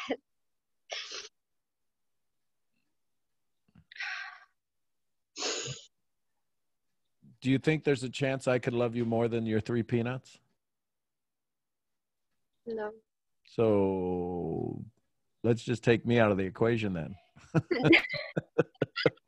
My son meditated with me this morning. It was the cutest thing ever. So in that meditation, in that cutest thing ever, the only thing that's changed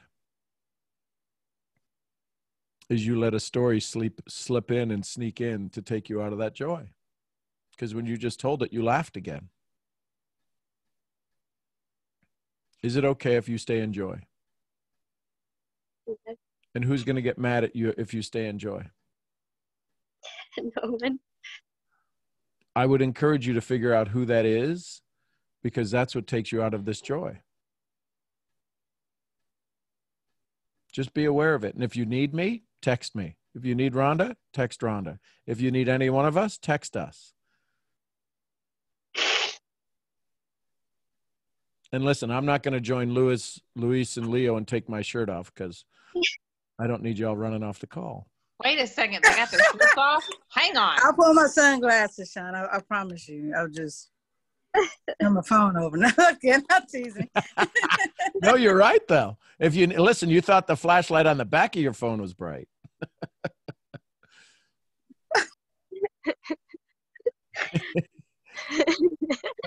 Yeah, see, Shammy, get that. I'm sure there's a lot of glory underneath that shirt, man. Oh, It's trust all me, there is. There's a lot of farm boy there. Moo. No, it's actually ooh. My cows had a hair lip. Ooh. Shammy, how you feeling? Really good. Yeah. I love you Love you so too. much. And you have such an amazing gift. And the reason that we sit here now, 10 minutes into this conversation, is because you're worth it. Thank you. You're amazing. It's 6 hours later. Well, almost 4.5. RBP. She's probably in the middle of fixing lunch or something. No, I'm trying to get my phone to work properly. Oh, yeah, no, you're stuck on Leo's screen. I hear you. I was staring right at him. Stop it, Sean. Dakaya was like, Rhonda lit up like I don't know what at that. I'm like, I did. Do you know how to make this brown skinned guy definitely blush? I don't know if you can see it. Well, you call it whatever. You call it whatever. It looks good, so I ain't worried. Call it blush. Call it whatever. I don't care. Wait a minute. Leo did it. I could do it. Minea, Sean. Minea. Uh-oh. Hey, Sean, I have a question. Hold on. I'm going to hang on to it, but I want RBP to speak into Shammy. I want that connection continued, please. Hold on just a second, Michelle. Shammy, let me go back to you. I got to find you. Oh, there you are. Okay. I know I can't turn my camera on because mine will fall. I'll lose the signal. It's interesting that this is happening today, and this whole week we tried to connect, you know? And Sean and I even spoke about you, and we were both concerned to the point where Sean was like, see if you can really get her on the phone, because we were feeling you. We were so feeling you. But here's the beauty of it. This has been a marathon of freedom today. And because of this marathon of freedom, you finally felt okay enough to let down a little bit of the guard that you've held up. There's still stuff there, and that's fine. That's fine. Timing, yes, Michelle, timing has to be at the right time. And you are arriving, girl. You are sitting in your courage, and you're finding strength that you didn't know was there. You knew it, but you didn't know it. And you're beginning to own the strength of a powerful woman that you were created by God to be. You were created with this strength and this uncanny ability to walk when she should be down. And you continue to walk, and you continue to breathe. And sometimes it's just one foot in front of the other. And sometimes that's all you can do. And now God has said, you know what? You need an army of individuals beside you to cheer you on, to protect you however we can, but yet still to experience life and not get trampled while you do so. And we got you. We got you surrounded. God's got you surrounded. God's got you covered when you meditate and you feel the warmth of the sun on you, and you feel the presence of your aunt around, and you breathe that air in, and you think about reading those books, and you think about sitting at the beach and breathing in that fresh, crisp air. That's God present around you. That's God saying, I'm here right now for you, Shammy, and that you are worth more than any diamonds or rubies or any kind of precious golds. You are priceless and valuable beyond all measure. And you are worthy of this freedom. And it makes his, for lack of better words, it makes him smile even bigger to see his daughter arrive to the place where he designed her to get to. He's known this of you since he knitted you together. And now he gets to see you step in it. It's the same sense of pride that you have when your children accomplish things that you know they can, when they first roll over, when they first sit up, when they first walk, when they first eat solid foods, and you're like, oh, look at my baby. That heaven is rejoicing over everybody that has freedom on this call today, and watching you go, I think I might want some of that. That is a whole nother celebration for you. And I am in awe that we're finally getting to see Shammy start peek through and go, I think I'm ready to arrive. I think I'm ready. Your journal will be valuable to you in the next few days, especially today. And write it or video it or whatever you have to do. Don't lose this moment of what it feels like, because a lot tries to suppress you and oppress you. And you cannot be oppressed. The maker of the universe lives inside of you. He brought life through your body. You're a life giver. You are a miracle giver. And speak that over you. And when you can't speak that over you, you call me. I'll speak it over you. Or you call Sean. Or you call somebody that will speak this over you and stand in the faith and fill the space and the gap for you until you can arrive. We're there. We love you. I love you. I'm so proud of you. Come home, Shammy. Yes, you are. Welcome home. Thank you. I love you. I love you. I'm so ready. I am. Yay. Look at Bakumi. Look at Bakumi. She's like, you get it, girl. You get it, girl. You get it. And Zalika's at work, and she says, I just can't believe this is still going on. Go ahead, Shammy.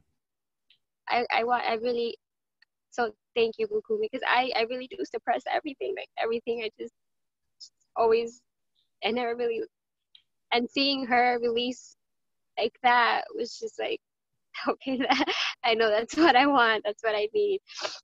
So are you like in a neighborhood that has a sound ordinance? I don't know. I'm outside. Then get a little excited, girl. Do not hold this in. Get big. Put the phone down. Go stand in Wonder Woman pose. Get big. Get big. Get big. Get big. No, get big. Shammy, get big.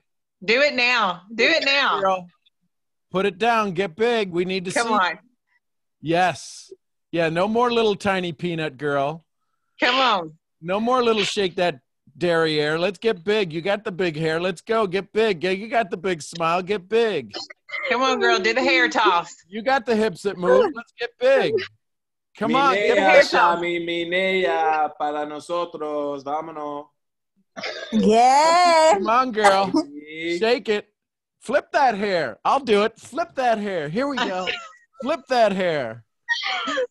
Go side to side. Come on. Get big. I need to hear you say, I'm a champion. I'm a champion. Yes. I am. I'm a champion. Yeah, flip that hair. Come on. Come on. Say it again, girl. Louder. Shami, you are a champion. Yes. Oh. Speak it over her, Bukumi. Speak it over her. Thank you. Shami, you are like, I don't know how to describe it, but the feeling is so beautiful. Like, just knowing that you are worth it, because you are worth it, Shami. You actually are worth it. You are love. Like, you are love. You are joy. You are everything. You need to own it, because it is you. Like, this is you. Like, you can't run from it. You actually cannot run from it. You can suppress it all you want, but you can't run from it, because this is you. Fun. You are love. You are love. You deserve it so much. You deserve it, sis. You deserve it. Oh my God, I sound local. Okumi about to jump through.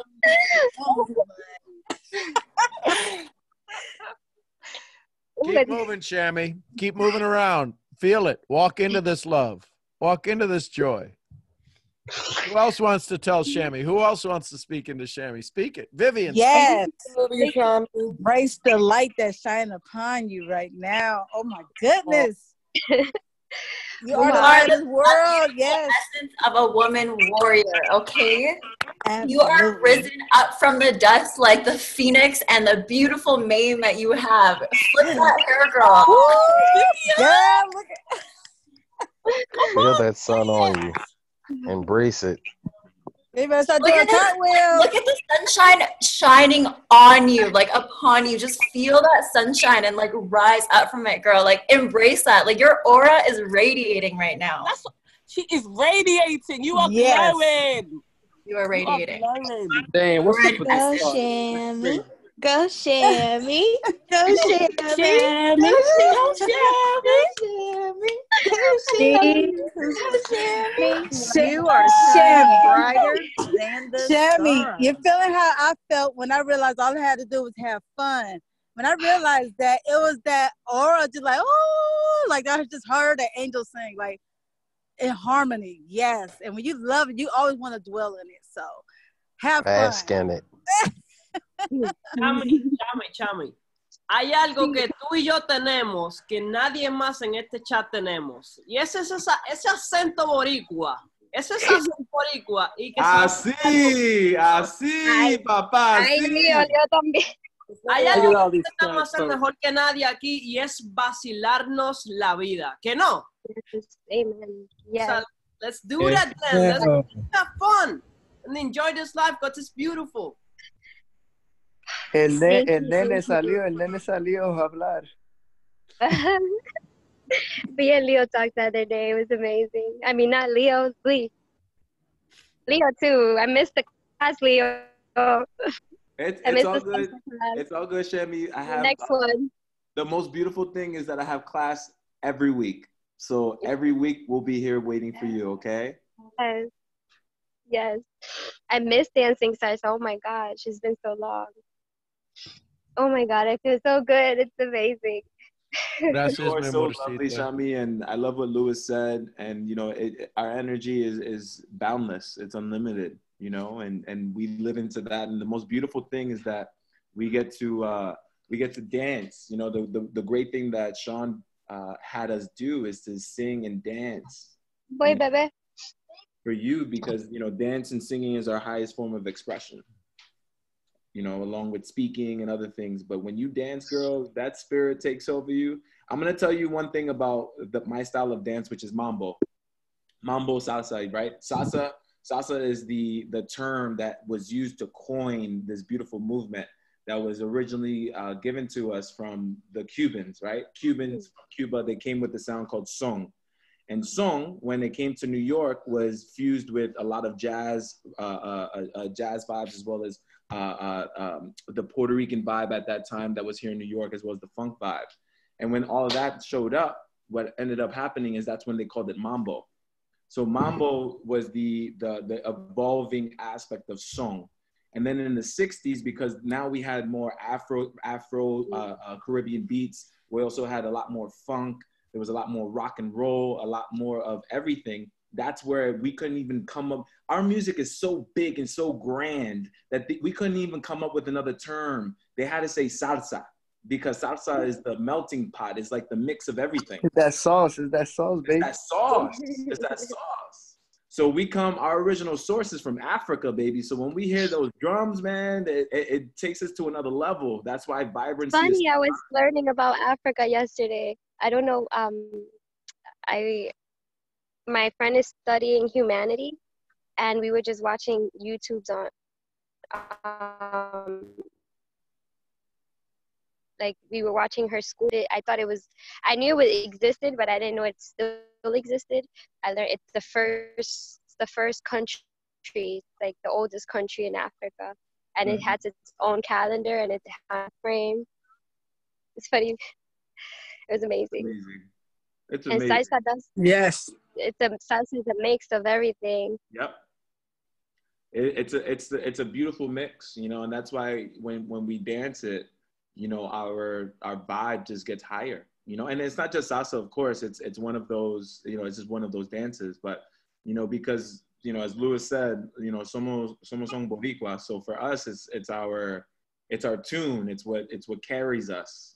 Sean has been on the island how many times where he's seen that music has saved people, from, whatever it causes, this whole thing that's happened around the world. My mom, how I got exposed to this culture and this beautiful world of music and dance is through my mom. My mom is my first teacher. And my mom religiously, when I was a kid, would drag me to all these free events here in New York in the summertime, because every single free event had a new band or had a band that she grew up with. So she wanted to expose me to that. And for her to expose that to me, it showed that, as Bob Marley says, music, when you hear music, you feel no pain. And my mom taught me to dance too. Right, exactly. And that's our people. We go through whatever we've gone through oppression and all this other stuff. And music, even from Africa, that's where the base is. There's a reason why the music is so universal, is because when Africans came to the Caribbean, that's all they had. When they came to the Caribbean, all they had was music. So they used the drumming to be able to engage to the gods. That's why mambo, the word mambo, means connection to the gods. So when you're dancing mambo, you're connecting to a higher source. And then when the Africans went to Americas, to North America and South, more into North America, they took away their drumming. They said, we're gonna have you connecting to your gods. We're gonna take away your drumming. But guess what? They figured it out. They got strings together and they started plucking at these strings, and that's where blues and all that came from. So our music has so much rich culture, and that's how we get to connect, and we're connecting through you vibing at a higher level now, Shami. Look at that. You singing and dancing. Now we're all connected even more. It's beautiful. Yeah, it's just amazing. I feel so good. So Shami, I need you to hear this. You've been frustrated for a couple of weeks, but inside of 40 minutes, you've walked free. Who did that? Me. Yes. And you need to know that that's always inside of you. When we watch Bakumi walk free, who did that? Bakumi. When we watch Kina walk free, she did that. When Michelle walked free, she did that. When Vivian told her story, she walked free. Every one of you do this for yourself. When Sharon spoke, she spoke freedom. When Delia spoke, she spoke freedom. When Rhonda spoke, she spoke freedom. You all do this for you. Do not put your authority in something you have no authority over. Does that help, Shami? Yes. I love yes, you. Guys. Thank you so much. I love you guys so much. Hi, Thank you. Hello, Peanuts. Man, what's up with today? This is crazy. I love y'all. I love y'all. Thanks, Alex. Moishe, you got your hand up. And you're muted. There you go. I'm sorry. Yes, I do. And what's amazing is the fact that you stopped it. The question, it literally served it up perfectly on a platter. Because my question is for you, because, I like the work that you're doing is such a beautiful thing. But the question goes to the foundation of life, right? You were talking a lot about school and how we get graded, and is all this like, that you have to kind of show yourself like this approval of something that is an illusion, right?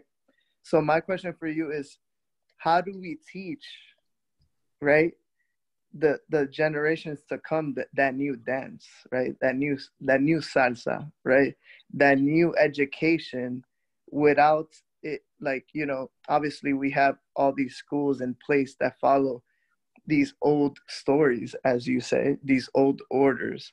How do we go about making that change? So if we're all connected and we all come from the same cosmic dust and we're all created in the likeness of the Creator, we're all connected. And the way we teach the future generations to dance is we teach the current generation that we have control, that we have association with, how to dance. And we always think the next generation will be the ones to learn the dance. They can't until the ones who are currently in this generation dance. So what we're doing right now over the last 5 hours is we taught people to dance. Shami has learned how to dance again. She has gone back to her roots. She doesn't know her great-great-great-grandmother, but her nose is on her face. Mm-hmm. And in understanding that, we have to teach the ones to dance now so the future ones know it's okay to dance, because the ones right now don't know it's okay to dance. Mm-mm-mm. So I sit here in this moment. I sit here in this moment learning that I've learned to dance, and I'm going to teach you how to dance. I can't tell what happens when the next generation comes. I can't tell what happens when 600 generations come. But if I teach you all to dance now, 600 generations from now, they'll still be dancing. And so for that is why I sit here now. That's amazing. You know, I already knew the answer to that question, but I wanted everybody to hear your answer, right? Yeah. Because you've literally been telling us the answer this whole time. And I really wanted everybody to hear that straight from you, because you're literally the reason why we're all here, right? Through God, right? You're a vessel of God, and you're giving us that platform of freedom to learn the new dance, right? Guys, don't be afraid to dance, right? When you hear Rhonda talk about her story, and when she gets wildly emotional, I mean, snot-faced, teary-eyed, boo-hoo, is when she says her 9-year-old daughter now has freedom. Yes. It's because she's learning to dance. That's the best analogy to end to like this day. Is just that we are in a dance. We just have we have to now start flowing. Be careful what it. music we're listening to. Right. RBP, where you at? Yeah, Thank you so much, Sean. Moshe, I love you, brother. Thank you for showing up. I love you too, man. Moshe, you mentioned it earlier. You mentioned the words generational curses. Yes, and madam. The question you just asked Sean, and the answer he gave you, is the answer to breaking generational curses. Yep. Because as you change your DNA now, the DNA that is passed on will be changed to that level of DNA. And so their desires will start where ours ended. Yes, ma'am. And it'll only elevate from there. And it only gets better from there. It's when we don't change now that the Goliaths that don't get slayed now only grow bigger for the next generation. Mm-hmm. And the Goliaths are exactly what we just saw Shami walk through, what I walked through and spoke of. And that's why at first Michelle was like, I don't get it. And now after Sean walked her through and we recognize different Goliaths and what they look like and how they sound, and some look big and some speak really, really small. And it's the really, really small ones you have to be super careful of, because those are the ones that turn into a twisted root. But as we identify those and we change, we adapt, and we grab a hold of that new music, and we bring in our music, like Lio said, and we bring in our funky beat, and we bring in our drums, that now what we're left with is this beautiful mambo salsa combination of everything, and we get to start there, and then we elevate. You just made me want to read a poem that I wrote. Oh, we love poems. We love poems. You got to read it now. We have to hear it. All right, I'll read it. I've never done. Oh my God, I've never done this. Well, you got to turn your camera back on, because I want to see your eyes when you read it. I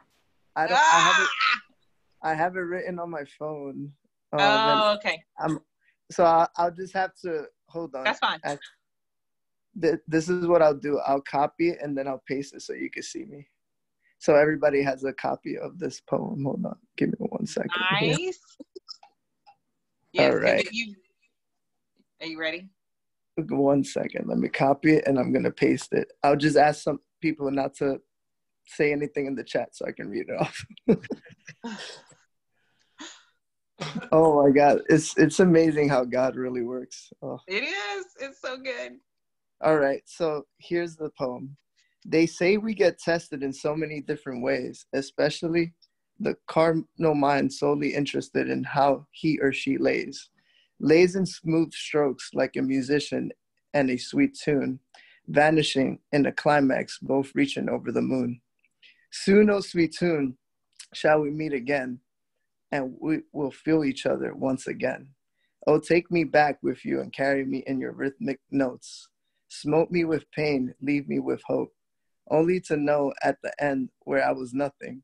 Rotting seductions of a sweet tunes smeared from her window, from her hands on my window panes. Oh, sweet tune, where did you go? Why did you turn to that old sorrowful beaten soul? A light arose and said, seek the spirit, for that brings peace. Death is carnality and yields tunes that turn to screech. So shall you hear a sweeter beat, one tune that lives forever, void of sorrow and a screeching soul. Wow. Oh my, let me tell you, if you and Vach ever team up, oh my heaven. What? Where were you when you wrote that? What state of mind were you in? What had happened to you when you wrote that?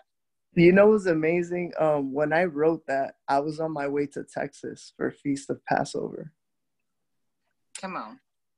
So the reason why I wrote that is because I saw so many people out in the street. Like, I live in New York City, and I saw so many people that I could see them in that darkness, and that, like, they chose the left, right? They didn't choose the dance. They chose to that pain, right? And they let it consume them. So it motivated me to write this, because it gave me that inspiration to keep walking through that valley of the shadow of death, right? Because the valley is your mind. The valley is the shadow of death, but is also the spirit of light. So if you choose for that darkness to consume your mind, it will. But if you choose the light, the valley will become this beautiful land of green pastures that's with streams of milk and honey, just like it says in the Bible. So it's all in the mind. And instead of letting the circumstances confuse me or take over me, I said, no, I am the love. I am the reward. I am that stream of milk and honey that God wants to see, right? Because he rejoices every time we choose his light instead of darkness, right? And that's on my way to, to Passover. That was my Passover. I was passing over all those shadows that surround me, and I chose the light. That's and right. And I always you got to get back to Texas. You got to come back to Texas. Oh my God. Yeah, hey, Sharon, you got your hand up. Thank you, Moshe. Did you say me or somebody else? Go ahead, Sharon. You know, I'm struck as we're doing this for 5 hours. Somebody had put me in a room for 5 hours, and I can't leave. I love you guys. But I'm struck by, so many young people thinking and coming alive and standing up inside and listening to themselves and sharing themselves. And I'm thinking, I wonder how different my life would have been had I, at 24, known some of you people, some of this kind of connection, instead of all being isolated and alone and going through it and trying to figure it out and going to therapy and all that stuff. And just the fact of this community is changing the world. This is like, it's way bigger than changing network marketing or changing individual families. We're sending out a vibration that is elevating the planet. And all this craziness that's out there has nothing to do with reality. And this world that we're in, we are the world. We are what matters. And love is all there is. And knowing that connection to God, whether you call it God or you don't, whatever, that's what matters. And it's not, there's nothing here but love in this room. And I'm just absolutely in awe. And I'm sitting here going, I don't know how we got here for 5 hours, but man, I'll do it all day long, 24 hours a day, because nothing else matters. I love you. Thank you. Love you too, Sharon. We love you too. We love you too, Sharon. Thank you. Love you. Yes, we love you too as Love well. you. We love you. Love you, Sharon. Love you, Sharon. Love you, Sharon.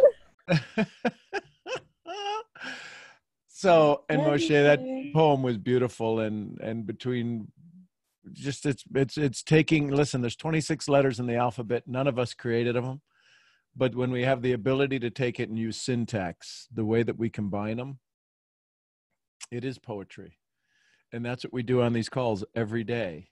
The daily poetry of awakening, of hearing the sorrows, and hearing the pain, and hearing the accents, right? The pentameter and the timbre of somebody's voice, right? When Lewis gets on and he speaks that passion, that youth, that joy, he holds the kitten up and the kitten is screaming, going, why am I on camera in front of 20 people? And all of this. And then Vivian shows up with her beautiful accent and joy, and the way that her poetry flows from her mouth, and Dekaya, and every one of you. Every one of you. So true. Is a joy. What you're saying right now, it's like, it just makes me understand electromagnetic energy even more. Yep. Because Bakumi is all the way in another country, right? But it just lets you know that what we're speaking into the ethers, right? It doesn't finish here. The vibration that we send from our souls, it does carry on and on and on and on to other quantum, levels that we can't even understand that, but we feel that. We can feel it to the core, and that's why we've been here for 5 hours. I've never been on a Zoom for 5 hours. Me either.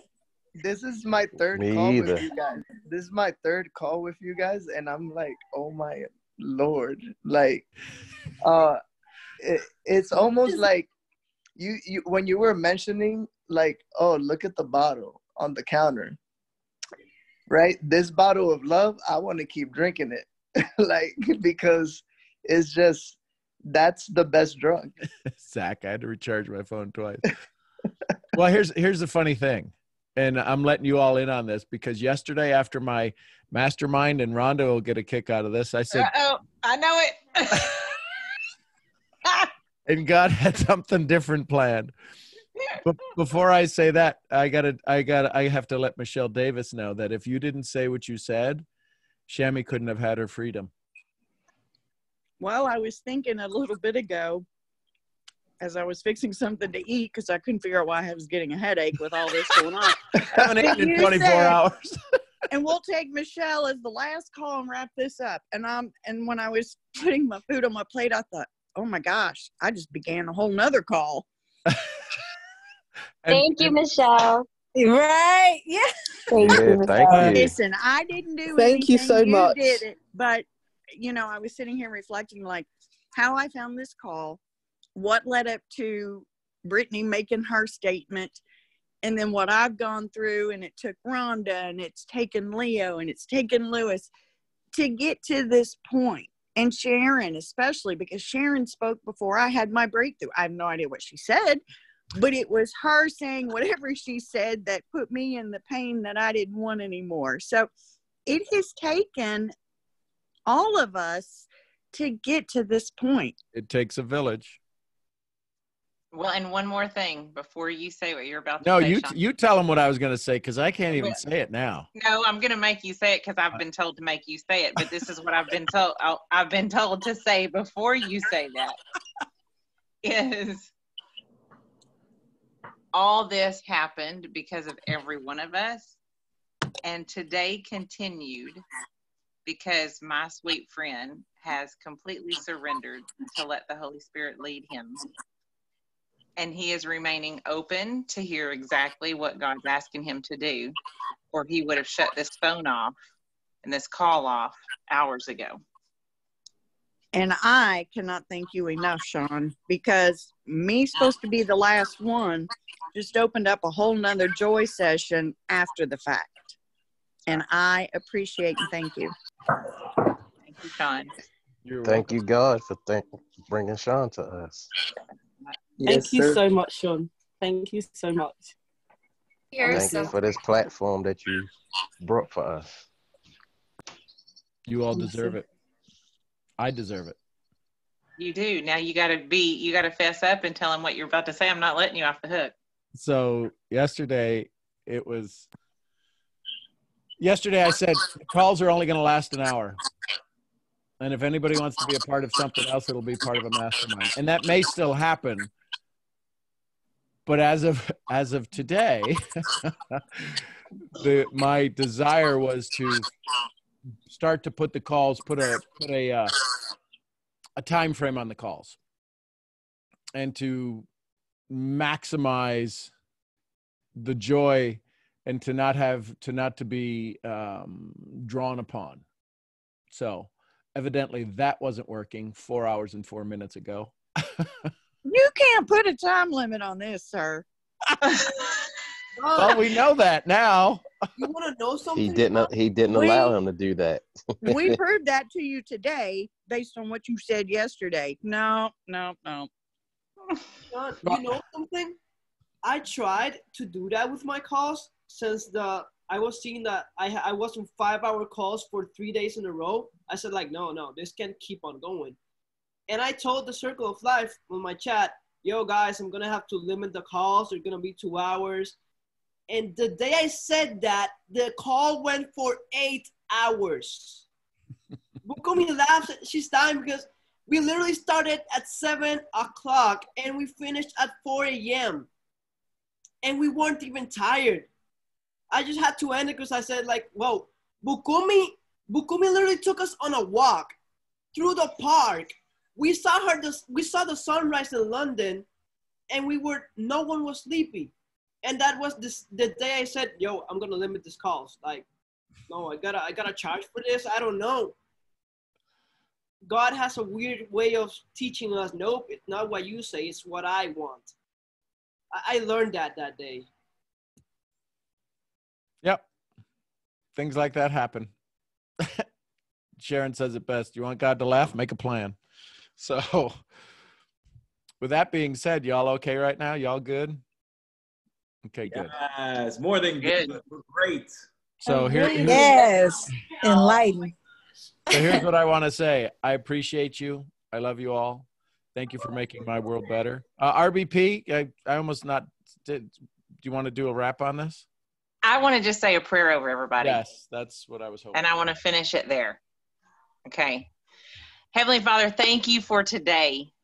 Holy Spirit, thank you for showing up in such a fresh, new way and filling us in such a different way than we've ever felt before. Thank you for shaking our bones and shaking our minds and shaking our hearts and allowing us to see your glory and to feel your glory and allowing us to rise up into a supernatural area that only you can provide. God, thank you for this magnificent group of people, for this time and space. You know no time and space. You only know you. And thank you for letting us step into that, to remove parameters off and to step into a supernatural area that we don't normally see. Thank you that it exists. Thank you for the breath in our lungs. Thank you for the heart that you give us to beat together. And you show us how much in common we have. And we have that in common because you are our creator. You are our essence. You are our heart center and our love. Thank you for the angels you've put around us. Thank you for the angels you've put around this call to protect each one of us. Thank you for setting our calendars free and helping us to remove everything out of the way so we can sit in this love. Father, I pray a special blessing over every single person here. Help us to get out of the way so your blessings pour forth. Help us to keep our eye on you. Although the blessings are fun to look at, help us to keep our eye on you and let those blessings fall all around us. And let us sit in that joy and let that be attractive to people who are stuck and want freedom and the true freedom that comes from you. Help them to see it. Help them to be drawn to it. Help us to open our mouths in love and in joy and let it drip off of us everywhere, upon everywhere we walk. Let our shadows be so blessed that when someone crosses our shadows, that they feel the change and they desire you and seek you. Heavenly Father, thank you so much for this moment.